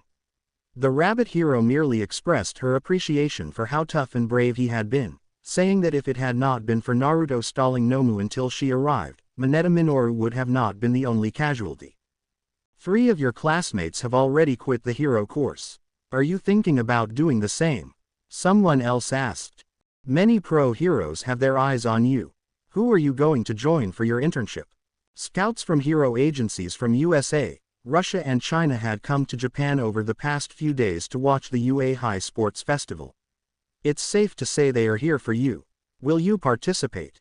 Your fox quirk has awakened 2 times in a row. It's unprecedented. What is your secret? The reporters were yelling their questions so fast that he did not have time to answer any of them. Asterism. 10 minutes later, an irate and exhausted Naruto stumbled into the 1A classroom after running away from the reporters. Thank God for the UA barrier. Single quote. Fortunately, given that he was already late to class and that the professor was inside too, it was an English class. The scene where the people crowded around him did not repeat with his classmates as well. But he still spent the rest of the period with most of them sneaking glances or openly staring at him. When the bell signaling the end of the class rang, Naruto braced himself for the upcoming onslaught of questions. His expectations were spot on, seeing as more than half of his classmates flocked to him. Groaning, he let his head fall on the desk and covered his head with his hands and his tails in defeat. If it was under different circumstances, he would have gladly basked in the attention and awe of his classmates. However, the death of Mineta Minoru had cast a shadow over his heart, and his worry for his parents' safety made his anxiety level go off the charts. Playing around and showing off was the last thing on his mind at that moment. Holy shit, dude, I knew you could fight from our combat training classes, but, damn. You and Aizawa-sensei took out like 40 villains without even breaking a sweat. And then, the way you kicked that monster in the air and slammed it headfirst into the ground. Arg, so damn cool. Hiroshima said in excitement. That thing you did with your knives and your wires was way too awesome. I've never seen anything like it. Kaminari also said. Uzumaki-san, I have a request. Please let me train together with you from now on. Ojiro also said. Unlike his regular behavior, the rather plain-looking boy had stars in his eyes. In his mind, he and Naruto were alike. They both had tails and they were skilled in martial arts as well. Naruto's strength and flashiness were a huge inspiration for him. It wasn't only the guys that were fanboying over him, his female classmates were similarly excited. Kyoka and Uraraka were gushing as they showed him various posts about him on social media, and Mina Ishido even went as far as to throw an arm around his neck and mash her cheek against his while taking a selfie with him. Posting that selfie right away on her cross-chat profile, she got several hundred likes in less than 2 minutes. To everyone's surprise, Todoroki Shoto also came to Naruto's desk and called out his name. Uzumaki. What is it? Naruto asked as he turned to look at him. The UA Sports Festival happens every year. It's a national event that all pro heroes are watching with attention. In some ways, our future career depends on how well we will perform at the festival. Raising his arm in front of him, he clenched his hand into a fist while saying, "That's the stage where I am going to beat you. That is where I will show everyone that I am the best." His words shattered the good mood from before. "That's my line, you half and half bastard." Bakugo suddenly screamed from the other end of the classroom and stomped his feet as he approached Naruto's desk, all the while his palms crackling with tiny explosions. "Don't just go spouting your lame-ass declarations of war in front of me. Uzumaki is mine." Now turning to glare murderously at Naruto, he said, his eyes almost spewing flames. "The humiliation from the junior high and the defeat during the combat training classes, I will wash them all away at the sports festival. You hear me? I'm gonna crush your face, you smug bastard." Naruto let out a sigh as he stood up from his seat. "You're both gonna be disappointed. I'm not participating in this festival." Grabbing his backpack, he put his hands in the pockets of his pants and walked towards the door. "Stop right there, you furry bastard." Bakugo screamed as he grabbed Naruto by his elbow and got into his face. "Don't you dare run away from me." Yanking his arm free from his grasp, Naruto said. "What I do is none of your business. I'm not just not participating in the festival, I'm also going to transfer to another school. Being a hero, I don't care about that anymore. So bugger off." At his words, the class sank into silence. But then, they all cried out. "Fought, you've gotta be joking." The one who reacted the worst among everyone was none other than Bakugo. "Are you beeping kidding me?" He screamed and grabbed Naruto by the collar of his uniform with both of his hands. "The hell is your problem, dude? What's with that overreaction anyway? What does it matter to you what I do?" Naruto said and tried to pry Bakugo's hands off his shirt. "Are you just gonna run away like a coward? You just gonna scurry away like a scared little bitch? Huh?" Bakugo yelled. Naruto suddenly shoved Bakugo away and the boy went flying backwards and slammed into the wall as if he had been hit by a car. Naruto had not intended to push him that hard, but he was still not fully aware of how much his strength had increased after his Fox Quirks 2 awakenings. "I beat up dozens of villains into submission and then fought against that creature with my life on the line. You think I'm scared of some villains? Are you stupid? Then why are you running away? Why are you giving up?" Bakugo screamed incensed. How was he supposed to defeat Naruto if he ran away? He wanted to surpass him fair and square. He wanted to avenge his losses and show everyone that he was the best. He wanted to become the undisputed number one. "It's not about giving up, you idiot. Think, why did the League of Villains attack us? I'll tell you why. It's because of All Might." Naruto shouted back at him. "Hey, you're going too far," Zero said. "How is it fair to blame it on All Might? It had nothing to do with him." Tenya Iida said, the wild gestures he was making with his hands showing how indignant he was. "Oh, really now? What did the villains do when they couldn't find All Might? They took their anger and frustration on us." Turning towards Bakugo, he continued, "Say that I become strong in the future. Say I become the number one hero, an invincible fighter. But what about my parents? What if, just like it had happened with us at the USJ, knowing that they can't do anything to me, the villains attacked my family? When he said that, his murmuring classmates became silent. Even Bakugo did not know what to say at that. Mineta was killed only a week ago and Tsuyu was mauled by a shark villain. Even though she recuperated, her psychologist still hasn't cleared her to come to school yet. Now imagine if something like that happened to your family. Although a week had already passed since Mineta Minoru's death, when he brought it up, his classmates' faces became downcast at the mention of it. Maybe you don't care if your parents get killed or if your siblings end up handicapped after a villain attack. Maybe you're just a selfish shithead who only thinks about becoming the no one hero. Well, good for you. Godspeed. But don't expect me to be like you all. My family is everything to me. Most teenagers were seldom that open about their feelings and even more rarely admitted that they loved their parents. At that age, boys especially would be too embarrassed to say anything like that. But Naruto was not exactly a teenager mentally. Furthermore, after living in his past life as an orphan and knowing how much it hurt to be lonely and not have a family, his mother and father in his current life had become the most important thing in the world for him. Now that Bakugo no longer tried to stop him, he adjusted the straps of his backpack and walked out of the classroom. But an unexpected voice stopped him in his tracks. For how mature you seem to be, you are surprisingly naive, Uzumaki-san. It was Momo Yaoyorozu. Even if you want to give up on becoming a pro-hero, you can never go back to being a normal person. It's too late for you to do that. Seeing that Naruto did not retort with anything right away, she continued. Among the villains that attacked us at USJ, one of them had a quirk that allows him to create video cameras on any part of his body. He was brought along not to fight but to film the scene of All Might's death firsthand. The League of Villains wanted to show the world how they killed the symbol of peace. But, instead of that, that video ended up showing how powerful the rabbit hero was and how formidable a mere teenager with a simple fox quirk could be. The villain showed that video to the police as proof that he was innocent, that he had not attacked anyone at all. So he got away with only some charges of trespassing private property instead of being charged with attempted murder and battery.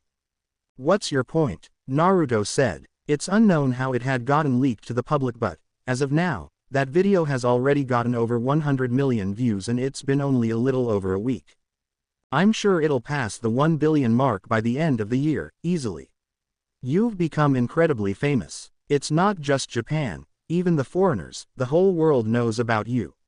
Whether you like it or not, in everyone's eyes, you're a hero. You risked your life against that bioengineered creature and kept it busy. As the rabbit hero said, if it hadn't been for you, that thing would have probably gone after the rest of us. Mineta wouldn't have been the only casualty, to say the least. As she was speaking, her voice became more and more confident. Even if you give up on becoming a pro, you will never stop being a target for the villains. Even if you want to live a normal life, it's impossible for you because you've become too well-known, too famous. People won't stop talking about you, even 20 years later because when your quirk awakened 2 times in a row, you created history.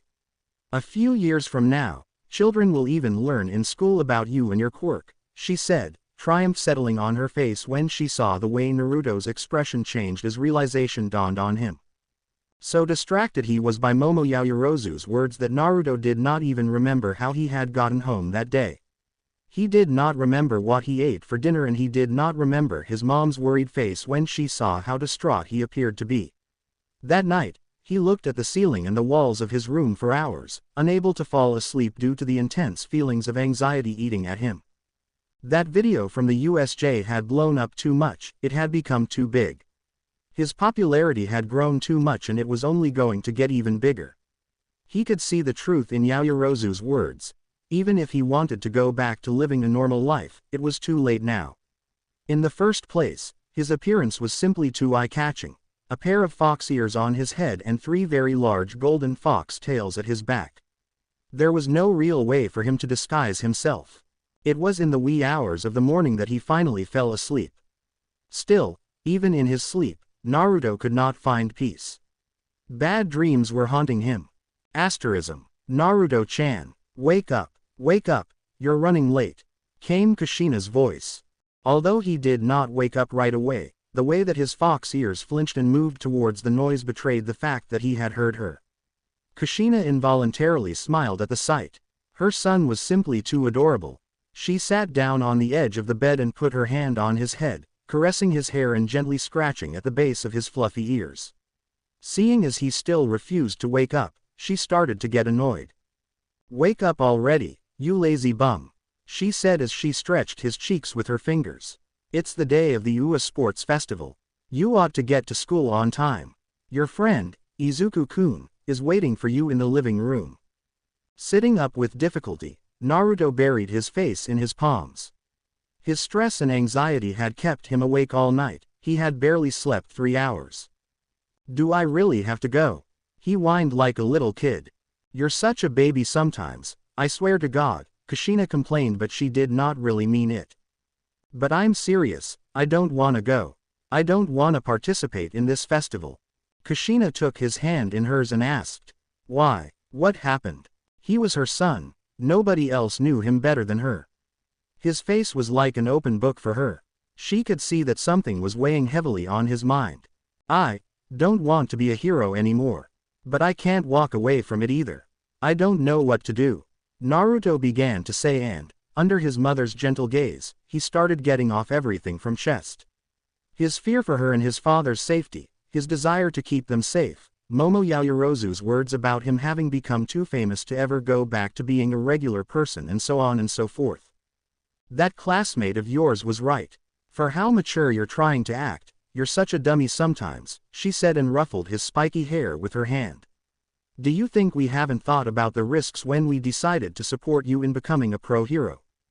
Naruto's eyes widened at her words. "Sure, we haven't expected you to become so popular so quickly, but I've never had a shred of doubt in mind that you would become a pro hero after graduating from UA High. Your father and I have long since made peace with the idea that your profession will come along with risks." His fox ears sagged and he looked at his lap as he said, "But I don't want to put you in danger. I don't care about some stupid pro hero career if you get hurt. I don't care about being famous. None of that matters if you and Dad are not here." Taking off her slippers, Kushina climbed into bed and sat down next to him before wrapping her arms around him.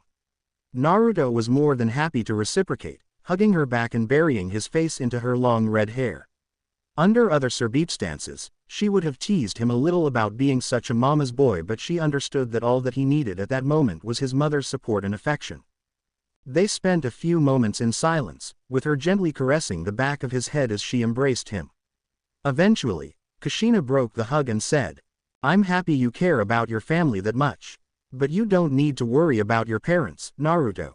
As she said those words, 4 golden chains slithered out from underneath her sweater and wiggled slowly around them.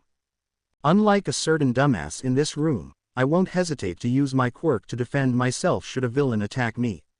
Besides, did you forget who taught you how to fight? Young man, you're underestimating your parents a little too much. You must have forgotten, I'm a super mom," Kushina said half seriously half jokingly. "One. Mom, that was so corny." Shut up," Kushina said, a hint of red appearing in her cheeks. Retrieving her golden chains into her body, she fake coughed into her fist before saying, "But I'm serious. If push comes to shove, I'll show no mercy to any villain that tried to attack us. I am more than capable of protecting myself and your father too." "But wasn't your quirk supposed to be secret? Aren't you afraid that your old enemy will find out about it?" "We will cross that bridge when we get to it," Kushina said simply. "Let me ask you a question. Are you afraid of villains?" "I'm not. But you and Dad." "Stop right there," Kushina cut him off. "So you aren't afraid of fighting against villains, right?" "Of course I'm not," he said as if it was the most obvious thing in the world. "Why would I be? Getting to beat up people and even getting paid for it? Hell yeah. Oi, what kind of hero says such words?" Mother and son burst into laughter. But Kushina soon became serious again and said, "You don't know how it was around 20 years ago, you weren't even born back then, but I do. Hero agencies existed at that time as well, but villains didn't seem to care. Store and highway robberies took place every day, beatings, killings, kidnappings. It was a dark period for our country. That was the case, until All Might came around." She had a faraway look in her eyes as she reminisced about the past. Think about how much he had sacrificed for this country, first to live in a period of peace. And not only him but all the pro-heroes that risk their lives every day to fight crime and protect the innocent. Our comfortable lives are possible only thanks to their sacrifices. Most of them do it for the money though, Naruto mumbled. Does it matter what their motivation is? Why does it matter that someone is saving people from a burning house because they want money? I don't know about you, but whether it is for money or fame, I don't care what reasons they have. At the end of the day, what matters is that they are keeping people safe. She took his hand in hers again as she said, if you truly don't want to become a hero, your dad and I will not force you. We have told you before, no matter what path you choose, we will support you. You are our only son. But if you still want to become a pro, don't give up just because of your fear for our safety. While you are away, I will keep myself and your dad safe. Becoming a pro hero is one of the noblest aspirations to have. Naruto did not reply to her right away, appearing to be lost in thought. Okay, but I want to think about it a little more. Still, I think it's better if I don't participate in the sports festival this year. Are you sure? From what I understand, all pro-hero agencies in the country are focused on this event. It's one of your only 3 chances to catch their eyes. It could influence your future career a lot. What more could I do to impress anyone after USJ? He said with a deadpan. She blinked at him for a moment before saying, oh. He chuckled at her reaction. Besides, it's not safe for me to fight now. I haven't had the chance to test my limits, I don't know my own strength anymore, he said as he thought back to the incident from the previous day when he had accidentally sent Bakugo flying with just a light shove. I'm not at my best right now. These 2 new tales have messed with my sense of balance and I'm still feeling tired after my quirk's double awakening. He added after making a small pause, anyway, it's alright. I've gotten enough recognition already as it is. Some reporters told me that there are even scouts from foreign hero agencies that have come to Japan to scout me.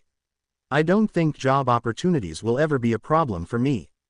I'll let other people have their chance at shining and impressing the pros in this festival. Look at you, acting all magnanimously and big-hearted, caring for your classmates like that, Kushina said sarcastically.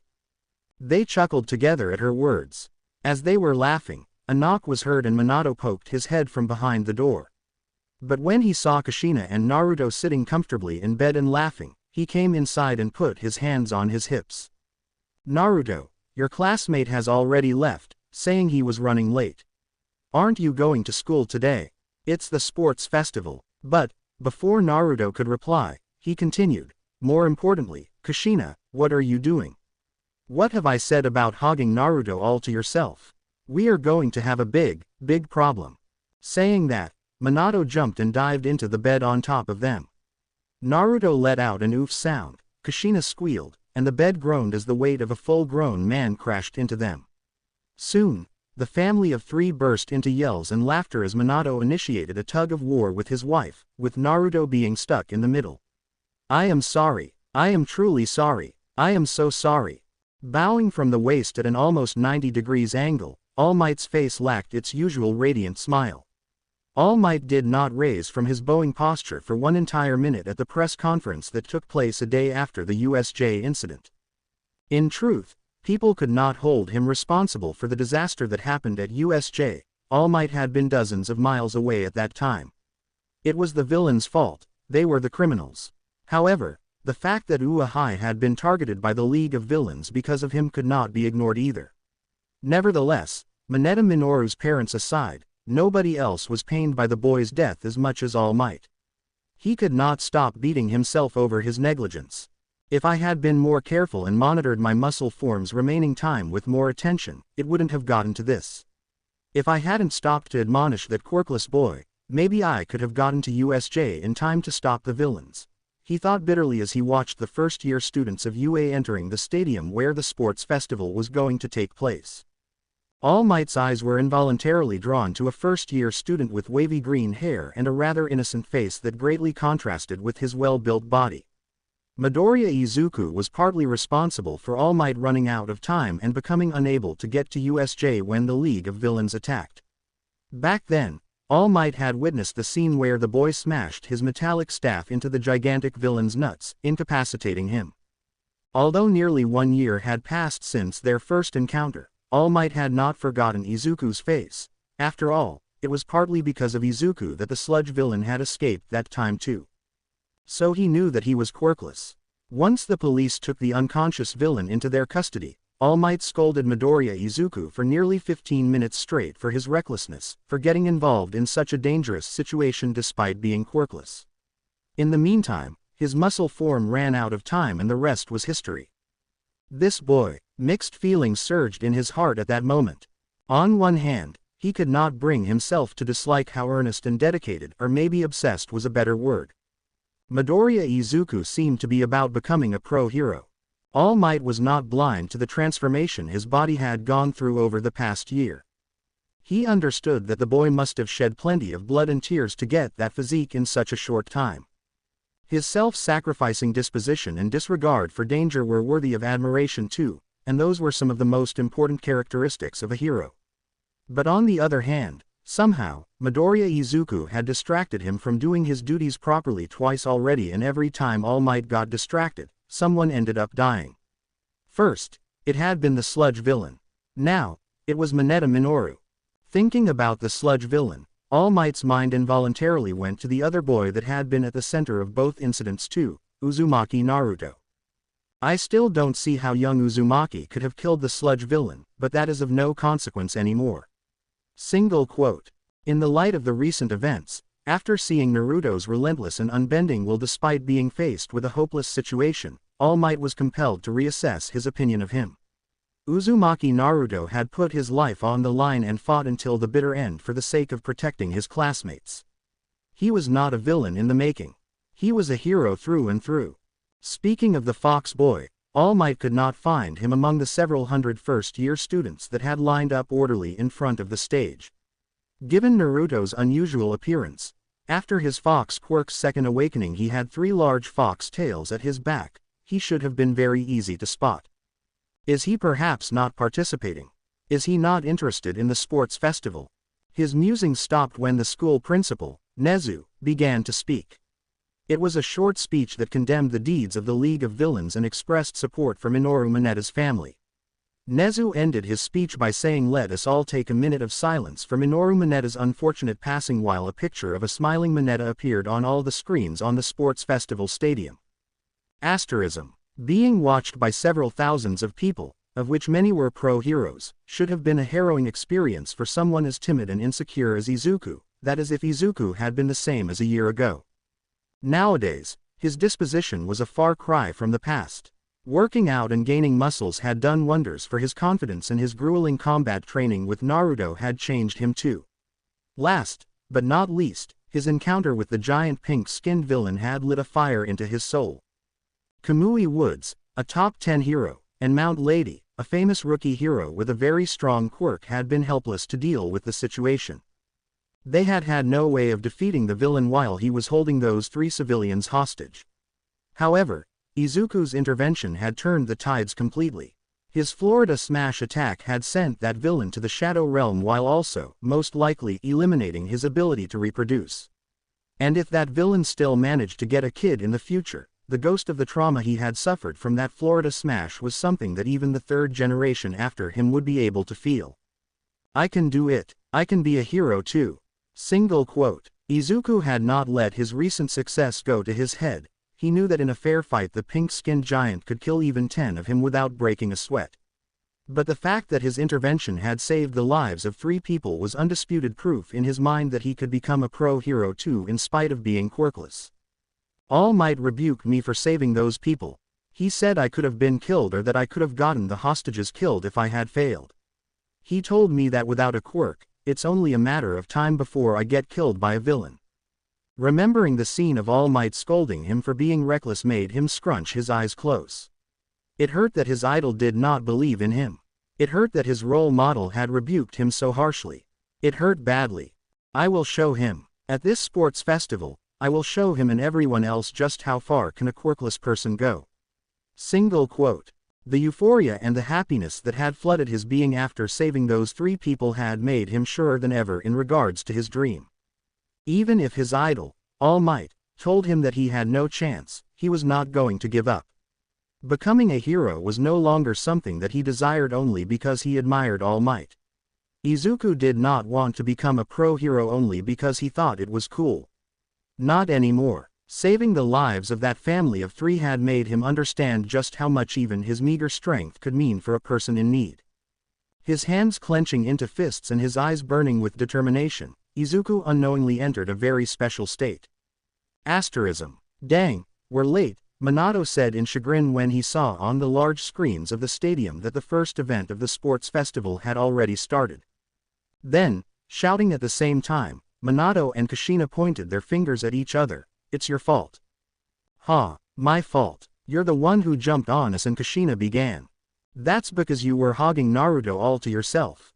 I'm usually at work and don't have as many chances as you to spend time with him. You should be more considerate.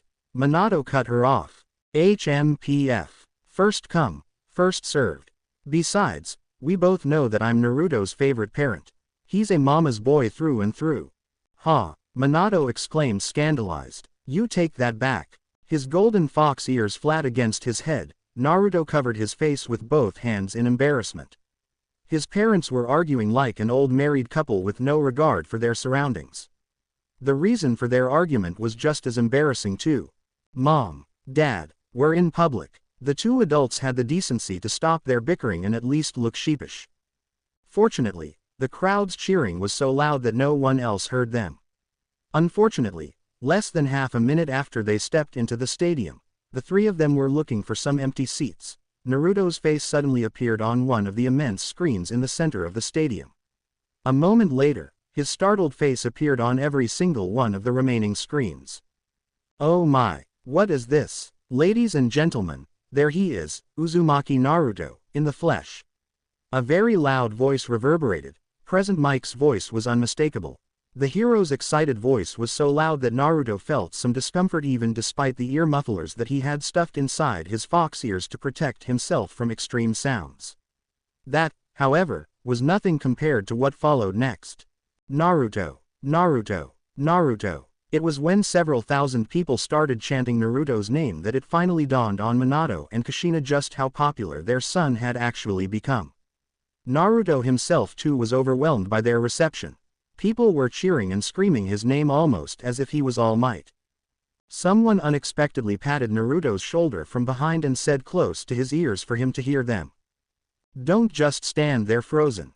Wave your hand at the cameras or at least smile. The whole country is watching you right now.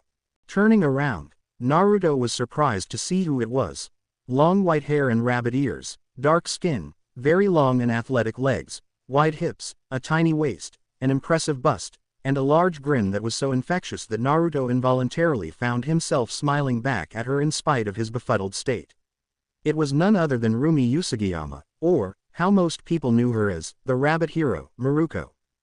When Rumi waved at the camera and Naruto followed suit, the crowd's roars exploded in volume. Even the students that were in the middle of crossing the canyon with ropes could not help being distracted and stopped, momentarily overwhelmed by the crowd's reaction. With Mirko making herself visible, Naruto's name was forgotten as the crowd started chanting the rabbit hero's name instead. The commotion lasted no less than half a minute.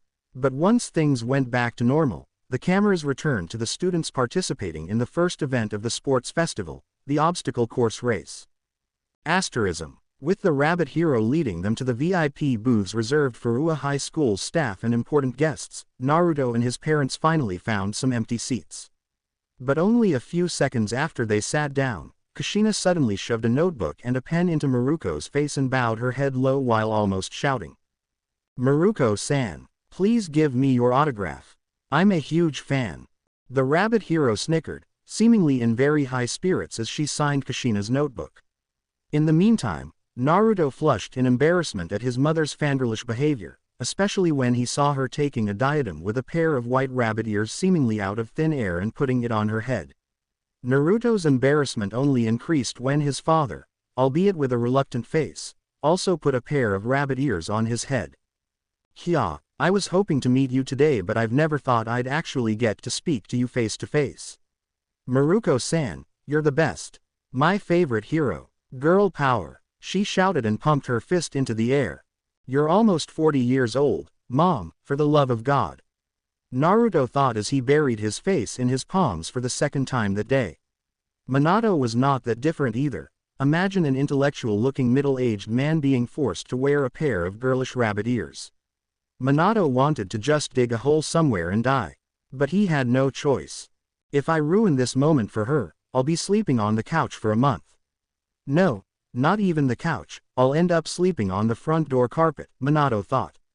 He could only grit his teeth and endure it. He would make sure to get back at his wife soon though. Ahahaha. Mirko laughed out loud again and said to Naruto, "Your parents are amazing." In spite of her laughter, in Naruto's eyes, her face seemed to say "Pls help." But Naruto had no way of helping her.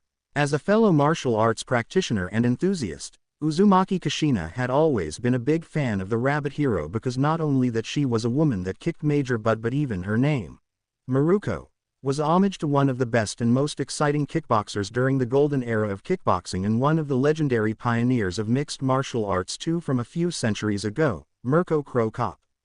And, to top it all off, Mirko had also ended up saving her precious son's life less than 2 weeks ago. To make a long story short, in the present, Kushina's fangirlism towards Mirko bordered veneration.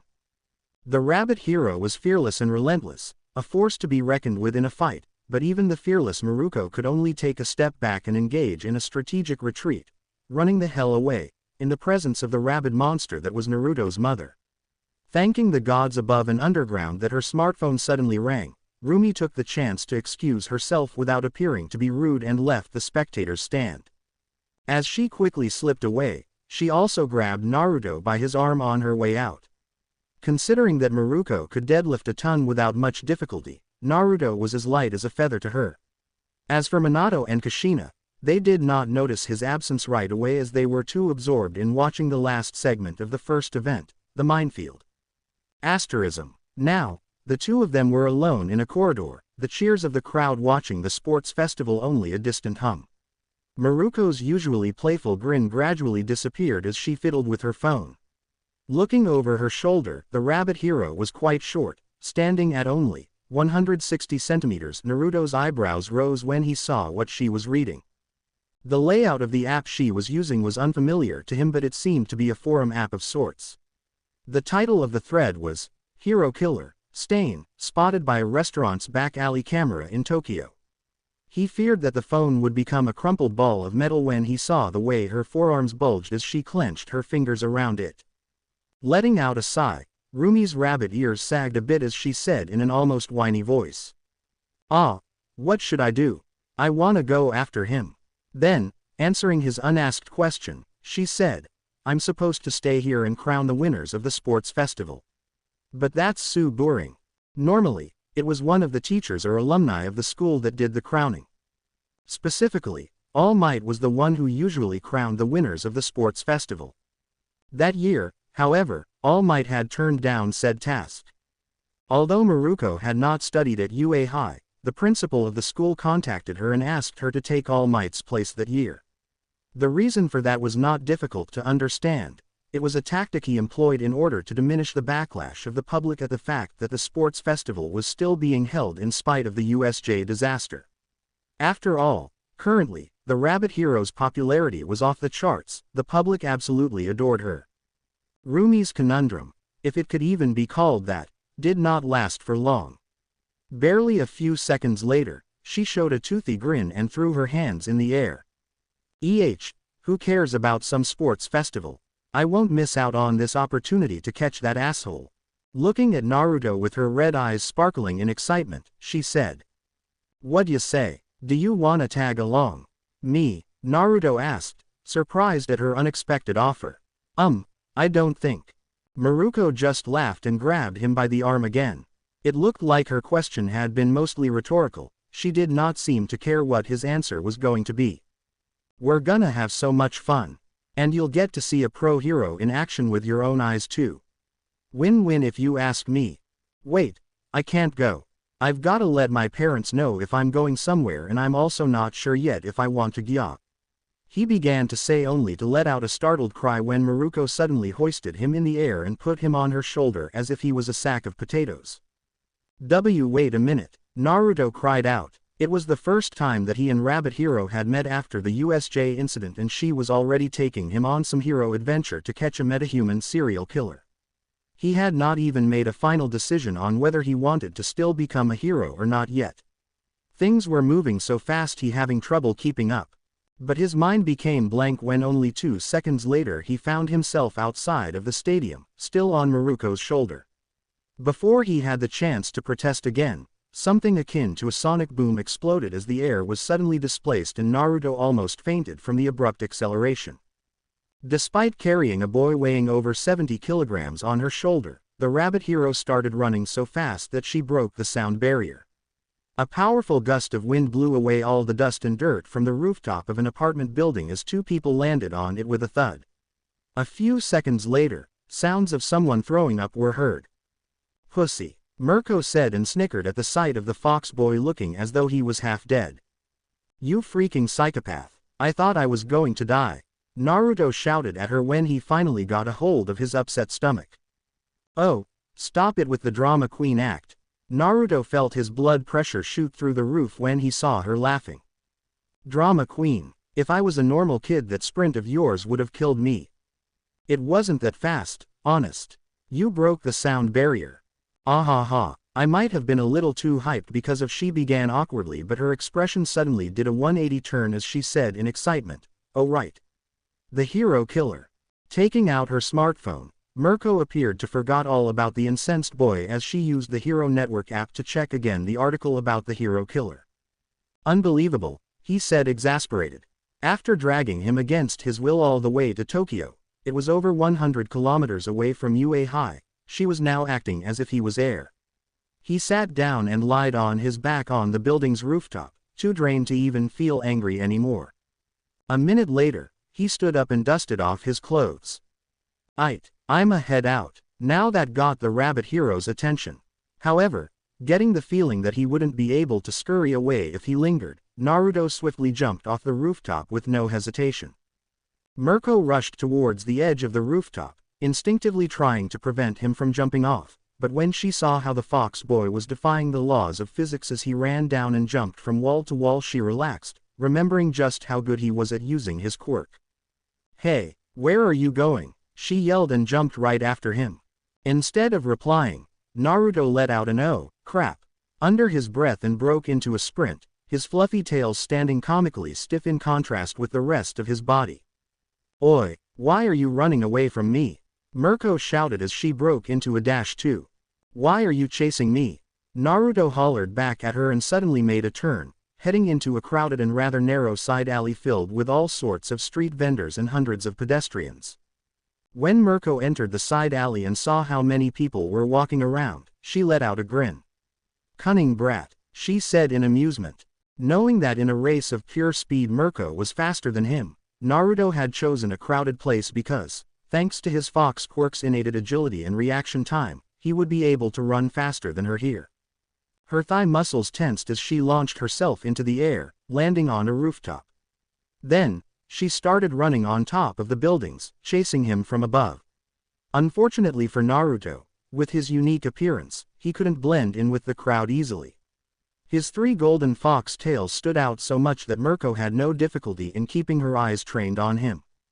Seeing that she was still hot on his trail in spite of his best attempts to shake her off, Naruto increased his speed even more and rushed into another side alley.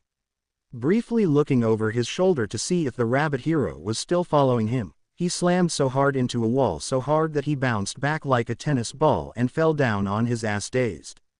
Asterism. While Naruto was running from the Rabbit Hero as if his tails were on fire, Izuku was riding one of the biggest highs of his life.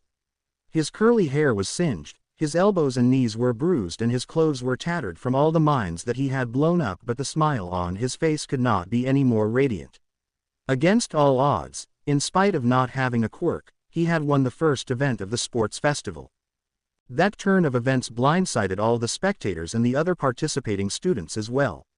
The A-class students that had been baptized through fire by surviving the League of Villains attack on the USJ had been the favorites by a long shot, especially Endeavor's son and the boy who appeared to be his closest rival, Katsuki Bakugo. Nobody had expected a general studies student to defeat the prodigies from the hero course. Everyone is watching me now. Look at me, watch me, I'll show you how far I can go even without a quirk. Brimming with anticipation, he could not wait for midnight to announce the second event of the sports festival. Asterism back to Naruto and Mirko asterism. Did you really think you could outrun the rabbit hero? Haha, I got you now.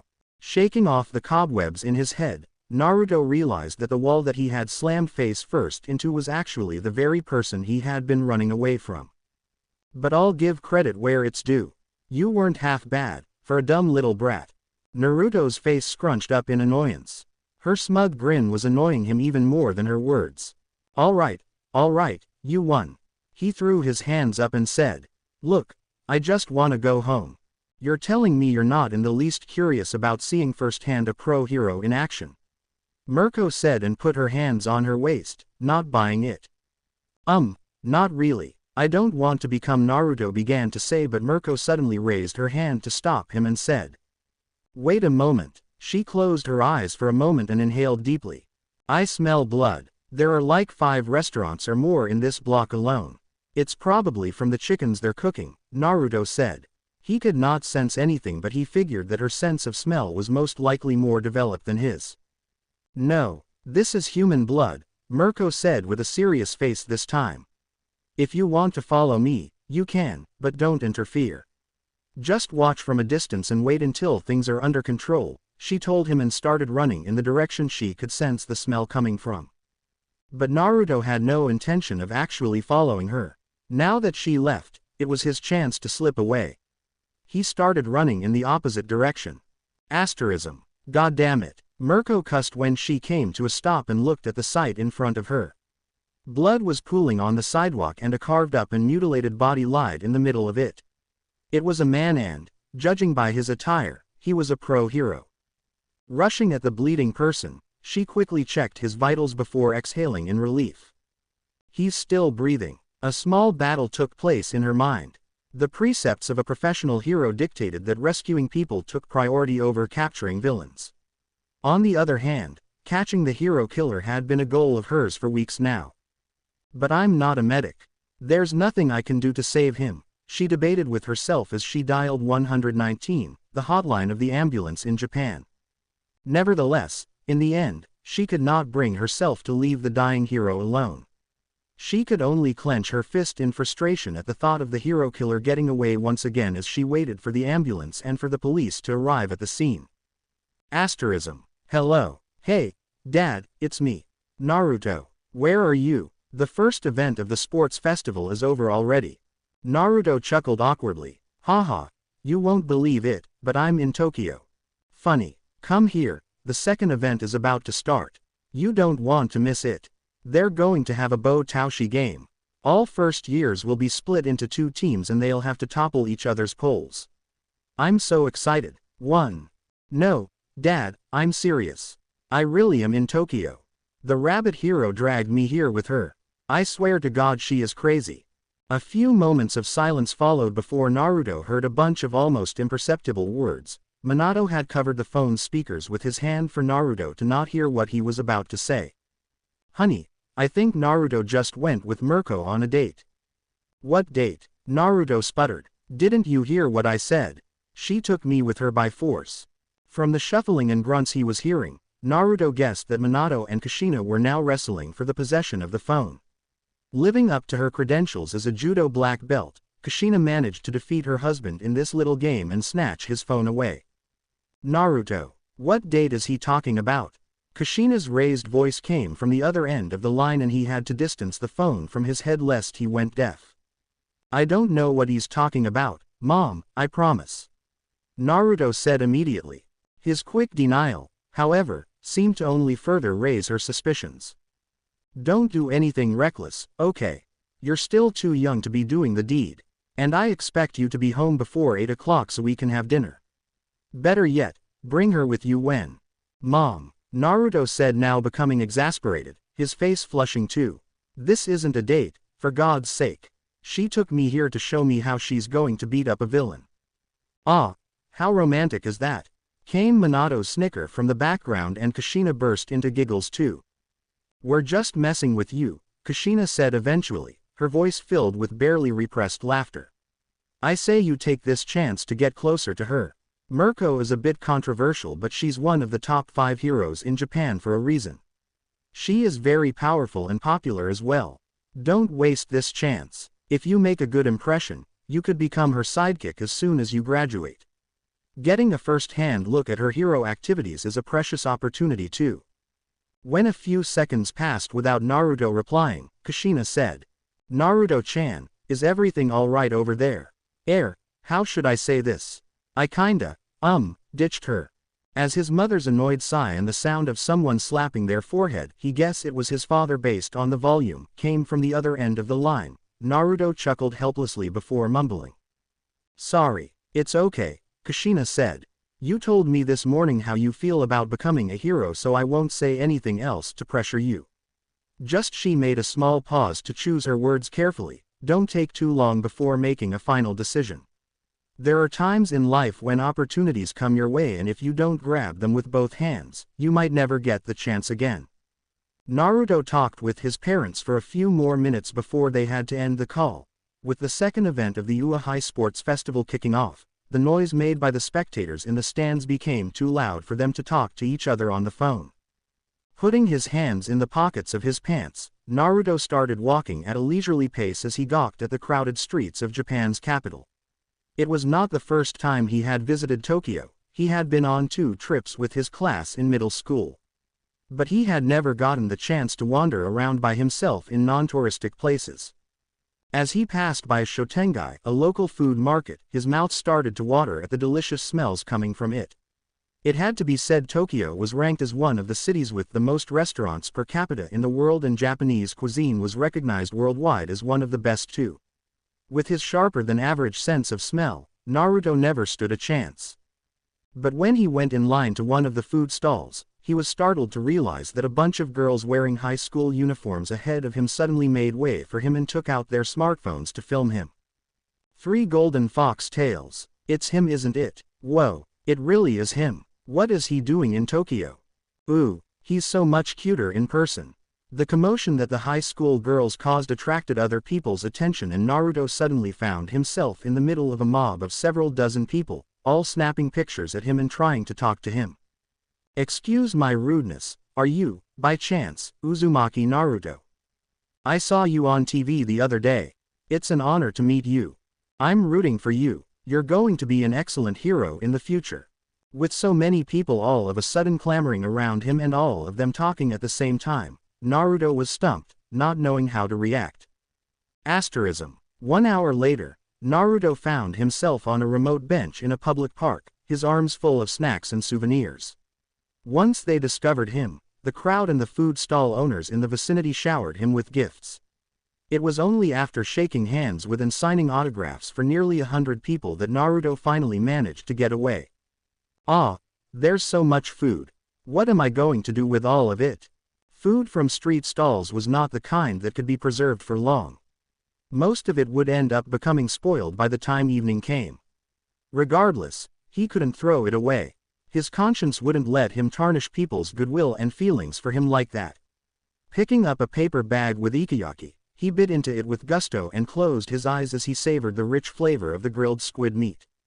Time passed and eventually, Naruto let out a long breath as he rested his back against the bench. I can't eat anymore. He was so full, his stomach bulged out as if he was pregnant, but the pile of food on the bench was only halfway done. Even someone with an appetite as healthy as his couldn't finish it all.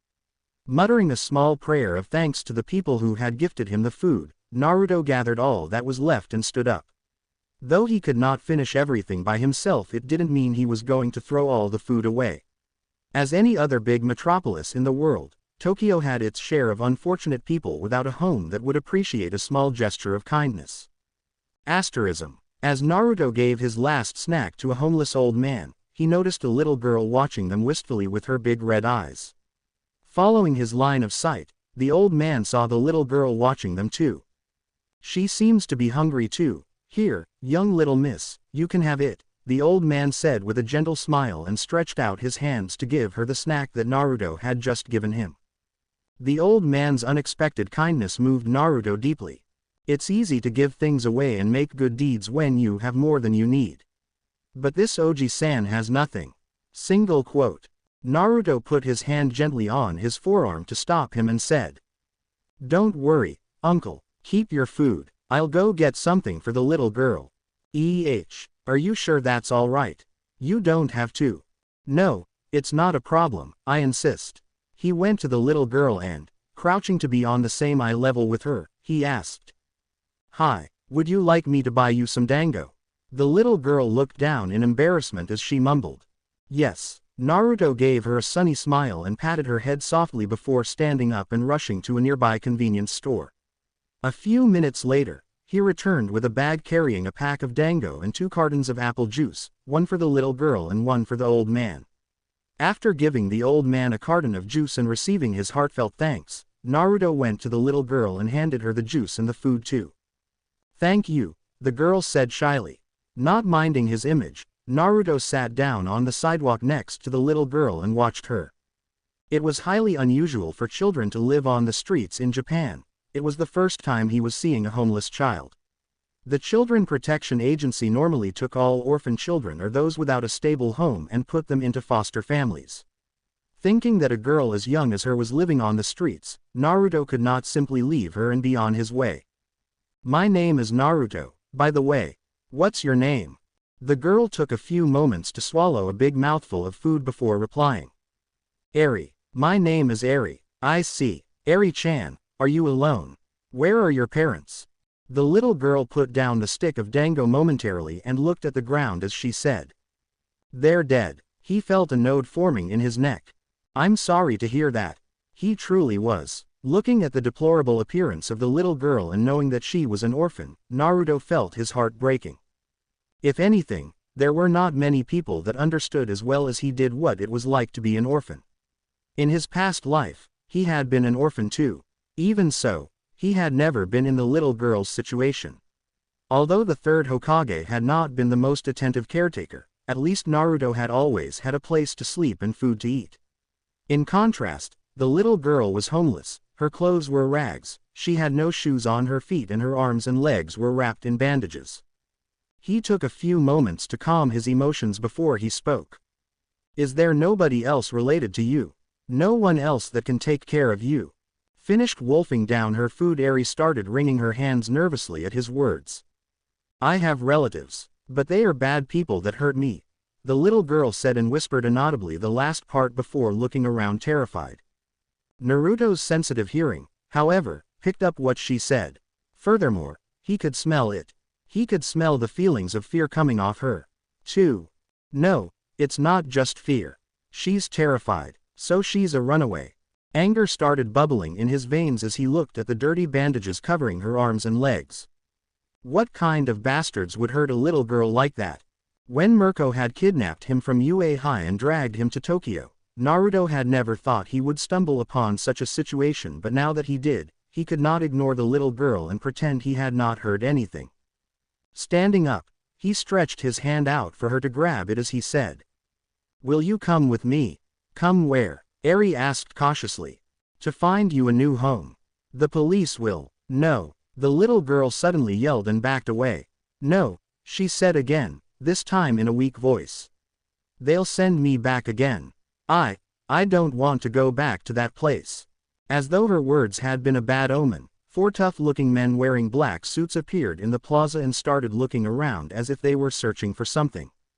"They're here," Eri said, her voice choked from fear as she quickly ran behind Naruto's legs and buried herself into his 3 fox tails in a desperate attempt to hide herself. "Please, don't let them take me. Please," Eri begged desperately. Startled by her actions, Naruto turned to look at what had elicited such a reaction from the little girl. Seeing the 4 men heading towards him, anger suddenly washed over him. "You've caused us a lot of problems this time, Eri," one of the 4 men said in anger as he and his pals walked closer to them. "Did you know? Yosuke died. Overhaul killed him because you ran away. It's your fault someone was killed once again." Naruto heard Eri's breath hitch at that man's words. There's no use in hiding her, boy. Step aside. This doesn't concern you, one of the men said and tried to push his shoulder roughly to shove him away. But Naruto caught his wrist and twisted it, making him fall to his knees and cry out in pain. Thinking that they had tormented a little girl to the point where she was shivering in terror, he proceeded to further twist the man's wrist, making him start screaming. Arg, wait, it's going to break, arg. Letting go of the man's wrist, Naruto kicked him in the chest, sending him skidding backwards. The other three tough-looking men suddenly took out knives from their pockets and pointed them at him. Every beeping kid thinks they're a hero these days. Do you have any idea who you're dealing with, you stupid bag of shit? If it was 2 or 3 generations ago, even the police would hesitate about getting entangled with them. But in a society of superpowered people, the Yakuza was a shell of its former self. The 3 men were burning with rage. I don't care who you are. All I see is that 4 men with knives are trying to take a little girl against her will. You little shit, you're so dead when I get my hand on you. All beeping. Bang. The man who was in the middle of swearing and cursing was suddenly blasted away as if he had been hit by a truck. His leg still extended from the vicious kick he had slammed into that man's gut. Naruto looked at the other 3 who had unconsciously stepped away from him in trepidation. But the time to talk things peacefully passed the moment they threatened him with their knives. With a speed that made it look as though he had teleported in front of him, Naruto grabbed one of the Yakuza goons by the head and smashed a knee into his face, knocking him out cold. The other 2 had no time to react whatsoever because, a split of a second later, he appeared between them like a blur. A Konoha Senpu kick smashed into their jaws at the same time, sending them flying in opposite directions. Their knives laying scattered on the ground, the 4 men did not get up. They were unconscious. The entire fight took less than 5 seconds, but the sight of a young boy beating the crap out of 4 buff men attracted people's attention right away. We better get away before the police or a hero comes. Come, get on my back. I'll carry you so we can flee faster, Naruto said and crouched. He was a stranger that she had met only half an hour ago, but the kindness that he had shown her by buying her food and the way that he protected her from Overhaul's men made any doubts that Eri might have had about him vanish. Getting on his back, the little girl wrapped her hands tightly around his neck as Naruto broke into a run. Asterism. A while later, Naruto and Eri were sitting on a bench in a more remote children's playground, catching their breath. While the little girl was wringing her hands anxiously, Naruto was no less worried either. He was resting his face in his palms as he tried to find a way to deal with the situation. To think I'd pick a little girl that was a runaway from a family that's part of a gang of some sort. Single quote. He wanted to help Eri with every fiber of his being, but he didn't know what he could do for her. He was just an underage boy in the eye of the law, he couldn't become her guardian. And the worst part was that he did not know how to deal with the gang either. He could beat them up. Not all problems in the world could be solved by beating people up. Unfortunately, things weren't that simple. Since Eri-chan doesn't want to go to the police, does that mean that her relatives have someone on the inside? What the hell are they, Yakuza? He thought with a snort. Do Yakuza even exist anymore? Mom told me most criminal organizations disbanded after All Might's rise to power. Single quote. While Naruto was deeply buried in his thoughts, a series of relaxed footsteps make him look up at the newcomer. This day just keeps getting better, Naruto said sardonically. First, the rabbit hero had carried him on her shoulder like a bag of potatoes from Uehai all the way to Tokyo. Then he encountered a little girl that had run away from a family of criminals, and now he was being approached by a man who was wearing a pair of white latex gloves and a stuffy plague mask in the middle of May. Is he a cosplayer of sorts? He thought, but when the young man opened his mouth, Naruto's amusement disappeared. You've been a naughty girl again, Eri, the young man said, and Naruto saw the little girl stiffen in panic. Thank you for looking after my daughter. I was so worried when she disappeared, he said as he turned towards Naruto and raised his hand for a handshake. Oh, where are my manners? Excuse me, the young man said before taking off the latex glove on his right hand and raising it again for a handshake. 3. Naruto looked at him warily, inwardly expecting the weirdo in front of him to pull out a knife or a gun with his other hand. Though he raised his hand to meet the man's handshake, Naruto kept his eyes on him like a hawk, watching his every move intently, ready to react in an instant if the man decided to attack him. No! Eri cried out loud and jumped between the two of them in a desperate attempt to protect the kind fox boy that had taken care of her until then. However, she did not make it in time. It only took one touch. Blood and gore splattered everywhere. Overhaul spat a mouthful of blood as he looked in disbelief at the 4 spear-tipped golden chains sticking out of his chest. What is this? Overhaul asked, so stupefied that he didn't even feel pain momentarily, his brain seemingly lagging behind in comprehending what had just happened. He proceeded to touch himself several times over in an attempt to restore his body to pristine condition, however, his quirk wasn't working. Naruto was no less shocked than him either. Just as he had been about to shake hands with the plague mask-wearing young man, a feeling of mortal danger washed over him like never before. Outside of his conscious control, reacting to his fox quirk's animalistic survival instinct, 4 golden chains burst through from his back and skewered the young man in front of him like a beehive.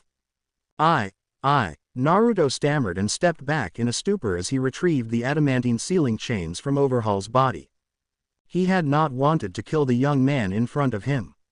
Even in his past life, as a shinobi, Naruto could count on the fingers of one hand the number of people that he had killed. The quirk that he had inherited from his mother had acted out on its own yet again, just like when the sludge villain had attacked him. He had yet to snap out of his shock when the little girl let out a cry and yelled. No! A bright yellow flash akin to lightning exploded forth from the little horn poking out of the right side of her forehead, and Eri cried out again. No! Run! Get away from here, please, run! While the crackling yellow light spilled out in all directions from her horn, Eri's eyes filled with desperate tears. Each and every action you take kills people. No! She cried out as Overhaul's filled with malice words rang in her mind. Did you know? Yosuke died. Overhaul killed him because you ran away. It's your fault someone was killed once again.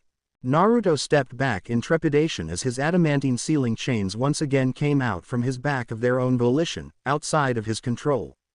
His senses screamed danger at him in the same way they did when he had been about to shake hands with Overhaul, and his chains were activated in an instinctual act to ensure his survival. As his golden chains flailed slowly around him, the light coming off from Eri's horn avoided him like the plague. Why did you do that? Monster! I wish you were never born. A woman's screams resounded in Eri's mind and tears started rolling down her cheeks like a river. That's because those were her mother's words. It was her own mother, cursing at her after her quirk went out of control and erased her father from existence. Naruto watched with wide eyes and bated breath as the bloodied and lifeless body of the young man collapsed on the street, suddenly regenerated back like a miracle, and opened his eyes. As Overhaul came back to life with a gasp, he was extremely quick to take note of the situation and launched himself at the little girl. However, Overhaul only managed to take 2 steps before he stumbled and crashed down as his legs unexpectedly shrank in length. No, his entire body shrank, his appearance inexplicably becoming more than 10 years younger. For the first time in her entire life, Eri heard her tormentor's voice crack. Eri, stop, please stop. Overhaul cried out in panic as he made a last-ditch attempt to jump towards her. But in the next second, the now teenage Overhaul collapsed once again. He had been turned into a toddler. Then, to Naruto's shock, as the yellow light coming off from Eri's horn engulfed the toddler, it suddenly disappeared into thin air. As a nigh godlike shinobi from a fantasy-like world and as a current resident in a society of superpowered heroes and villains, Naruto had seen many things in his 2 lives. He had seen demonic beasts as tall as mountains, he had seen people that could transform themselves into liquids or fire, he had seen beings capable of dishing out attacks no weaker than a nuclear bomb, he had seen the dead being brought back to life, he had seen people capable of crossing dimensions and teleporting, and he had even fought against a goddess. But he had never seen anything like what had just happened in front of his eyes. He had never even heard of a power capable of anything like that. Even the most broken ability of the Uchiha clan, Izanagi, paled in comparison to the little girl's quirk. To completely ignore the laws of physics and reverse time was a power beyond the realm of mortals. It was akin to the power of a god. A few moments later, the horn on Eri's forehead stopped emitting light and shrunk to a size 3 times smaller than before. Thoroughly exhausted, Eri lost consciousness and fell down bonelessly.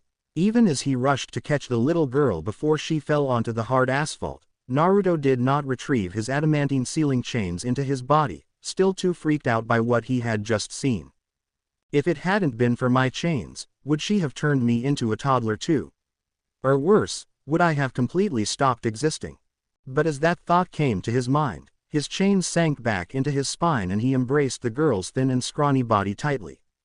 Asterism. Having run away from the bloody scene, Naruto was once again sitting on a bench in a public park. He had chosen against going to a remote place this time to avoid being attacked by the gangsters coming from Eri's family again. Seeing as it was well into the afternoon, in May, the weather was sunny, warm and less humid than any other time of the year. It was the perfect time for people to come out for a walk and enjoy the advent of summer. Children of all ages were walking hand in hand with their parents. Vivacious high school students dressed in their respective uniforms could be seen everywhere, and there were even couples and old people walking around. Every once in a while, some passers-by would throw curious glances at the blonde-haired boy with fox ears and the little girl sleeping in his arms, but they didn't poke their noses where they weren't supposed to. "Eri-chan," muttered Naruto as he gently caressed the back of her head, trying to soothe her. Even in her dreams, the little girl did not seem to have peace.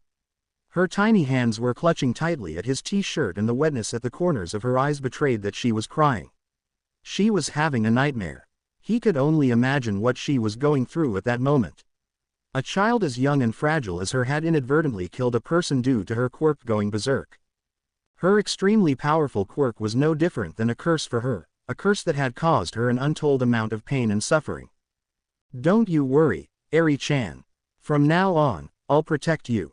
I swear, I won't let anyone hurt you anymore," he whispered as he caressed her white-bluish hair. He spent the next few minutes in silence as he contemplated his next course of action. "I'm a minor, so the law will never let me become her guardian in normal conditions. I have to convince Mom and Dad to take her in." Single quote. A troubled look appeared on his face. Adopting a child was not something that people did in the spur of the moment. Normally, people would think about such matters for several long months and have multiple meetings with the child before finally deciding on whether they would adopt them or not. He wasn't very hopeful about his parents all of a sudden accepting to take Eri in. Also, someone has probably discovered the massive amount of blood and gore in that children's playground by now, and those thugs would surely kick up a fuss when their pal doesn't turn up the next day at their meeting house. I will become their prime suspect in that plague-masked dude's disappearance. Single quote.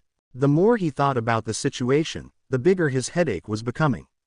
But as he looked at how Eri was clutching at his shirt as she slept, thoughts of giving up never even sprouted in his mind. He knew what it felt like to be a cursed child and carry a great burden. The desire to protect the little girl was burning with such intensity in his heart that Naruto was surprised at himself. In the end, he steeled his resolve and made a decision. Dialing his father's number again, he brought his phone to his ear. "Hey, Dad, do you see All Might anywhere in the stands close by?" Naruto said right away. "What happened? Did you get in trouble? Is everything okay? Are you all right?" Minato shot a series of questions one after another. "I did get in trouble. But everything is okay at the moment," Naruto said quickly. "I really need to speak with All Might. Please, Dad." Minato appeared to be hesitating. I don't know, Naruto. How can I just waltz in front of him and demand he spoke to my son on the phone? He is All Might, you know." With All Might becoming his teacher at UA High, Naruto had gotten used to treating All Might almost like a normal person, like his teacher. He had forgotten just how much was All Might worshipped by the average people at large. "It's fine, you'll see. He's our teacher at UA. He told me directly before that if I ever need help or someone to talk to, he'll always be available for me," Naruto said. And it was not a lie. In the first place, All Might had enrolled Naruto at UA High through his recommendation because he wanted to guide Naruto into becoming a hero, to prevent the possibility of him going on the wrong path. All right, Minato grumbled as he stood up and walked towards All Might's seat.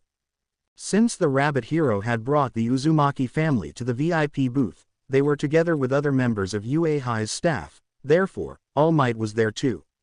With All Might being a hulking man over 2 meters tall and packed with bulging muscles, it was hardly a challenge to spot him in the crowd. Naruto unexpectedly heard a robotic voice telling him that his call had been put on hold, but 20 seconds later, All Might's boisterous voice made him go temporarily deaf in one ear. Uzumaki Shonen, I heard you wanted to talk to me. Just from hearing All Might's voice, Naruto felt as if a weight had been lifted off his shoulders. All Might's charisma and the good name he had built were so strong that just saying a few words was enough to fill people with hope and bring them a feeling of safety. I found a homeless girl. She ran away from her relatives because they were hurting her. I think they are part of a gang of some sort because they attacked us with knives. They want to capture her back. He began to speak quickly, trying to cram in as much information as he could in as few words as possible. Hold on a minute. All Might exclaimed, momentarily overwhelmed by Naruto's unexpected bombardment of words. First of all, where are you? I'm in Tokyo. I'll send you the location through my dad's cross chat right away. All Might was startled yet again. Had he not seen the fox boy enter the stadium together with his parents a while ago? His face had been on all the screens of the stadium. How was he in Tokyo now? But he did not waste time asking unimportant questions. Why haven't you gone to the police first? They can help you much faster than me since they are much closer. The girl sounded desperate about not going to the police. Her relatives must be having someone on the inside because she was terrified of being sent back. All Might was silent for a few moments before saying, go into a public location that's likely to be patrolled by heroes, preferably around a traffic camera to discourage any attackers from ambushing you. I will come to get you in a few minutes. Don't hang up. Keep the line open so I can hear you if anything unexpected happens. Asterism. Half an hour later, Naruto and All Might were sitting in a private room at a police station in Tokyo, talking. What a terrifying ability, All Might muttered in disbelief when he heard from Naruto what Eri's quirk was capable of.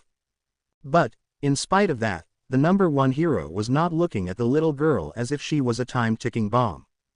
Instead, his eyes were filled with compassion. She was not the only case that he had heard of where children lost control of their quirks and caused a disaster. In fact, although they weren't all that common, such unfortunate situations started occurring increasingly often in the past 2 decades.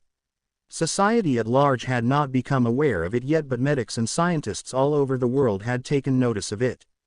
What have they done to the poor girl to bring her in such a state? All Might thought as he saw how Eri, who was now awake, was clutching at Naruto's clothes, seemingly as if he was her lifeline. Furthermore, the girl appeared to be malnourished and her arms and legs were covered with bandages. Eri-chan, it's all right, Naruto said in a soft voice and patted her on the head. All Might is here to help. You won't send me back, will you? The little girl asked fearfully. Please, don't. I don't know what they'll do now that he's gone. Tears started stinging at Naruto's eyes when he heard her plead that, but he held them in. Letting out a shuddering breath to calm down his turbulent emotions, he said. Nobody is going to take you away. I promise. I'm not sure it's wise to make her promises that you might not be able to keep. All Might said hesitantly. There isn't anyone else who can take care of Eri properly.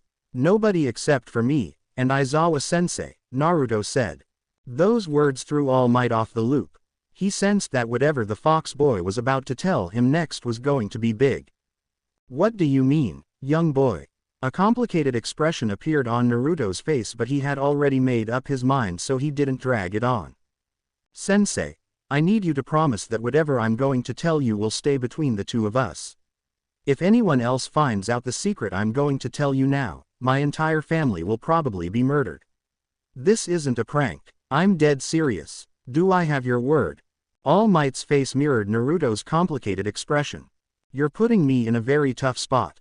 But I promise you that as long as it's not something worthy of being prosecuted for, your secret is safe with me. That wasn't exactly the kind of answer Naruto had been hoping for. But that would have to suffice because there was nobody else he could turn to. He had to make a leap of faith and trust him. Aside from my fox quirk, I have another quirk, Naruto began to say, only for All Might to interrupt him. Impossible. People can't have more than one quirk. Unless he didn't finish what he was about to say. Though curious about the words that All Might had left unsaid, Naruto had more important things to think about at that moment. It's a strange quirk because it doesn't manifest like every other quirk in early childhood. It takes a moment of life and death to trigger it, and it can appear at any age or it might not appear at all. My grandmother manifested her quirk when she was middle-aged. My grandma didn't manifest it at all. My mother manifested it as a child, during a car crash, when she was about to die. Her parents, my grandparents, died in that crash. Mom was the only one who survived. Naruto gulped his saliva before continuing. I manifested this quirk too when the sludge villain was about to kill me. I didn't know what happened at that time. I fell unconscious. When I woke up, I found myself in the hospital and I heard that the villain that attacked me was dead. As he said that, 4 chains seemingly made out of golden light slowly peeked out from under his t-shirt and started flailing slowly around him. These chains have a similar effect to Aizawa Sensei's erasure. Anyone that gets entangled by the adamantine ceiling chains can't use their quirks. If someone gets caught by these chains, it's game over for them. It's a very powerful quirk, Naruto admitted, and that's what caused my family to hide. My mother didn't tell me everything, probably because she wants to protect me, but she warned me that a very powerful person had tried to get their hands on our quirk for generations. Someone who would stop at nothing to acquire it, even if they had to kill us. Unless my life is at stake, I should never reveal it in front of other people. Mom had kept her quirk a secret even from me and Dad until I manifested the chains, and Dad still doesn't know about it even till this day. Momentarily, All Might was mute with surprise. Is he talking about All for One? Was the first thing that came to his mind when he heard Naruto's description. Sensei, Eri's quirk is too dangerous for her to be put in the care of an ordinary foster family. I want to take care of her. I don't want to let her suffer again. She doesn't deserve that. It's not her fault she was born with that power. Hearing the emotion in his voice, if All Might had not known any better, he would have been tempted to believe that Naruto was the one going through that turmoil himself, not just the young girl.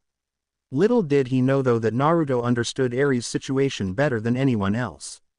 I know I'm underage, but there are only 2 options for taking care of Eri, and Aizawa Sensei is probably the last person you could ask to babysit a girl. All Might found himself snorting at the mental image of Eraserhead giving him his patented dead-eye glare for even daring to suggest he became a foster father. But if push came to shove, I'm sure he'd eventually do it even if he didn't like it.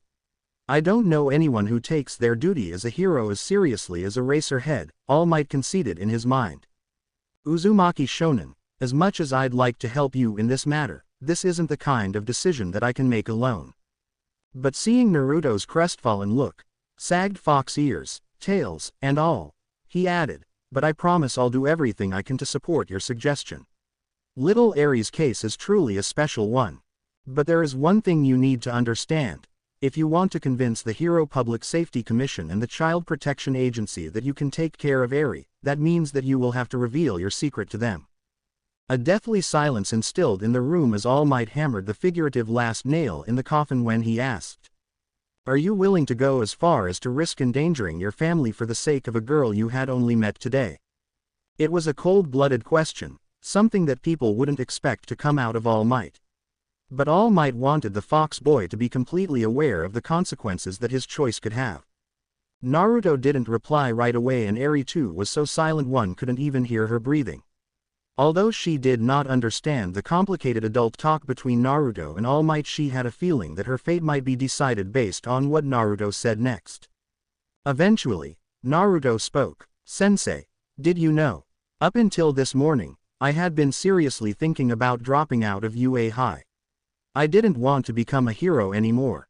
The boy's words had been so unexpected that All Might choked on his spit and coughed several times before finally recollecting himself. It was not only the population at large that had been charmed and impressed by Naruto's self-sacrificing spirit and grit as he fought against Nomu in order to protect his classmates at USJ, All Might had been just as awed by the Fox Boy too. Hearing him say he wanted to quit had completely blindsided him. "I was afraid for my parents' safety," Naruto confessed. "I still am. I'm thinking, what if some villains attacked my loved ones to get revenge on me? Is being a hero worth it if my family suffers?" All Might did not know what answer to give him. Inwardly, He was again surprised someone as young as Naruto was looking at things in such a mature and cynical manner. Most teenagers at his age were only thinking about how to get famous and amaze others with their quirks, how to rise to the top and become high-ranking heroes, famous and rich. Very few took the time to think seriously about the downsides of being a hero. There was a reason why All Might himself didn't have a lover or any children. He had thought about the same things as Naruto many times too. With how many enemies he had made over the years, All Might could not, in good conscience, let anyone get close to him because they would only end up as a casualty of their revenge against him. But my mom slapped some sense into me after USJ, he said with a weak chuckle, and encountering Eri today made me realize something. It's not like me to live in fear. It's not like me to cower from my enemies' threats. I wasn't like that. I've never been one to turn my head away from someone in need of help. Even when all odds were stacked against me, I've never retreated, I never ran away. Eri-chan reminded me of who I truly am. All Might felt goosebumps appear on his arms when Naruto locked eyes with him and said, I am Uzumaki Naruto. I don't back down and I never go back on my word. Because I am a protector. This is my way. This is my will of fire. Thanks for watching.